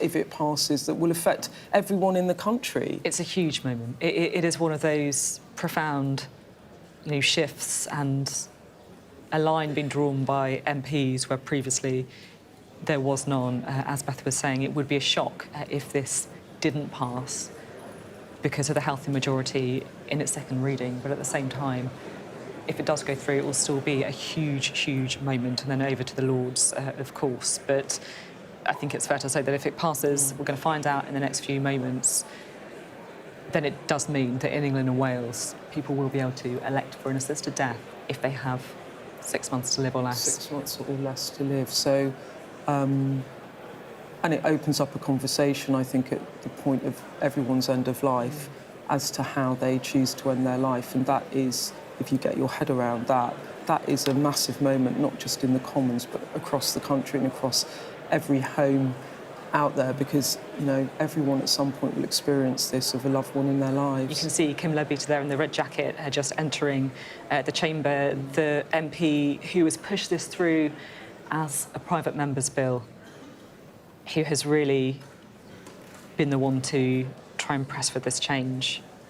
And we're going to find out in a moment if she succeeded. That hush in the chamber is quite extraordinary. And just to remind you all, it passed by 55 votes in the second reading the last time around. So let's see what happens now.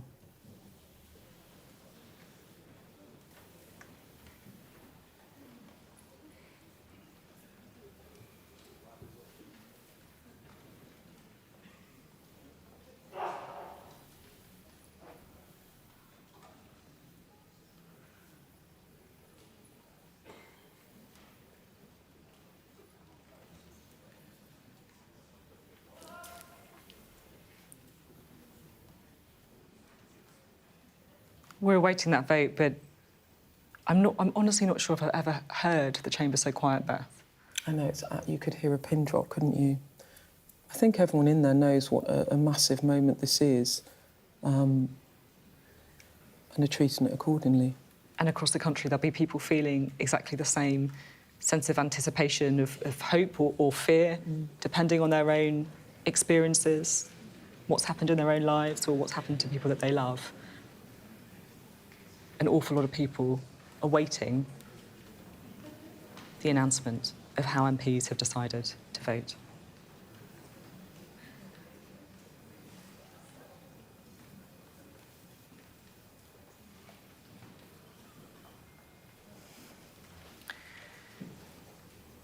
It, of course, won't be the end of it. It will pass to the House of Lords. But, Beth, it's unlikely that the Lords would really enact any substantial changes.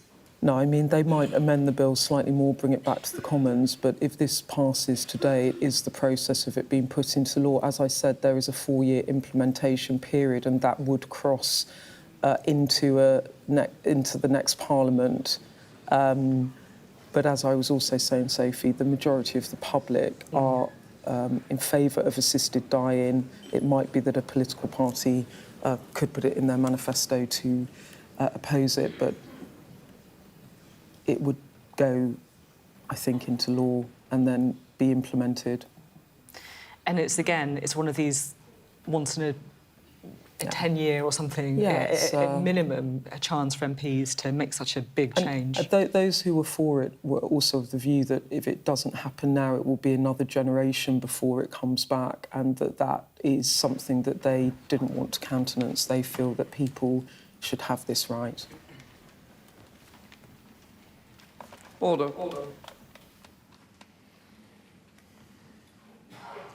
The ayes to the right, 314. The noes to the left, 291.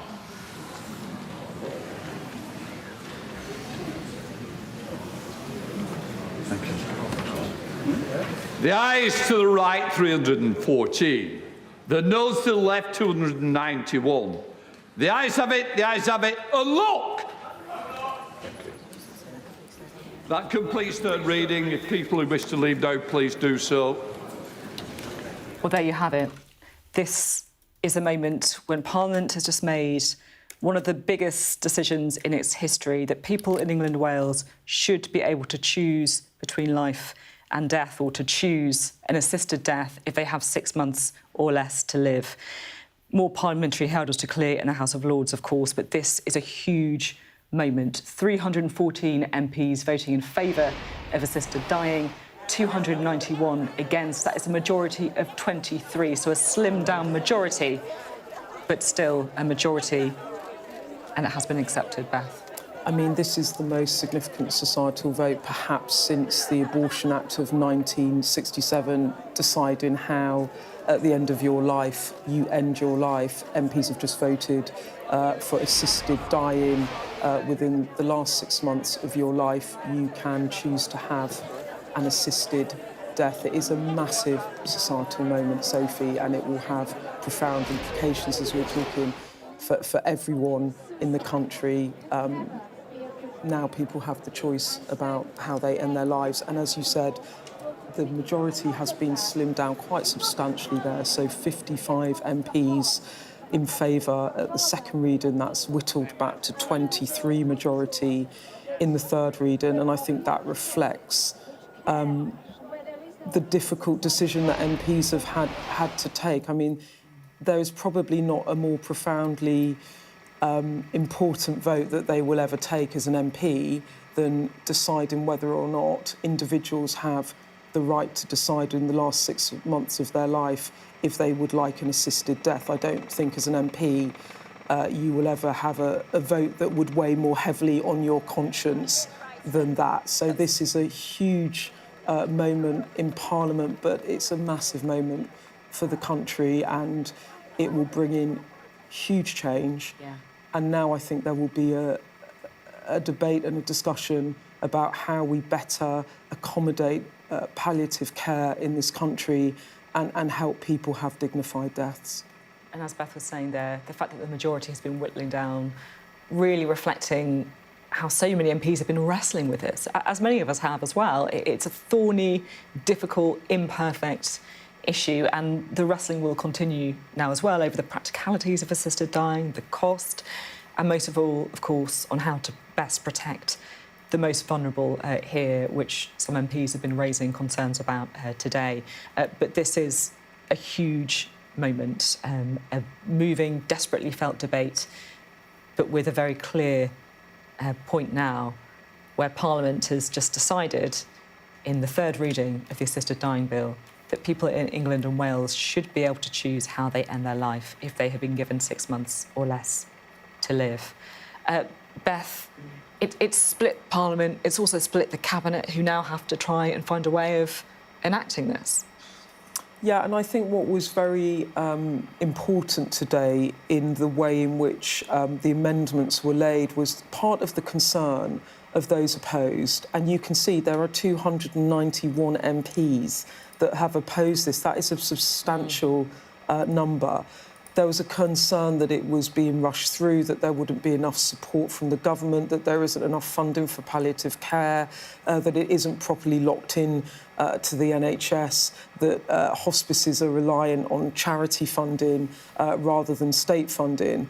And I think one of the really, really key things today is that there has now been this decision that the implementation of this bill will take up to 4 years. And that means, and I think that's what Kim Leadbeater, who put forward this bill and has managed to get it through through the Commons. It has to go to the Lords next.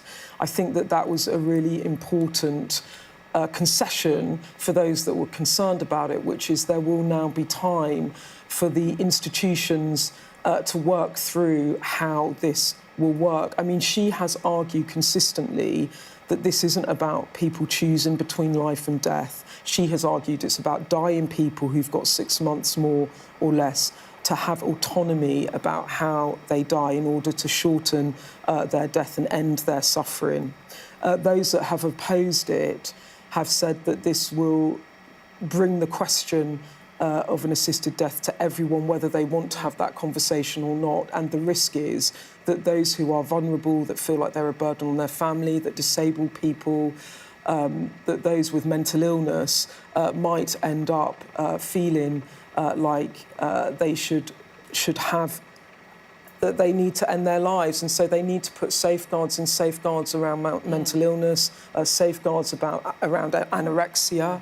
And they have been trying to put those safeguards in to protect the vulnerable. And I think there will need to be a lot more work around that. But as I said, Sophie, I think, and having seen it firsthand in hospice care, there is a big question about whether or not there is enough palliative care in this country to give people a dignified and painless, as much as possible, end of life. And there is concern of those who are opposed that the structures and the systems and the safeguards and just the support for people who are terminally ill is not robust enough, and then it is prompting people to want to end their own lives because they're suffering so much. And so these are all the debates that will happen, but I think those that had misgivings or are concerned in the Commons will at least find some comfort in the fact that if they felt the legislation was being rushed through, they can at least take some comfort in the fact that the implementation is not going to be rushed through. Thank you so much, Beth. I know what a difficult subject it is for so many of us to talk about, given the lived experience that we all bring, and for ourselves, for people that we love as well, and it was reflected in the debate, certainly in the House of Commons. It's been a momentous day here in Parliament because the House of Commons has passed the assisted dying bill, 314 MPs voting in favour, 291 against. That gives a majority of 23, which means that's less than half the majority in November at second reading, when 55 more MPs voted in favour than against. Well, let's speak now, shall we, to our health correspondent, Laura Bundock, who is with the assisted dying supporter, Frank Tate Sutton. Laura. Yeah, well, it's been a really emotional few moments. Let's have a chat now with Frank. You were watching, you said to me you woke up feeling emotional. This is the result you wanted. Just tell me how this result feels. These are happy tears. I am emotional. It's a very difficult subject for everybody. But I'm happy. I'm happy it's gone through because it has to start. And it has to start now. We can't wait another 14, 20 years. The reality is you are terminally ill. Yeah. The law probably won't come in time for you. No. What difference, though, would it have made to your experience right now? I can't say it wouldn't have been difficult. I can't say it wouldn't have been emotional. And I can't say that there's a lot of tiny little nuances, you know, that wouldn't affect the decisions, things that Parliament wouldn't think about, things that GPs wouldn't think about, very tiny little things. One of my safeguards for me at the moment is my husband and my animals. But then also my quality of life is what is very important, and I'm losing it. I keep getting further comorbidities, and I'm losing it. And I don't want to die without dignity, without it being my choice, without my family knowing that this is what I want, what I feel is best for me. Because as much as they want me alive, do they want to see me lying in my living room in a hospital bed and taking all of these drugs, not being able to talk, not being able to control my bodily functions, and mentally, you know? And that's just the patients that we're talking about now with this bill. I know there's a lot more patients that have to be considered, especially with regards to mental health and everything, but this is a start. What it has, as you acknowledge there, been a deeply divisive debate, this one. Just talk to me about what you want people to know about what it is to be living while also dying. It's hard. Very, very hard. And I've heard people today talk about not having a voice, or not talking, or not communicating. And I do. You know, my life is not as exciting as it was. I can't do the job I used to love. I can't get off the sofa most days. You know, and that's not a life. For me personally, living on all of the medication, the morphine, not being able to exist without that and the side effects of the medication and everything. I mean, yeah, it's like we can have pain control, but there's more than just pain control. It's your quality of life. It's how you think. It's how your life, the way that you're having to live it, affects your family and other people and their thoughts and their emotions. And for me, it's about communicating with them and them respecting my decision, because people die all the time, losing grandparents, you know, old age, natural deaths and everything. People die. So why shouldn't I have a choice? And for you and your family, what does a good death look like? 20 million cats on my bed. No, it's a death of dignity. It's a death of dignity. It's a death of having the time and the ability to say goodbye, not getting to a point where I can't tell my husband I love him, not appreciating everything everyone's done for me and be able to tell them, but them knowing all of that. And then I just kind of go to sleep, and I'm sorry that they have to deal with the grief. But people have to deal with grief all the time in so many other situations. And for them to know that it was my choice, it is my choice, and that I'm happy and I'm prepared and I've got my lipstick on. You know, just, I can't say what's going to happen after it actually happens. And I'm sorry for who I'm leaving behind, but for me, it's an end of suffering. It's an end of pain. It's an end of just mentally coping with what I have to go through day to day. Thank you so much, Frank, for sharing that with us. It is, you know, emotional every way you look at it, but I think we can understand now where Frank's coming from, where those who've campaigned for so long for this kind of legislation are coming from. Sophie. Oh, Laura, what an extraordinarily incredible woman. And, you know, Frank, thank you so much for speaking to all of us from your heart and for... Thank you. Honestly.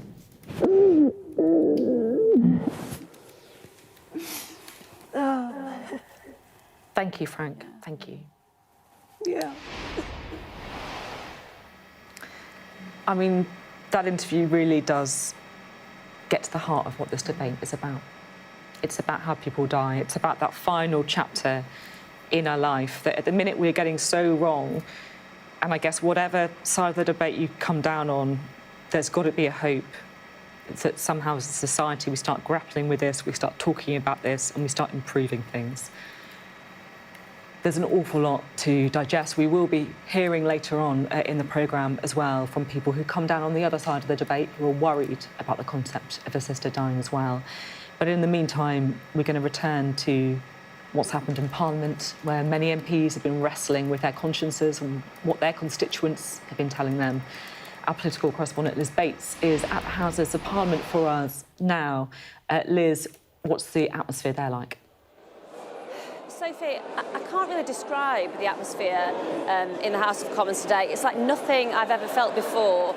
Tensions are running so high here, emotions are so high.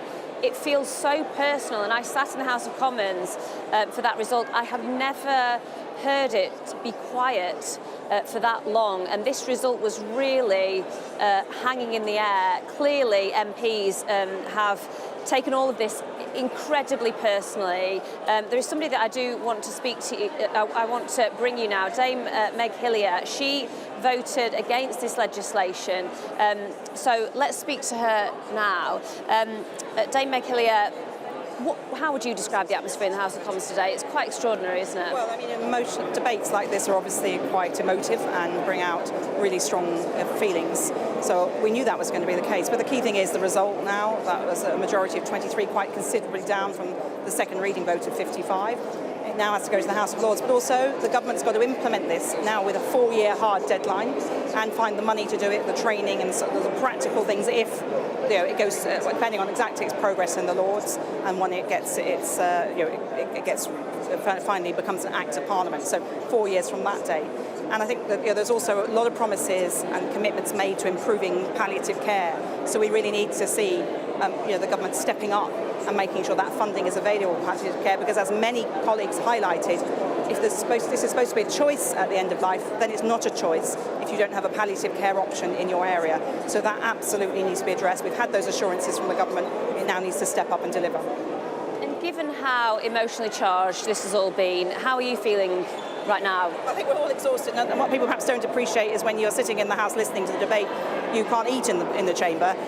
If you can just maybe slip out for a bit of water, but that's about it. So it's so we're all a bit tired and hungry, I think. But on a serious point, I think it's been a very draining exercise, having to go through in detail all of the issues around the bill, and for those we all feel very strongly about it. To lose is a big disappointment, but we've now got to make sure we hold everybody's feet to the fire to deliver on the promises that were being made around palliative care in particular, and also making sure that the safeguards are delivered as promised as far as they go. But I've still got really big concerns about safeguards, particularly around anorexia and 18-year-olds. What can you and other colleagues do now to improve the legislation in your view and get it into a better place? There is nothing now. It's passed in the Commons. It's gone through third reading. As we've reminded people repeatedly, this is the bill that you vote on today. The Lords will have a look at it. They can propose and vote on amendments, and if there's something that they disagree with the Commons on, it could potentially come back. At the moment, we have no further sitting Fridays this term, so we're not quite sure how that will work. So there's process things to go through, but the Commons has had its final word in terms of changing it. The only possible option now is that the Lords disagree, come back with something, and the Commons either agrees with that or disagrees with it, and on a free vote. So at the moment, this is the legislation as it stands. There is no further voice really for the Commons at all. So that's it. Dame Beckelia, thank you for speaking to us at Sky today. So you heard there the view of one Member of Parliament who has voted against this legislation. I think there will be disappointment, there will be a feeling of division, I think, today within the House of Commons, particularly on the side of those who have put up some very strong opposition to this change in the law. But it's an historic day here, and it certainly feels like that here in Central Lobby. Yeah, it certainly does. Thank you very much indeed, Liz Bates there, reporting from Central Lobby. Well, the one thing that has come through very strongly today is that the people who have been concerned about this legislation have mainly been concerned about the safeguarding for the most vulnerable people, the role of coercion, and whether or not those safeguards are in place for people if and when the assisted dying bill becomes law. Well, Sarah Hajibagari is with the campaigner Mike Smith from the disability rights group Not Dead Yet. Sarah, what's his reaction? Well, Mike, we've been watching this over the past half hour. It's been emotional, it's been quite intense. I just wondered how you're feeling at the moment. Incredibly disappointed, of course. We've been campaigning against this outcome for a long time. Not because anyone wants to see people suffer. Everyone wants a dignified end of life. The issues, I think, are that despite the many eloquent speeches from MPs who decided to vote against, that was primarily because they realised that this particular bill had so many failings in the way that the safeguards were constructed and the significant scope for coercion, whether it's overt, whether it's subliminal, that many people will end up ending their lives earlier than they should do or even wanted to. And it just feels a bit sad that in some ways, whilst people think they're voting for something that's protecting some people from a horrible end of life, what they're actually doing, I'm sure, absolutely sure, is that many other people will end up ending their lives earlier than they want to or they should do. And that's completely borne out by what's happening in other countries like Canada. Do you think this makes people like yourself feel more vulnerable? Absolutely. There are so many disabled people around the country that have told us that not dead yet. They're absolutely scared. You know, they already know that there is structural disability discrimination in our country and in the medical profession. The number of people that have had do not resuscitate notices put on their files without their consent, because doctors have made poor judgments without consultation around someone's quality of life. We know the guidance in the pandemic, in the COVID pandemic, the initial guidance when they were talking about rationing treatment said anyone in a wheelchair wouldn't get treatment. And that's because doctors, rightly or wrongly, are about fixing people. They have negative views of people who, quotes, can't be fixed, and assumptions around their quality of life. But what we know is that with good palliative care, good social care, the access to decent housing and an income, many disabled people, including those with very strong progressive conditions, can lead amazing lives. And I guess it's this assumption that, well, I'd rather off be dead than live that life. I think that pervades a lot of the thinking here. You saw many MPs saying today's vote should not have been about the principle of assisted suicide.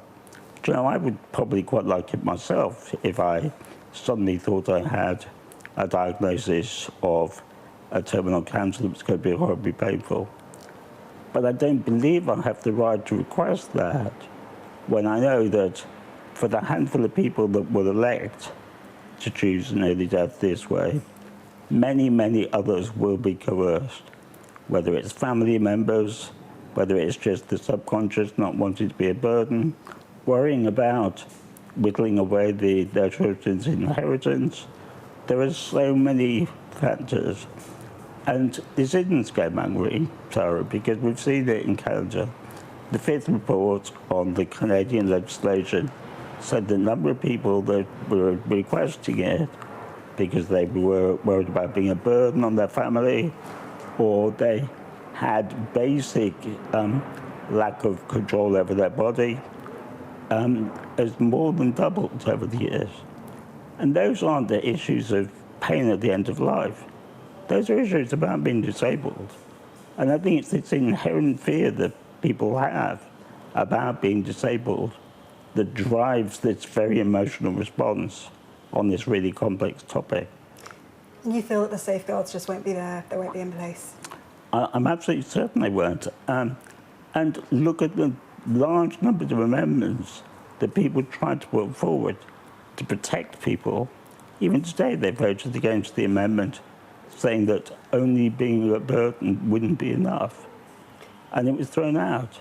Mike, it just seems, and there were 20 or 30 other amendments that were put forward at the committee stage or at the report stages, and they've been thrown out. And I think that says we don't value disabled people's lives as much as the rights of some other people to choose when and how they go.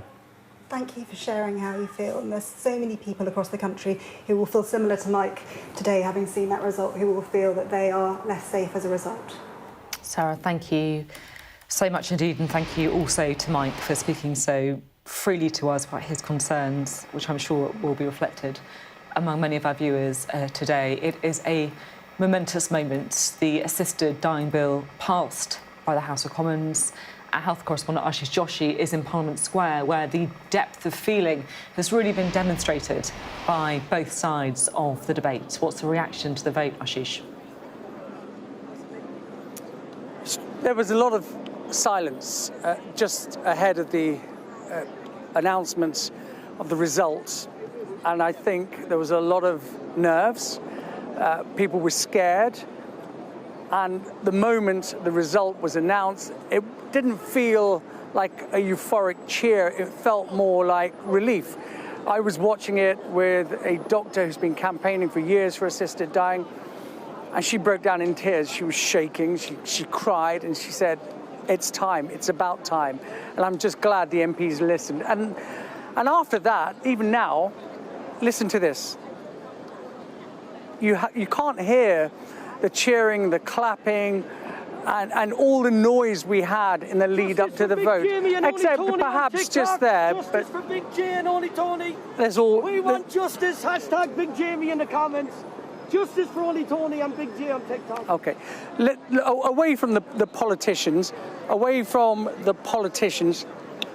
and the people like Mike and Frankie, who are giving such powerful testimony. I'm going to talk to two doctors, probably the community which will now be most affected by this legislation. Daniel is a hospital doctor. Sonia is a GP in North London. Daniel will tell us which side he was on. As you can probably tell by my countenance, obviously I was on the side that opposed it, and today was a disappointing day. Yeah. Just disappointment? Has it really sunk in what it means now for you as a doctor who works in the National Health Service, who now has to try and engage with the assisted dying legislation? This is such a big topic, it will take time to sink in, and probably even longer to see how that works out in the NHS. This is the third reading, but it still has to go through the Lords to pass through as law, and then it has to be implemented in the NHS. Who knows what that's going to look like? It's going to take time, but this was a landmark vote, it has to be recognised. Daniel, can I ask you why you were opposed to assisted dying?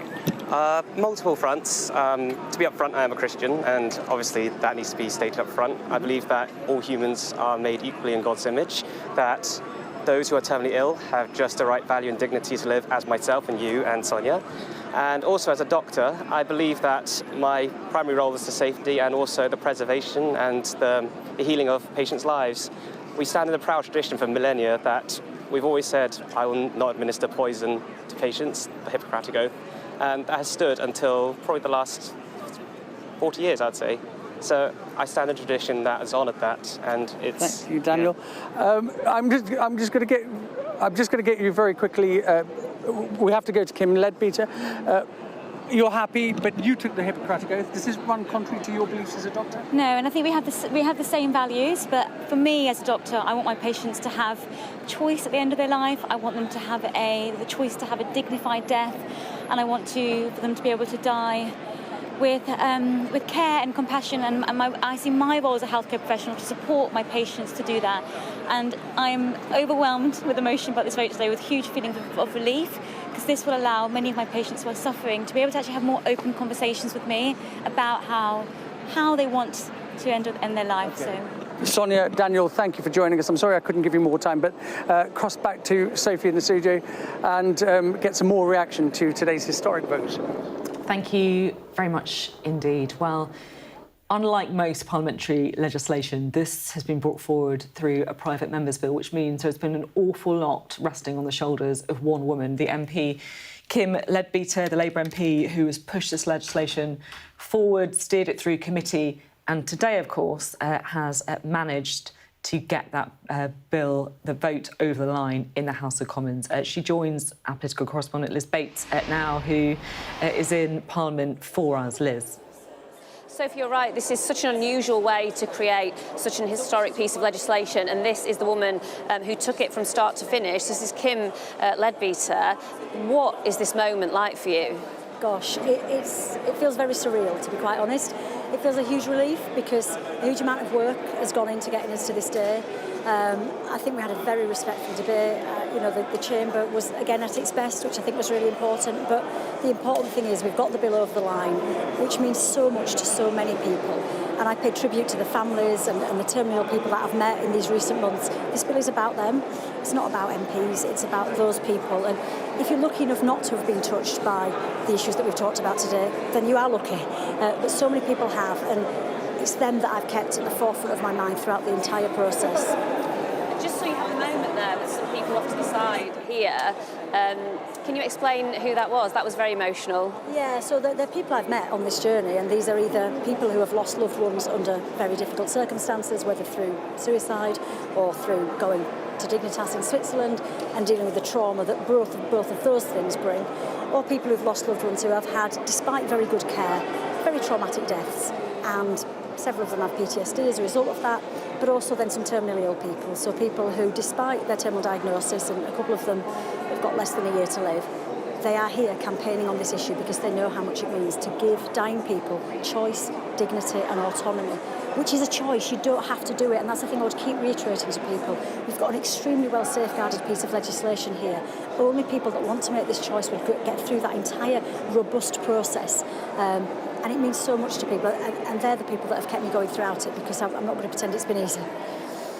Tell me a bit about that, because this has been months and months, and this is an unusual way to create legislation, because usually it would be a government, you would be being whipped. So much of the responsibility has fallen on you. What has the process been like? Look, it's been tough, but I've been extremely well supported by lots and lots of colleagues. And even though the government's neutral on the issue, the support that I've had from the civil servants has been outstanding. They couldn't tell me anything about policy, but they could guide me through the process and talk about the technicalities. And the government was always clear the bill had to be workable and operable. So I have huge amounts of support from them. And the people who draft our laws, extremely skilled people, and they've been outstanding. But then all that process, which has been extremely thorough, was always driven for me by human emotion and the need to change the law. So I would say on both a compassionate level and in terms of looking at this through a very legal lens, as I said in my speech, we had a duty to change the law because it's failing people, and I think we've achieved those things today. But look, I also remain deeply respectful of people who have a different view, because there are people who will be very upset by this news, and I understand that. But I've always said I will work with anybody on any other issues, whether it's the rights of disabled people, whether it's palliative care, whatever else it is. We can do more than one thing in this place, and we should. But today's vote is really important for a lot of families across this country. And let me just ask one more thing.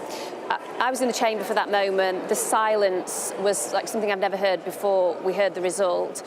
What was that moment like for you? I think I saw you put your head in your hands when the result came in. Look, it's a huge moment, and I appreciate it's a huge moment for the country. Again, it's not really about Parliament, it's about the country and the people that we're elected to represent. It was a huge moment, but a huge sense of relief, because this is the right thing to do, and I wouldn't be doing it if I didn't believe that firmly and strongly. But it was quite a surreal moment, but also deeply respectful, which is again how I've tried to conduct this debate throughout the whole thing. We've got to learn to disagree better in this country, and sometimes we don't do it well, but I think at times in this debate we've seen that done very, very well. Leadbeater, thank you so much for your time today. Thank you. Well, there you go. Sam, that is Kim Leadbeater, the woman behind this private members bill. She has taken this piece of legislation from beginning to its conclusion today, voted through in the House of Commons. Truly an historic moment, and the atmosphere today here is quite extraordinary, like nothing I have ever experienced before. We've heard from Kim Leadbeater. The journey in the House of Commons now is over. That piece of legislation will head to the House of Lords, but today, after all the anticipation, it has passed.